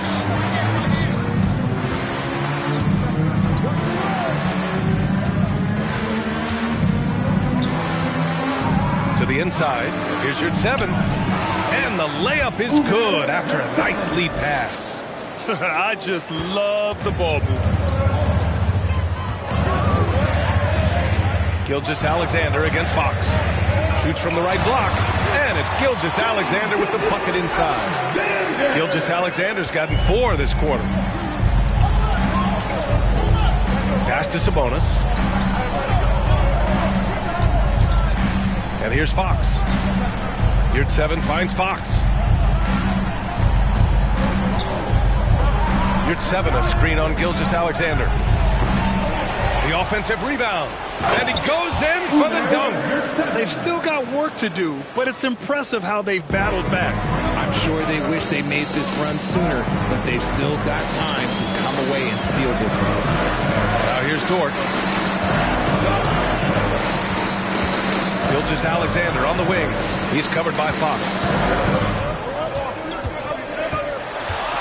Fox against Gilgeous-Alexander. Clock is at 3 from about 19. Sacramento grabs the miss. And it's the Kings ball. They're on a 12-4 run. Fox against Gilgeous-Alexander. Now here's Yurtseven. Out to Fox. The 3 is up. The shot is good on the assist by Sabonis. Sabonis has got his 3rd assist of the night. A look at the clock. A little under 3.5 minutes gone by in the fourth. Gilgeous-Alexander against Fox. Giddey with a screen on Fox. Pass to Giddey. lays it up and banks it in. Can't ask for a better look with the game in the balance. Sacramento has gotten 3 threes to fall out of 4 attempts here in the fourth. Now Fox. To the paint. Here's Yurtseven. Perfect pass to set up the lay-in. Yurtseven's got 6 here in the quarter. I like how Fox ran that two-man game, making the correct decision. I'd like to see that more from him. Outside Gilgeous-Alexander. Down low. Sabonis with some nice D. And even though he hasn't been himself, it hasn't affected his team too much. They've still got the lead. Fox against Gilgeous-Alexander to tie it up. And he was fouled while in the act of shooting, so he'll take 2 free throws. It's going to go on Shai Gilgeous-Alexander. Draws tons of attention with the ball in his hands. Fox, he'll get you some bonus shots. At the line for 2.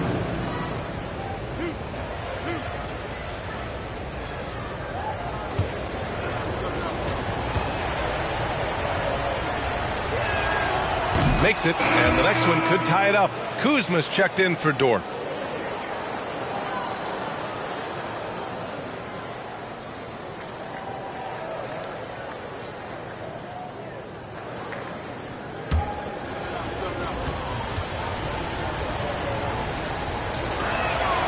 And it's tied up with that one. Here's Giddey.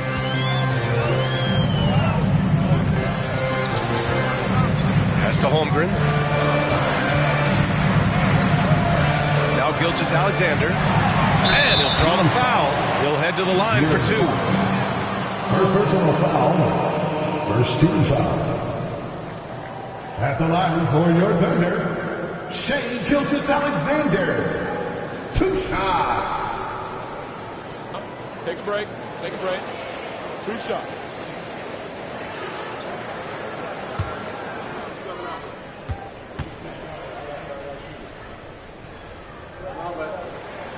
That free throw good from Gilgeous-Alexander.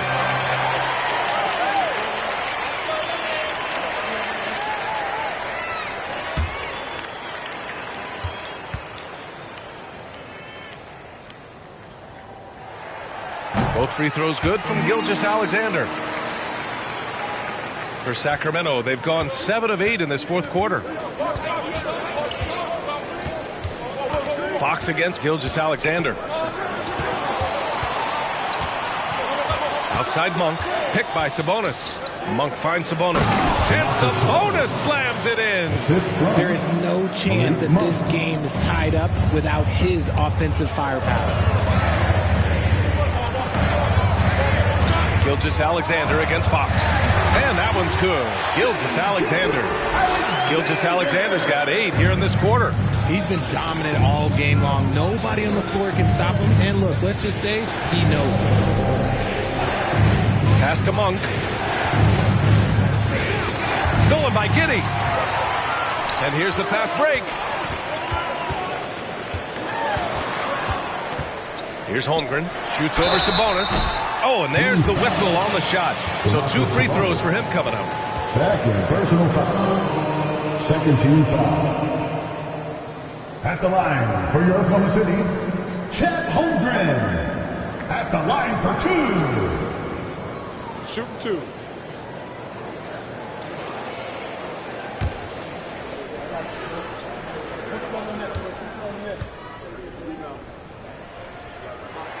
He's off on the first.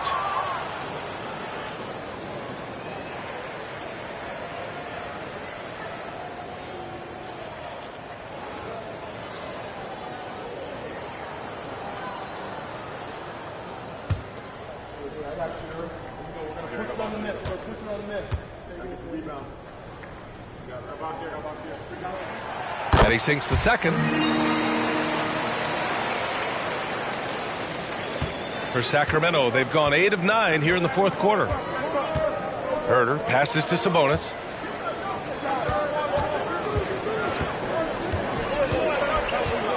Pass to Monk. Over to the wing. 6 on the shot clock. Oh, plenty of contact on that shot. Officials call the foul, and he'll take 2 free throws now. It's going to go on Shai Gilgeous-Alexander. When Fox drives, he knows he's going to get contact, but if he stays locked in and gets the foul call. Taking 2 shots.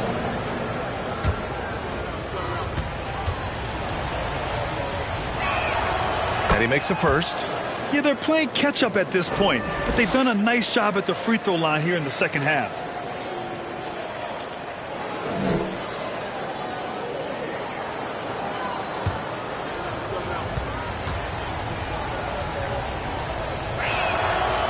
No good on the second free throw. And they need to play good defense here. That trip to the line helped and hurt. Giddey passes to Gilgeous-Alexander.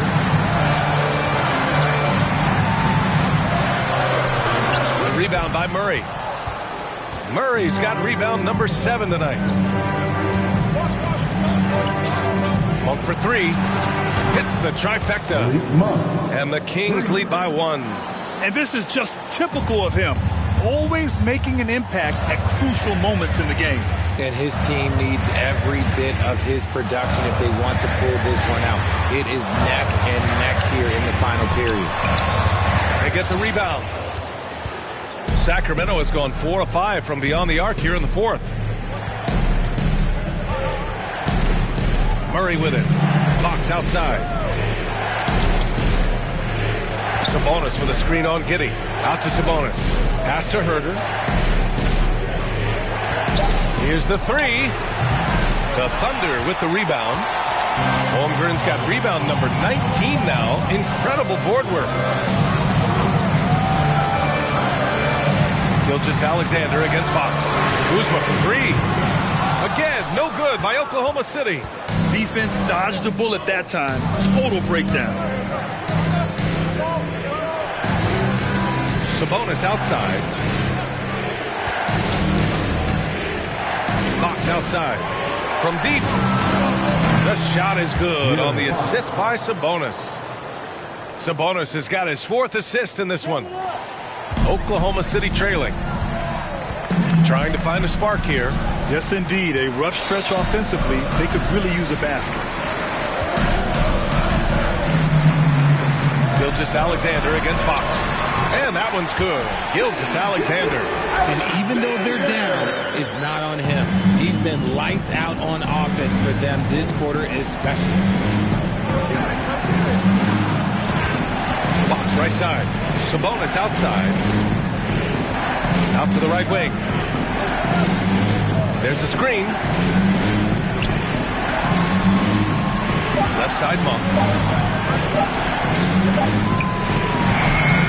And it's Giddey with a rebound. Giddey's got his 5th rebound in this one. And they're up right now, but it hasn't been because of him. He's really struggled on offense. Well, the Kings shooting the ball at 48% so far. Here's Fox. And the layup is good off the glass. Fox has got 13 points here in the second half alone. Oklahoma City has gone 0 for 2 from outside here in the fourth quarter. Pass to Holmgren.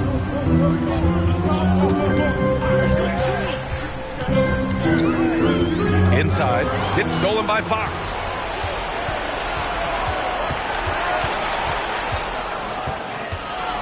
And here's Herter.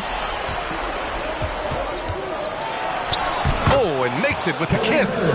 Herter's got 5 points now this quarter. A quality pass, setting up a quality shot. It's just textbook basketball.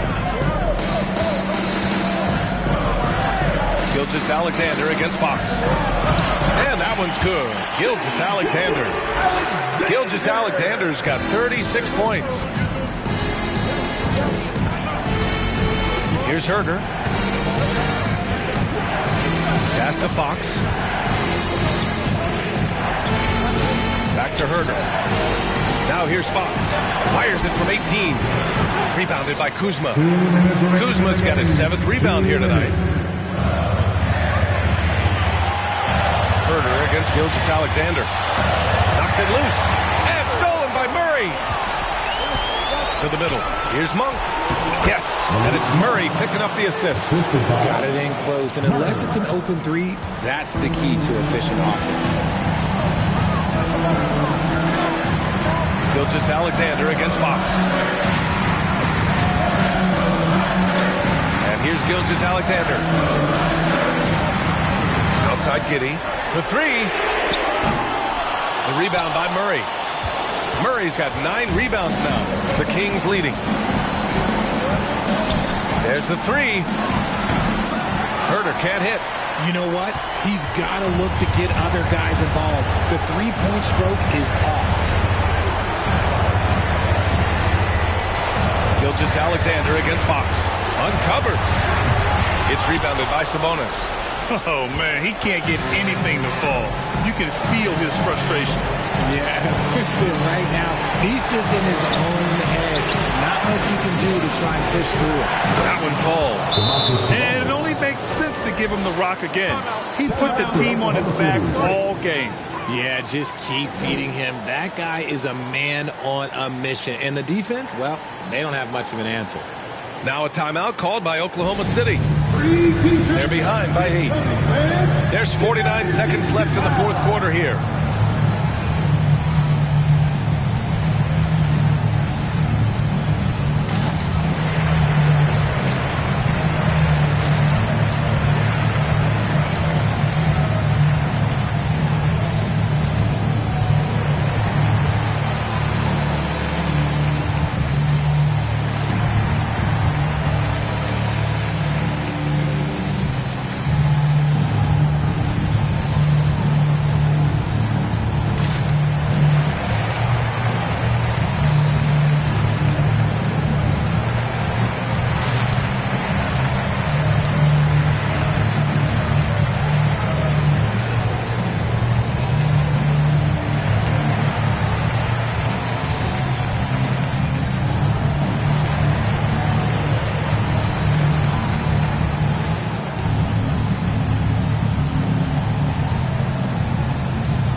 To Holmgren.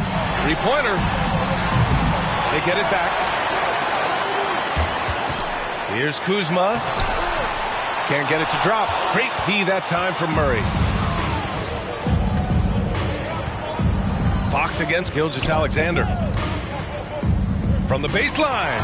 Tipped. And just not enough time for them to get back in this game. Yeah, they got to be disappointed with this result. The three. Rebound by the Kings. Now here's Herter.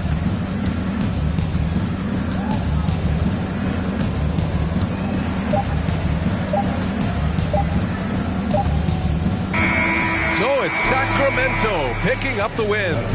They have to feel good about this performance. It's one they can be proud of. Very true. I mean, when you're out on the road, the wins can feel a little sweeter. This one has to feel extra special. And now let's check in with Allie LaForce with the player of the game. Allie. I'm here with DeMontis. DeMontis, a great team win against a quality opponent, too.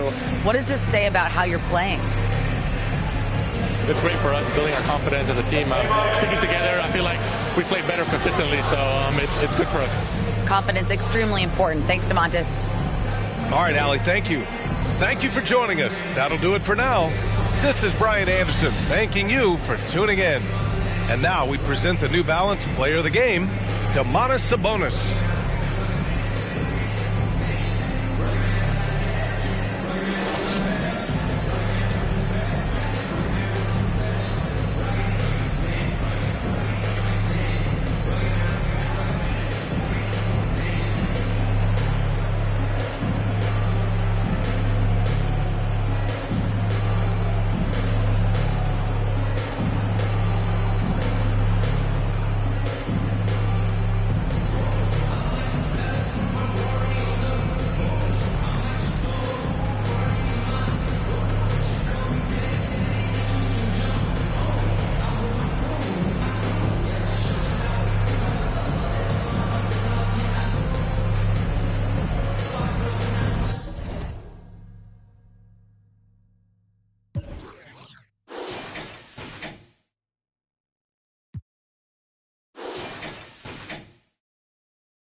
Hey, hey.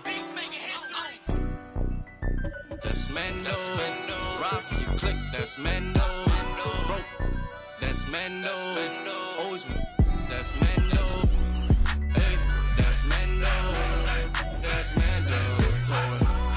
Hey, that's Mando. That's Mando. Gotta stick to the. I keep everywhere I go. I'm from the section where the Asians cold front.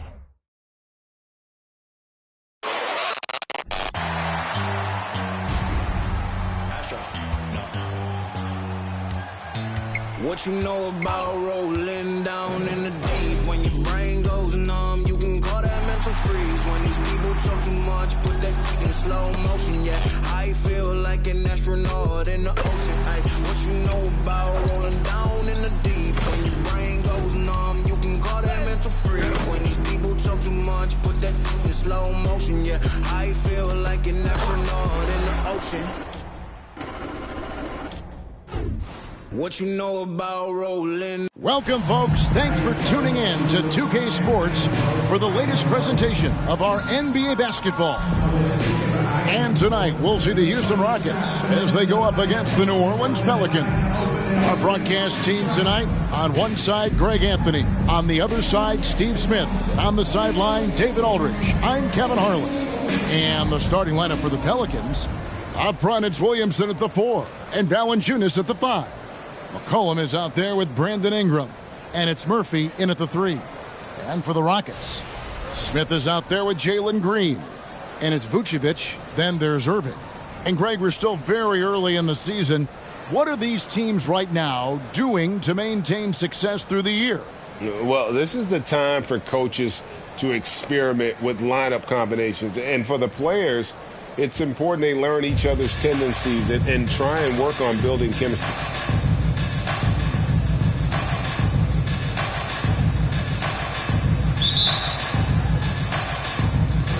Tip-off goes to Houston.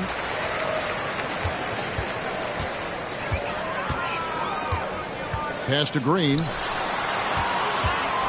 Back to Irving. Valanciunas grabs the board. And here's New Orleans now. Passes to Ingram. Now Williamson. McCollum outside.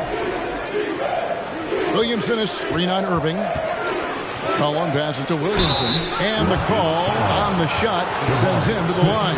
Zion Williamson has a very unique game and body. When you look at him on the floor, what do the optics, Steve, tell you about him? Well, my eyes tell me he's like Shaq, the big diesel, because few guys in NBA history can just out-muscle their opponents. Skill-wise, at that size, he is one of one.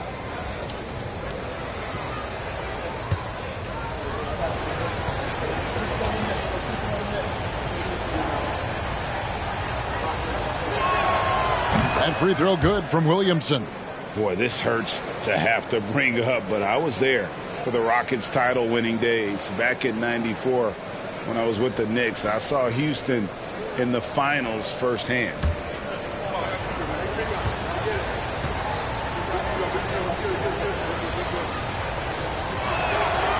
So he picks up just one from the line that time.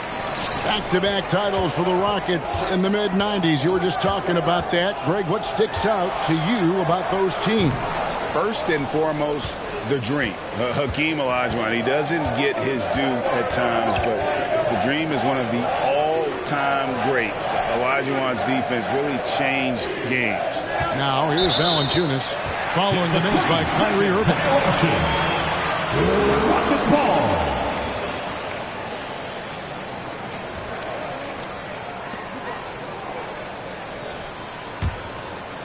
And it's Smith with the ball. He brings it up for the Rockets. And now just over a minute played here in the first. Outside Irving. Vucevic setting the pick for Irving. Goes back up. And Vucevic with the layup. There, they get it going. 1 for 4 now. Always feel good to get that first one. And now the latest From our reporter, David Aldridge. Thanks, guys. I was able to catch up with the head coach of the Rockets. This will be the first game this season against this team. He knows they're great rim protectors, but he doesn't want his guys to back down. He told them, push the action, stay confident. You may get one sent back. Don't let that deter you at all. And Kevin, they're going to keep trying to be aggressive all game. Okay, David, thank you. We'll see if they can execute, Greg, well enough to beat the good defense. Yeah, and it's about identifying the right matchup. You almost always have an advantage somewhere on the floor. You can bet they've been doing a lot of scouting, really getting a chance to prepare for this game. This should be an interesting game of adjustments.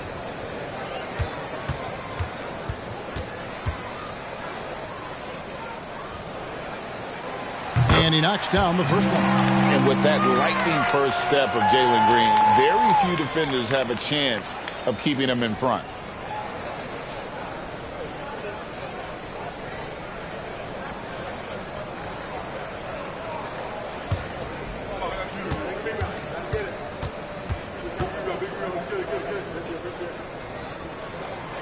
That's also good. So he hits both free throws. And, Greg, one thing about that blinding speed of Green, he's got to make his reads faster as well. I think the game is slowing down for him, though, Kevin. And that and speeding up his shot release will make him even tougher to deal with. Now, here is Smith. Zion Williamson unable to get his last shot to go. Murphy dishes to Ingram. And there's the drive. Can't connect from short range. For the Houston Rockets, they come into tonight following a loss to Utah. McCollum against Smith. On the wing, Irving. Back to Smith. 6 on the shot clock. And the dunk by Smith. Oh, selfless play right there from Green. He's all about getting it to the open man. And so it's McCollum. He'll bring it up for the New Orleans Pelicans. They trail by 3. Williamson is screen on Irving. Kept alive. Here's Valanciunas. And he banks in the layup. Gotta love the big man Valanciunas fighting for that extra chance, and he was rewarded for his effort. Now Irving. We saw him with 19 points his last outing. And there's the call on Zion Williamson. That is his first foul of the game. Second team foul.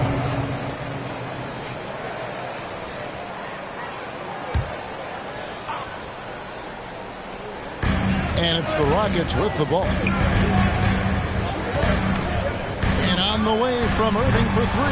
It's rebounded by New Orleans. And this is the first season matchup for them against this Rockets team. Yeah, and they came out with a W every time they played this squad last year. A stark contrast drawn between the conference's haves and have-nots. Williamson finds Ingram. 6 to shoot. McCollum left side. That's in, and he found his range with that one. Now 1 for 2. You just love how reliable he is. Night in and night out, his offense is there. Outside, Green. 3-pointers off the mark. Not quite enough defense. That time around, just lucky he was off. And it's Williamson missing. I'm not sure what happened on that play. May have relaxed a little bit once he got to the rim. The pass to Irving.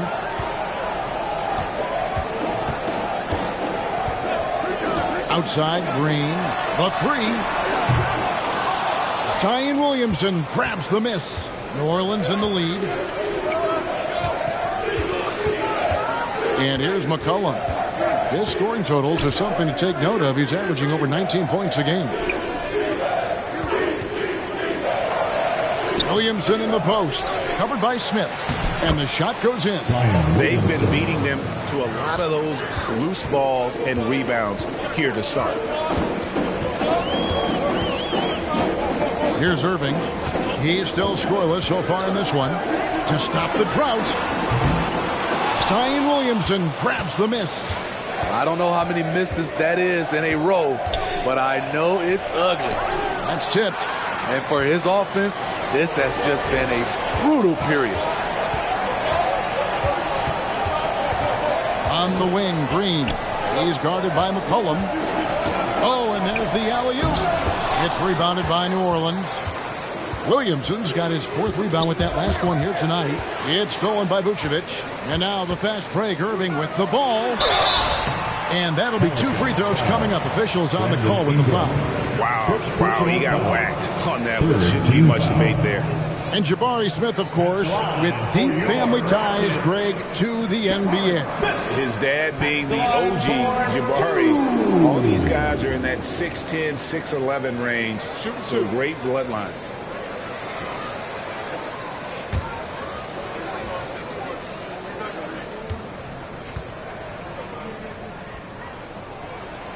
And the first one drops.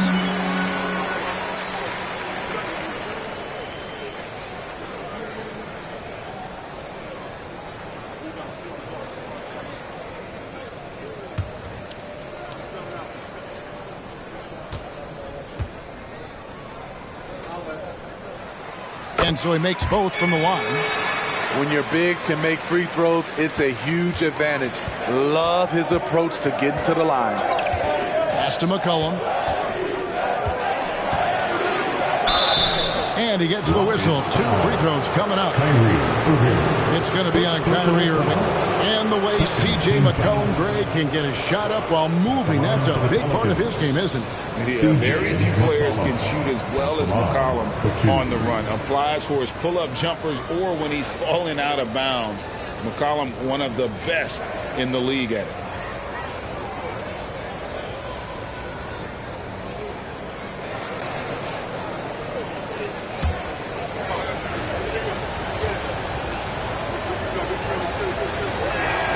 First one falls for him. Led the league in percentage from the line a few years ago. C.J. McCollum dialed in.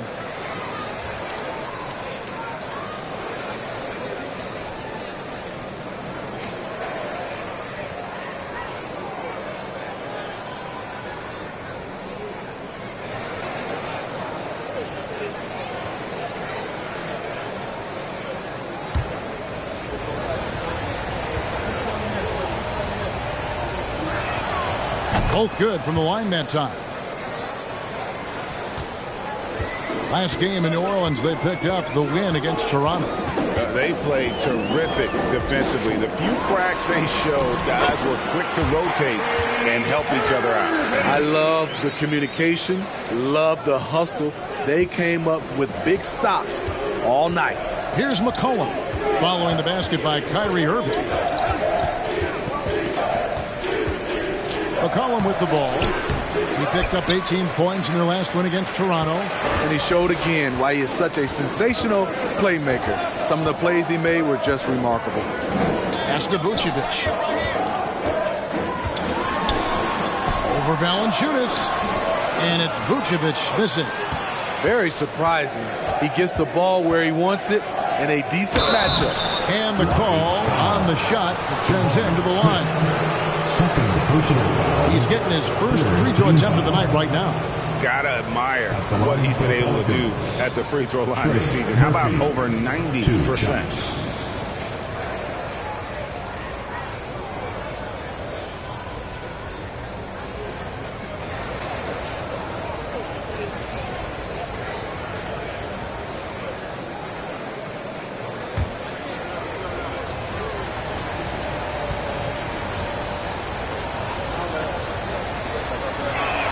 And that one misses.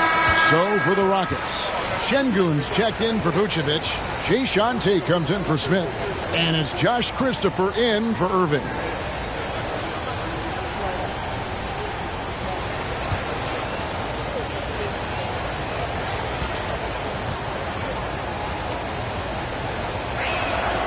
And he's good on the second. Houston's gone 0-4 from three-point land to start out. Looking cold from outside.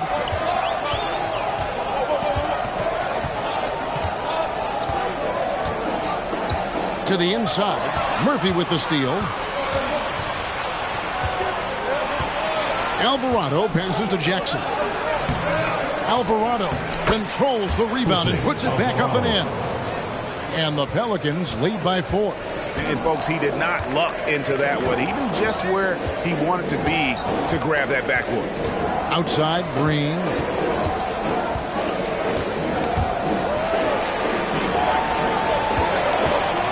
Six on the shot clock.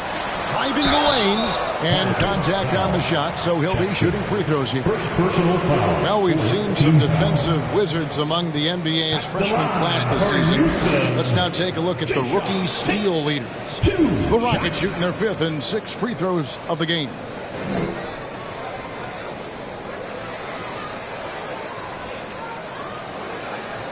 Shooting 2.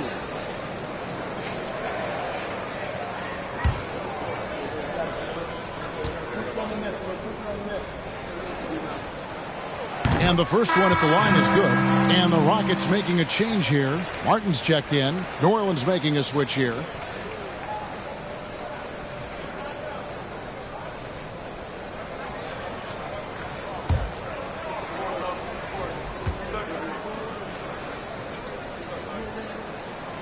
And both free throws good for Tate.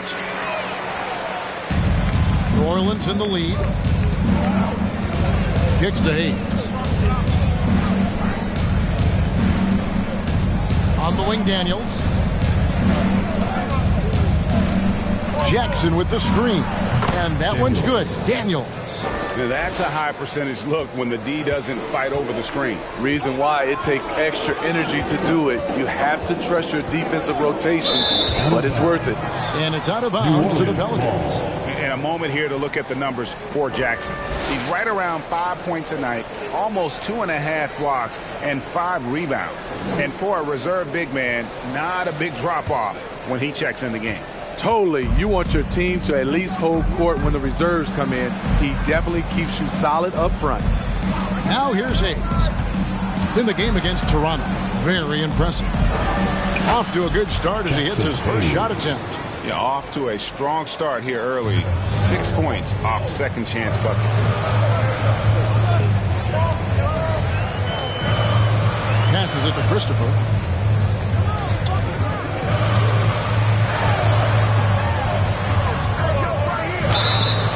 Two free throws coming up, and they call the shooting foul. First personal foul. And here we can check out the story for Brandon Ingram. And an important part of every team's game, a look at the hustle stats for New Orleans. It's all about the fire they're playing with early on. Crashing the boards, and the result, second chance points. And another thing, guys, they've been very active tonight, frequently creating scoring opportunities off turnovers. That free throw missing.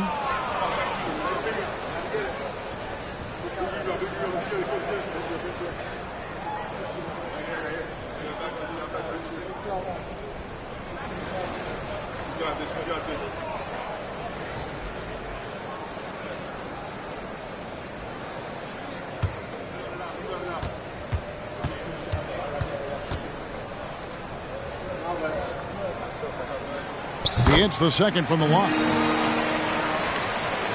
Pelicans leading by 5. And there's the pass to Daniels. Oubre against Tate.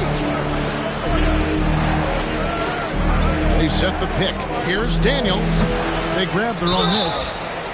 And the basket is good. Got it to go through on the contact, so a free throw coming up. Great opportunity for a three-point play.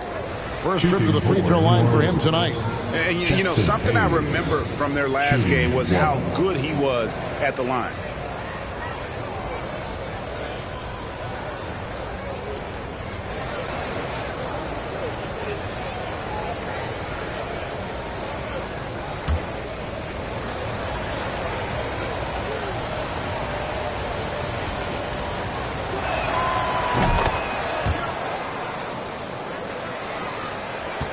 Rockets trail by 8.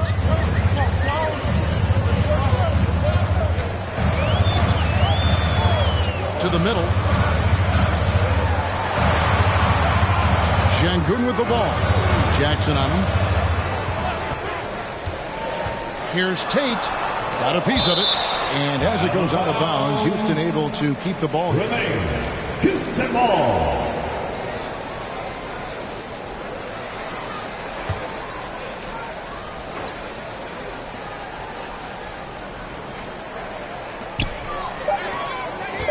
Here's Şengün. And too long on the shot. Yeah, really like the defensive focus and intensity at the start. Here's Alvarado.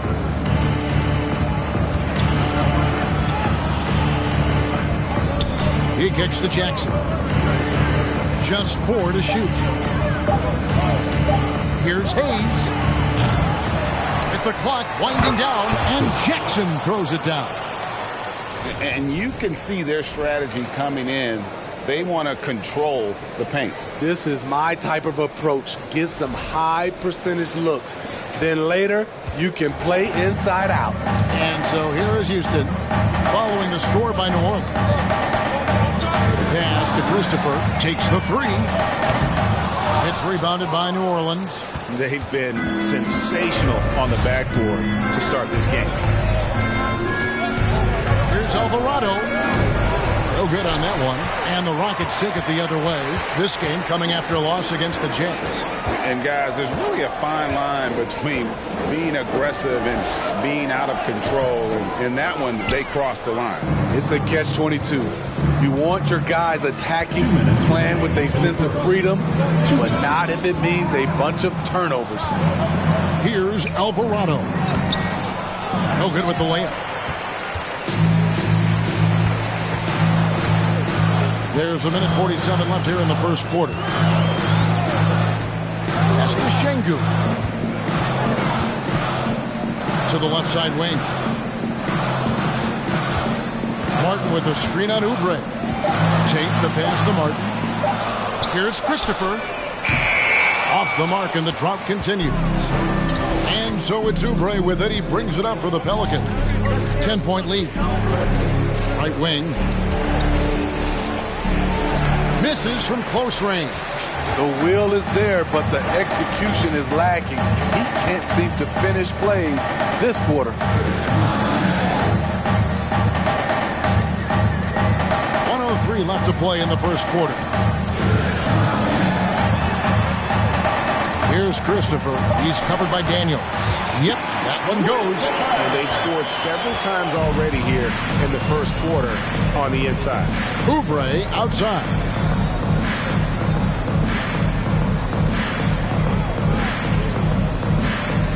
Down low, stolen by Martin. Pass to Christopher. From downtown, bangs home the trifecta. And now there's a 5-point Pelican lead. That's a shot the defense looked like it was willing to give up. Big mistake.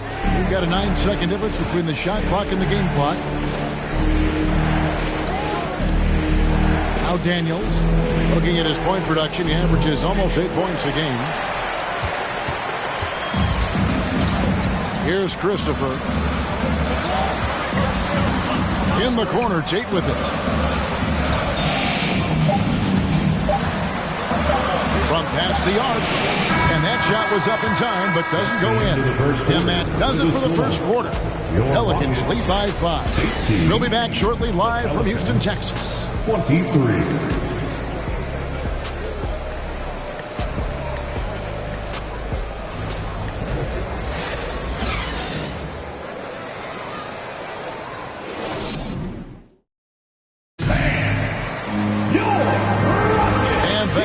Tuning in. If you're just joining us, we've played through 1 quarter of action so far. Well, what stands out to you from the Pelicans in this one? Stingy on the defensive end in that first quarter. They were just getting up into people. Yeah, they were very physical and very aggressive. They've just been the better team so far. And when people talk about defense, the term boxes and elbows comes up a lot. Great for our audience. Can you explain what that's about? It's a great point, Kevin. And listen, the 2 defenders on what we call the boxes, that's down in the low post area. You see those 2 boxes down at the end of the free throw line. And then you have the 2 defenders on the elbows. So that's the edge of the free throw line. The idea to close down the paint. We've got Green. Smith is out there with Vucevic, and it's Kyrie Irving, and it's Finley in at the small forward. That's the group starting the second quarter for the Rockets. It's time now to hear from our Hall of Fame reporter, David Aldridge. What's the latest, David? Well, thank you very much. the Rockets are in a full rebuild and they have a young roster which is taking its lumps. But Coach Stephen Silas says we very rarely give up. This team has a lot of fight, character, and grit, and we are learning. Kevin, it's a long process, but it's worth doing. Yep, no shortcuts, David, but the journey is the reward. They're building from the ground up. It's fun to watch, and we thank you for that story. And gotta like what they've been doing down low in the post. Ingram finds McCollum. Some nice passing here by New Orleans. Hayes with the screen for McCollum. Unable to get that one. High percentage look for him. But bottom line, they're not all going to go down. Ingram against Irving. Smith sets the pick for Irving. No good with the triple. What I like, he hasn't stopped competing despite the off night. McCollum kicks to Ingram. There's the three. And the Pelicans get it back. It's stolen by Green. Oh, and a fast break for the Rockets. Green leading the charge. Smith, no luck. Pelicans leading by 4. Ingram outside. Inside, it's taken away by Smith. Out left to the wing. To the paint. Here's Vucevic. And he makes the bucket, gets the whistle, and now a three-point play chance here for him. Even while being fouled, Nikola Vucevic stays strong, enduring the contact and winning the and-one chance. And Smitty, we've seen Nikola Vucevic add a three-point shot to his arsenal. This is a shot he didn't have early on in his career. But GA, as the game has continued to evolve, so has Vucevic. Recognizing bigs like him have to be able to stretch the floor.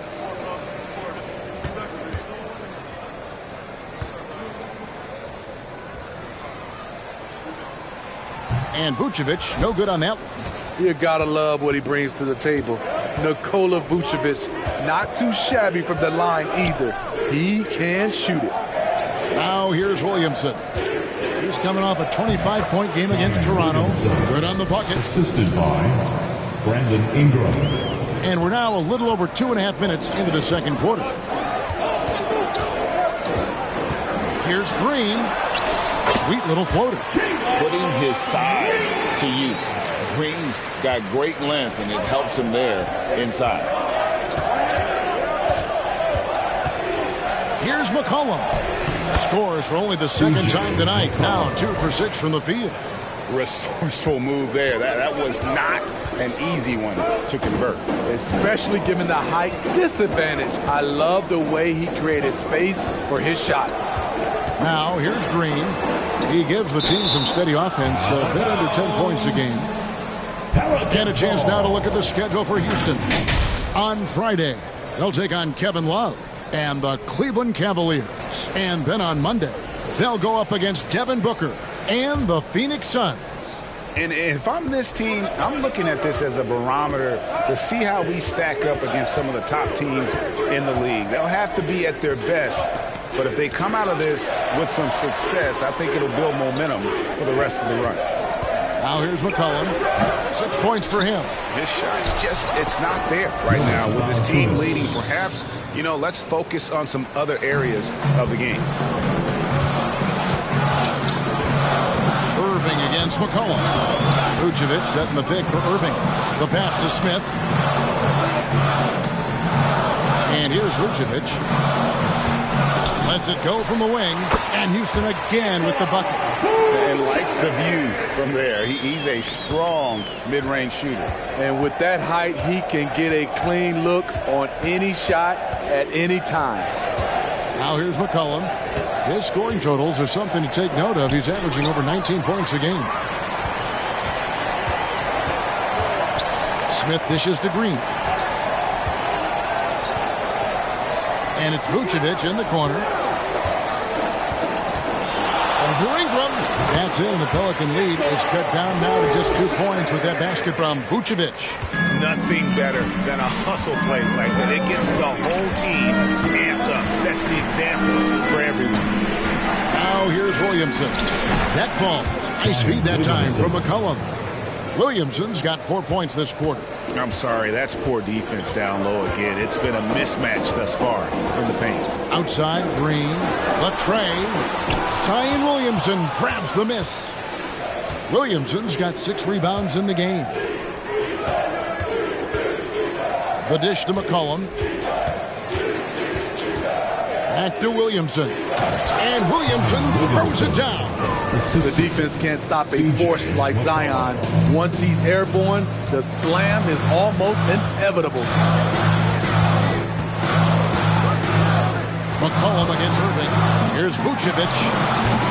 Zion Williamson grabs the miss. Williamson's got his 7th rebound of the game with that last one. McCollum outside. Tries from 10. Again, the Pelicans score. Another bucket down low. They've been the aggressors, taking the ball inside and attacking at the rim. Now here's Irving. He's got 5. Vucevic is screen on Ingram. There's Green with the 3. Valanciunas grabs the board.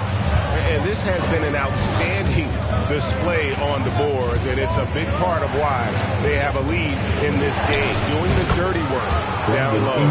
And they're beginning to just flat out fall apart defensively right now, especially on the interior.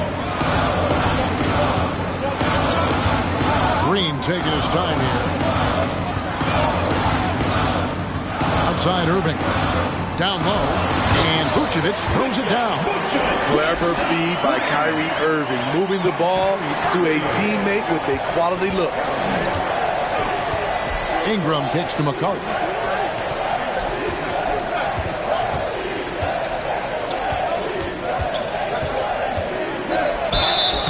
And foul on the shot. He'll shoot 2 at the free throw line.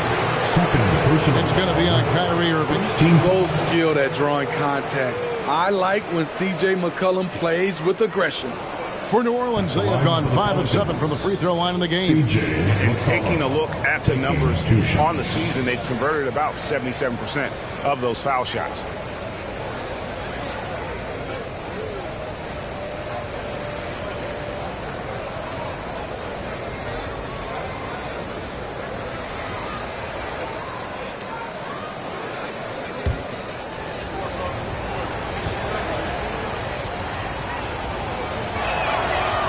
No good on the free throw. So the Rockets end up going with a whole new group. Daniels is checked in for the Pelicans.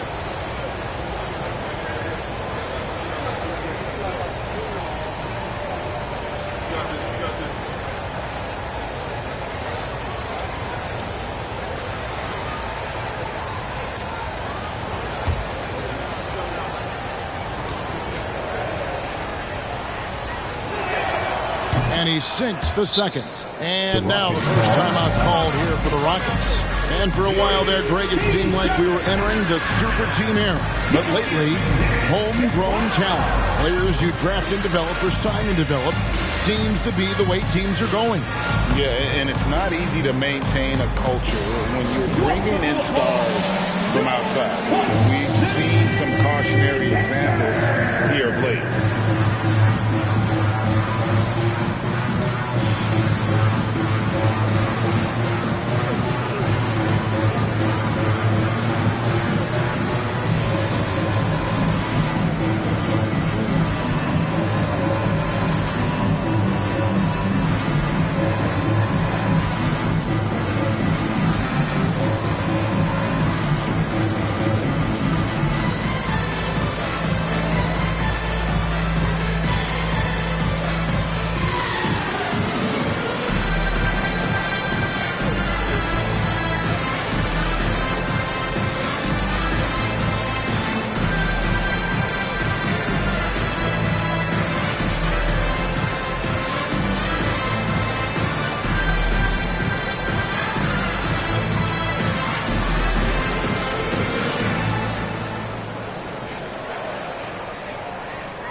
The Pelicans making a switch here. Alvarado's checked in. Now that we have a moment, let's take a peek at the teams that are leading the league in blocks. In third, the Rockets. I mean, terrific rim protection. I mean, they rotate and help on the inside as well as anybody. And, of course, you want to keep offenses on the outside shooting jump shots, and that continues to be the goal.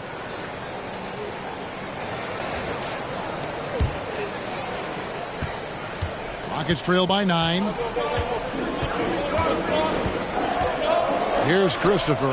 2 points. That one goes. Christopher's got 8 points. Not an easy finish right there, but a beautiful move to give himself just enough space to get in close and knock it down. Feeds to Valanciunas. Buries it down low. 8 points for him. That's where Valanciunas is a handful, inside and on the block.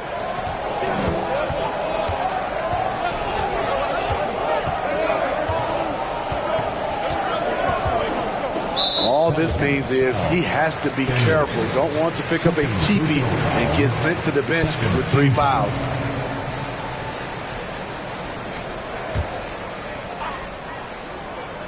Here's Christopher. He's got 8.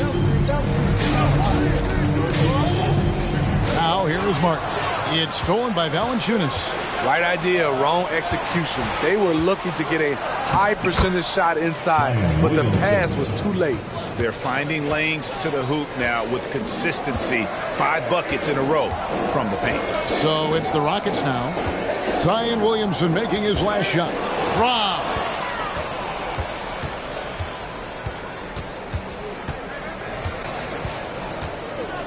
Here's Alvarado.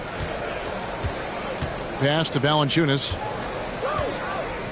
He dishes it to Daniels. Shot clock at 5. New Orleans with a fresh shot clock. And the dunk by Valanciunas. Jonas Valanciunas, the big fella, dominating in the paint. Pass to Christopher. To the inside. Martin with the bounce pass. And here is Tate. He's coming off a 13-point game against Utah. Another miss by Houston. And a big lead for them on both the scoreboard and the backboard thus far. Here's Alvarado. Back to Valanciunas. It's stolen by Tate.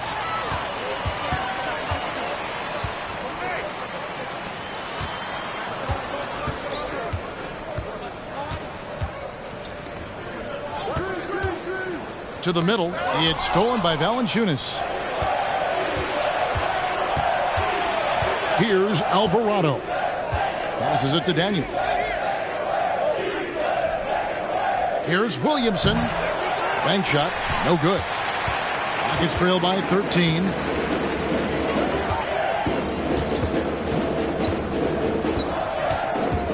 Now the pass to Christopher. Now, here's Şengün. Down to 5 on the shot clock. Pass to Tate. Another miss, and they desperately need a bucket. If he passes to Alvarado.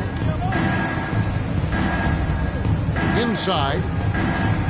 2 minutes remaining in the first half. 2 minutes. 1:57 left in the first half of the game. Kicks it to Daniels. Fires from deep. Sinks the three-pointer. Daniels has got 5 points so far. Yeah, and their shooting really starting to pick up here in the second. And as incredible as Zion Williamson has been and is, the big problem, Greg, is keeping him ready to play. His health. And there have been all sorts of opinions chiming in on whether he can play at a high weight. But the bottom line is something needs to happen to keep him healthy. He's lost too much time early in his career. Now here's Williamson. And the dunk by Valanciunas. Asserting his will offensively. Valanciunas taking over. Guys are looking for a spark here. Yeah, a cold stretch offensively for sure. Timeout called, the Rockets.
switch here. And a moment here to see the numbers for Daniels. Averaging about 7 points, 2 assists, and 2 rebounds. And I think he can play even better. I mean, sometimes it's tough to get into a rhythm with limited minutes, but he has got to find a way. That's the thing. You don't get to pick your minutes. You have to make the most of what you get.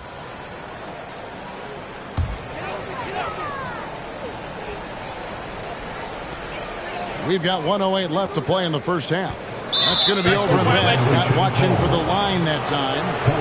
And it's easy to give up after a play like that, but this team needs to keep fighting. It's just one trip down the court, but you have to have short memory in this league or you won't last long. A moment now to hear from our sideline reporter, Hall of Famer David Aldridge. David. Thanks, guys. Now, Jalen Green is on a mission. He says, every time I step on the floor, I always have something to prove to who's ever in those stands. A lot of people will hate on me or have their opinions. I'm just going to think about that when I step on the floor. I'm going to prove everybody wrong. Kevin? That's a great chip to keep on his shoulder. David, thanks. Third personal foul. The Rockets have made 7 out of 9 when they've stepped to the line. Line for your Rockets, number 30. At the line for 2.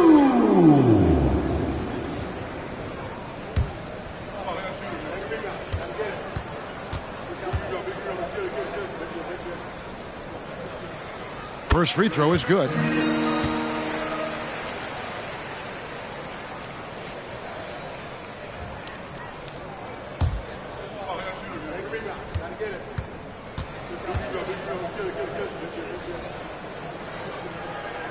He's off on the second. Pelicans leading by 17. We've got a 9-second difference between the shot clock and the game clock. For 3, Oubre. Rebound by Christopher. Houston's gone 1 of 6 from three-point land in the second quarter. Less than 20%, but they've continued to let him fly. Martin, the pass to Christopher. With the drive. Pelicans foul. Jackson Hayes. First personal foul. Rockets have attempted 11 free throws today and converted 8 of them. Yeah, and over the course of the season, they're a respectable 78%. That comes in handy in close games.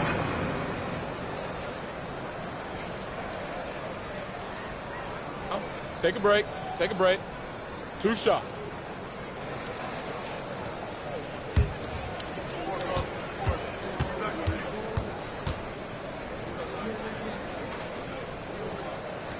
The first free throw is good.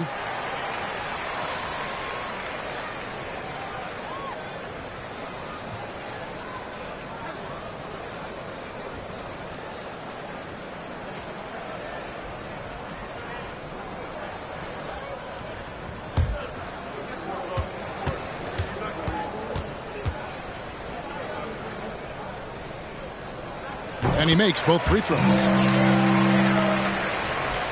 6 seconds left in the first half. Here's Daniels. And that concludes the first half. Pelicans ahead, ending the second quarter on a 20-7 run. And now we'll send it over to David Aldridge, who is standing by courtside. David. Thanks very much. Jonas, you guys got off to a strong start. How important was it to set the tone early? You know, we came out with a different energy. We said it's enough to struggle from the start. You know, we got to focus and play good starts. That is where it all starts. Thanks for your time. Back to you, Kevin. Thanks so much, David. And we'll step away briefly, but get you right back out here for the start of the third quarter after this break.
Greetings, everybody. Before we review the first half, let's take an early season peek at how the Western Conference is shaking out so far.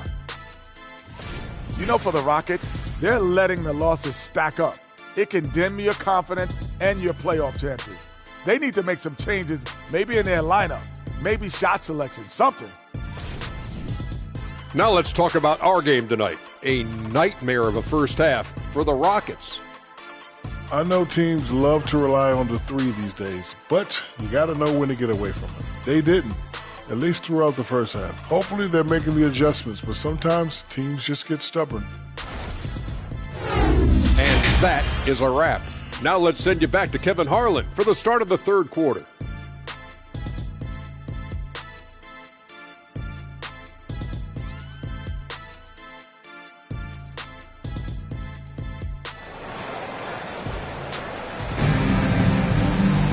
And with the second half upon us, we'll find out if this game becomes the route that it's threatening to be. Jonas Valanciunas having a dominant impact in this game.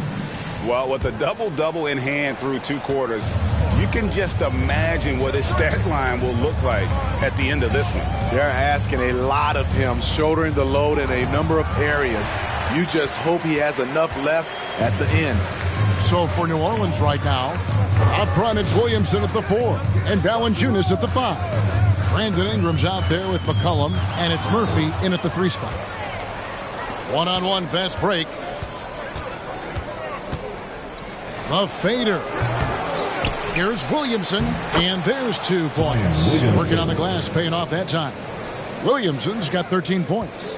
Rockets trail by 17. Irving with it. Dishes it to Smith. And Irving gets it to go on the assist by Smith. And it's 7 points for Kyrie Irving. A masterful finisher. The closer Kyrie is to the bucket, the more dangerous he becomes. McCollum against Irving.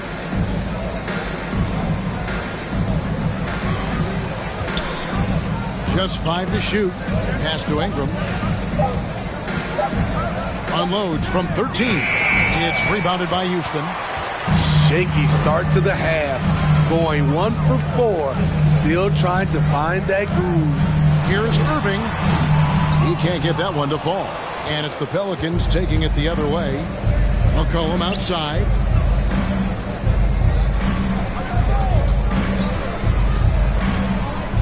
Passes it to Ingram. Williamson with it.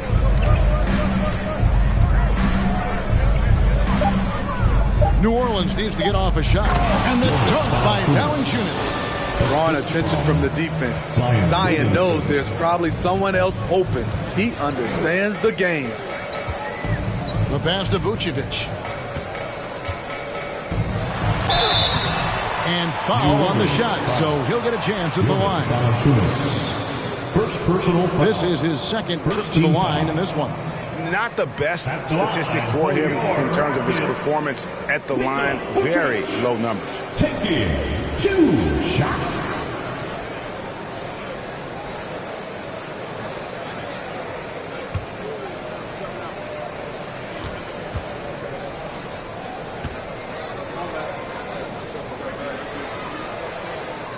Free throw drops for Vucevic.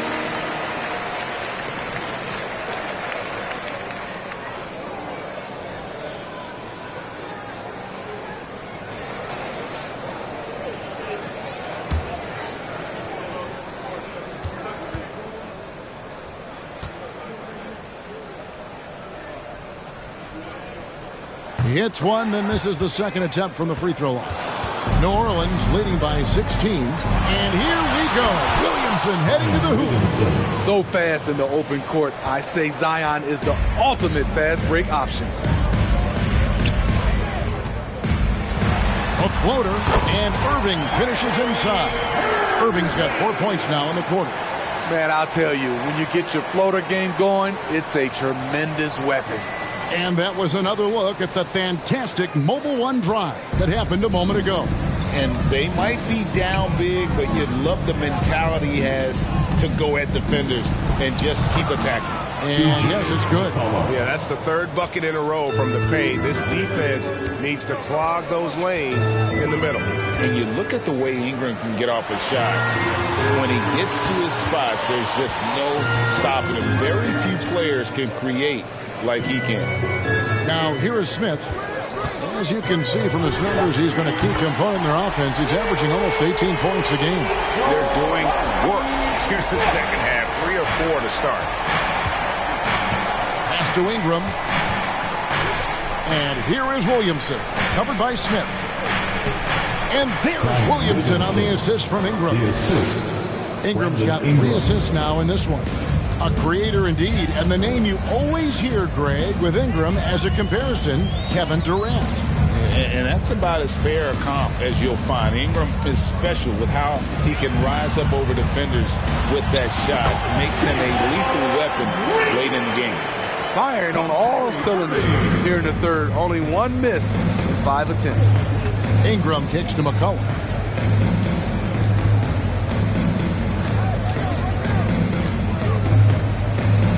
And it goes for the 5th time in 10 shots for him this game. We see you, C.J. McCollum, playing down low. Irving dishes to Green. Vucevic setting the pick for Green. A 3-pointer off the mark. Uncontested look. Can't fault the shot selection. He's money from there. Here's McCollum. And it's Irving with the rebound. And so it's Irving. He brings it up for Houston. 17-point game. Over in the corner, Green. Over Murphy. Green missing again. The Pelicans have gone 6 of 10 from the field in the third quarter. Now McCollum. He's got 13. Ingram finds McCollum.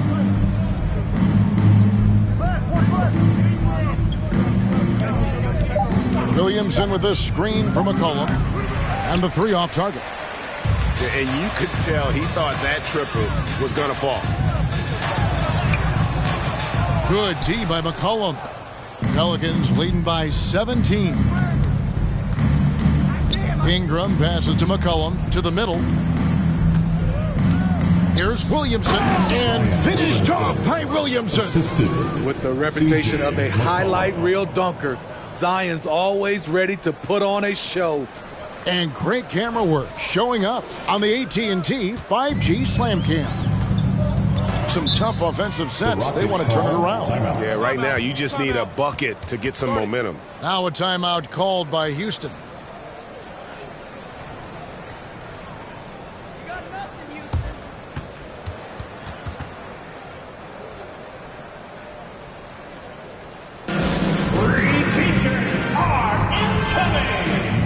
Who wants one? You gotta get loud!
Rockets making a switch here. Finley's checked in.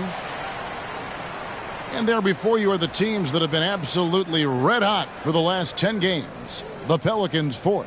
They've just been taking smarter, higher percentage shots, and they are hitting them with regularity right now.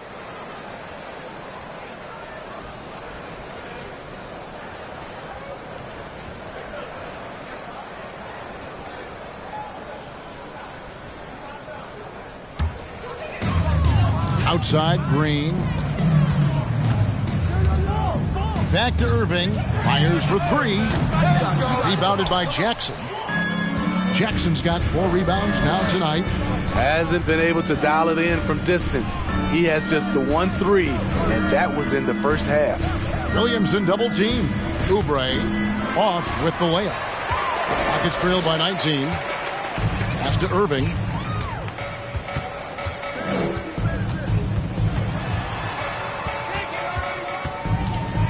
They need this one. Pelicans pull it in. Williamson's got the glass covered here tonight. 11 boards for him. And Williamson throws it down. I love how efficient Zion is. Dependable at picking smart shots to take. Now here's Irving. He's got 9. For 3. Again, Irving missing. At some point, when you recognize someone's this out of rhythm, you have to shift to something else. Ingram outside. Williamson in the post. Working on Smith. Just 5 on the clock. And here's McCollum for 3. Green with the rebound. Green's got his 5th rebound in this one. McCollum against Irving. From 10 feet out, and he gets the bucket. Irving's got 11 points. Pelicans leading by 19 points. The feed to Williamson. Over Smith. Smith with the defensive effort. Both sides attacking. That was good defense versus good offense. And Smith with the stop. Solid job of moving the ball by Green, setting up a teammate. New Orleans has gone 0-2 from deep to start things here in the second half. McCollum outside. Shooting foul as the whistle blows. He'll shoot 2 free throws. 3rd personal foul. It's going to be on Kyrie Irving. And a closer look here at the hustle stats for the Pelicans. They have thrown themselves on the offensive glass. And because of their hustle, they are being rewarded with second chance points. And they're also finding a good deal of their points off turnovers tonight. Seems like every time they come up with an extra possession, they find a way to convert.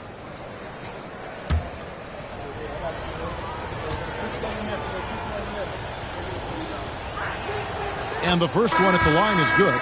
So both teams changing it up here.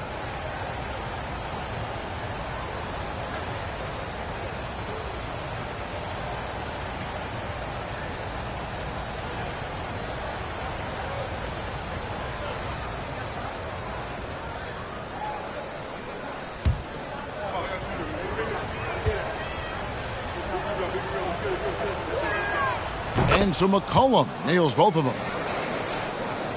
And the Rockets with possession here, trailing by 19. Following this one, they get to host the Cavaliers. That game will conclude a 3-game homestand. Irving against McCollum. Irving kicks to Green. Down to 5 on the shot clock. And it's off from 3-point range. And so it's McCollum. He'll bring it up for the New Orleans Pelicans.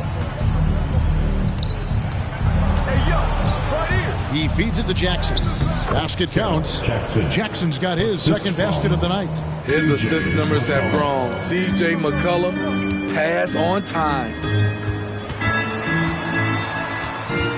Here's Christopher. He's covered by Daniels. Irving against McCollum. Irving can't get it to go. Pelicans leading by 21. McCollum outside. Oubre outside. The 3. That one, no good. So Houston will take it the other way. Green finds Irving.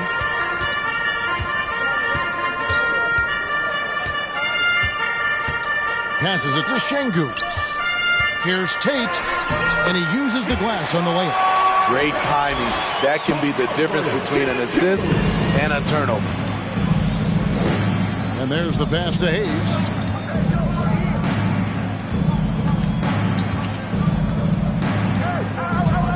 Pass to Oubre.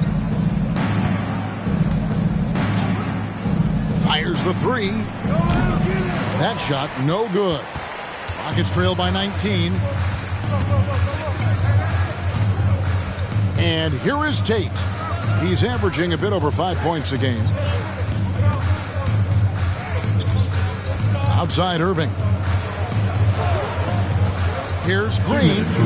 Yes, and it's Irving picking up the assist.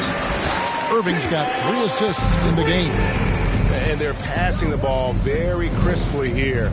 And Kyrie Irving, a Picasso with the ball in his hands. And like a lot of genius-level creators, he marches to the beat of his own drum. And you know, Greg, Kyrie sometimes is just a tough guy to figure out.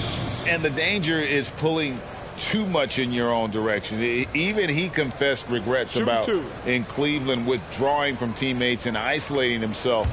All part of growth. The free throw drops for Jackson.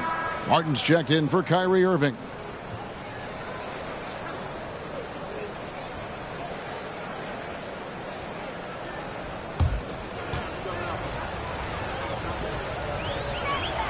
Both free throws good from Jackson. We're still waiting for that first miss from the line this half. McCollum against Green. Pass to Şengün. Good, nice job down low. Moving it around, 8 of their last 10 coming off assists. Passes to Hayes.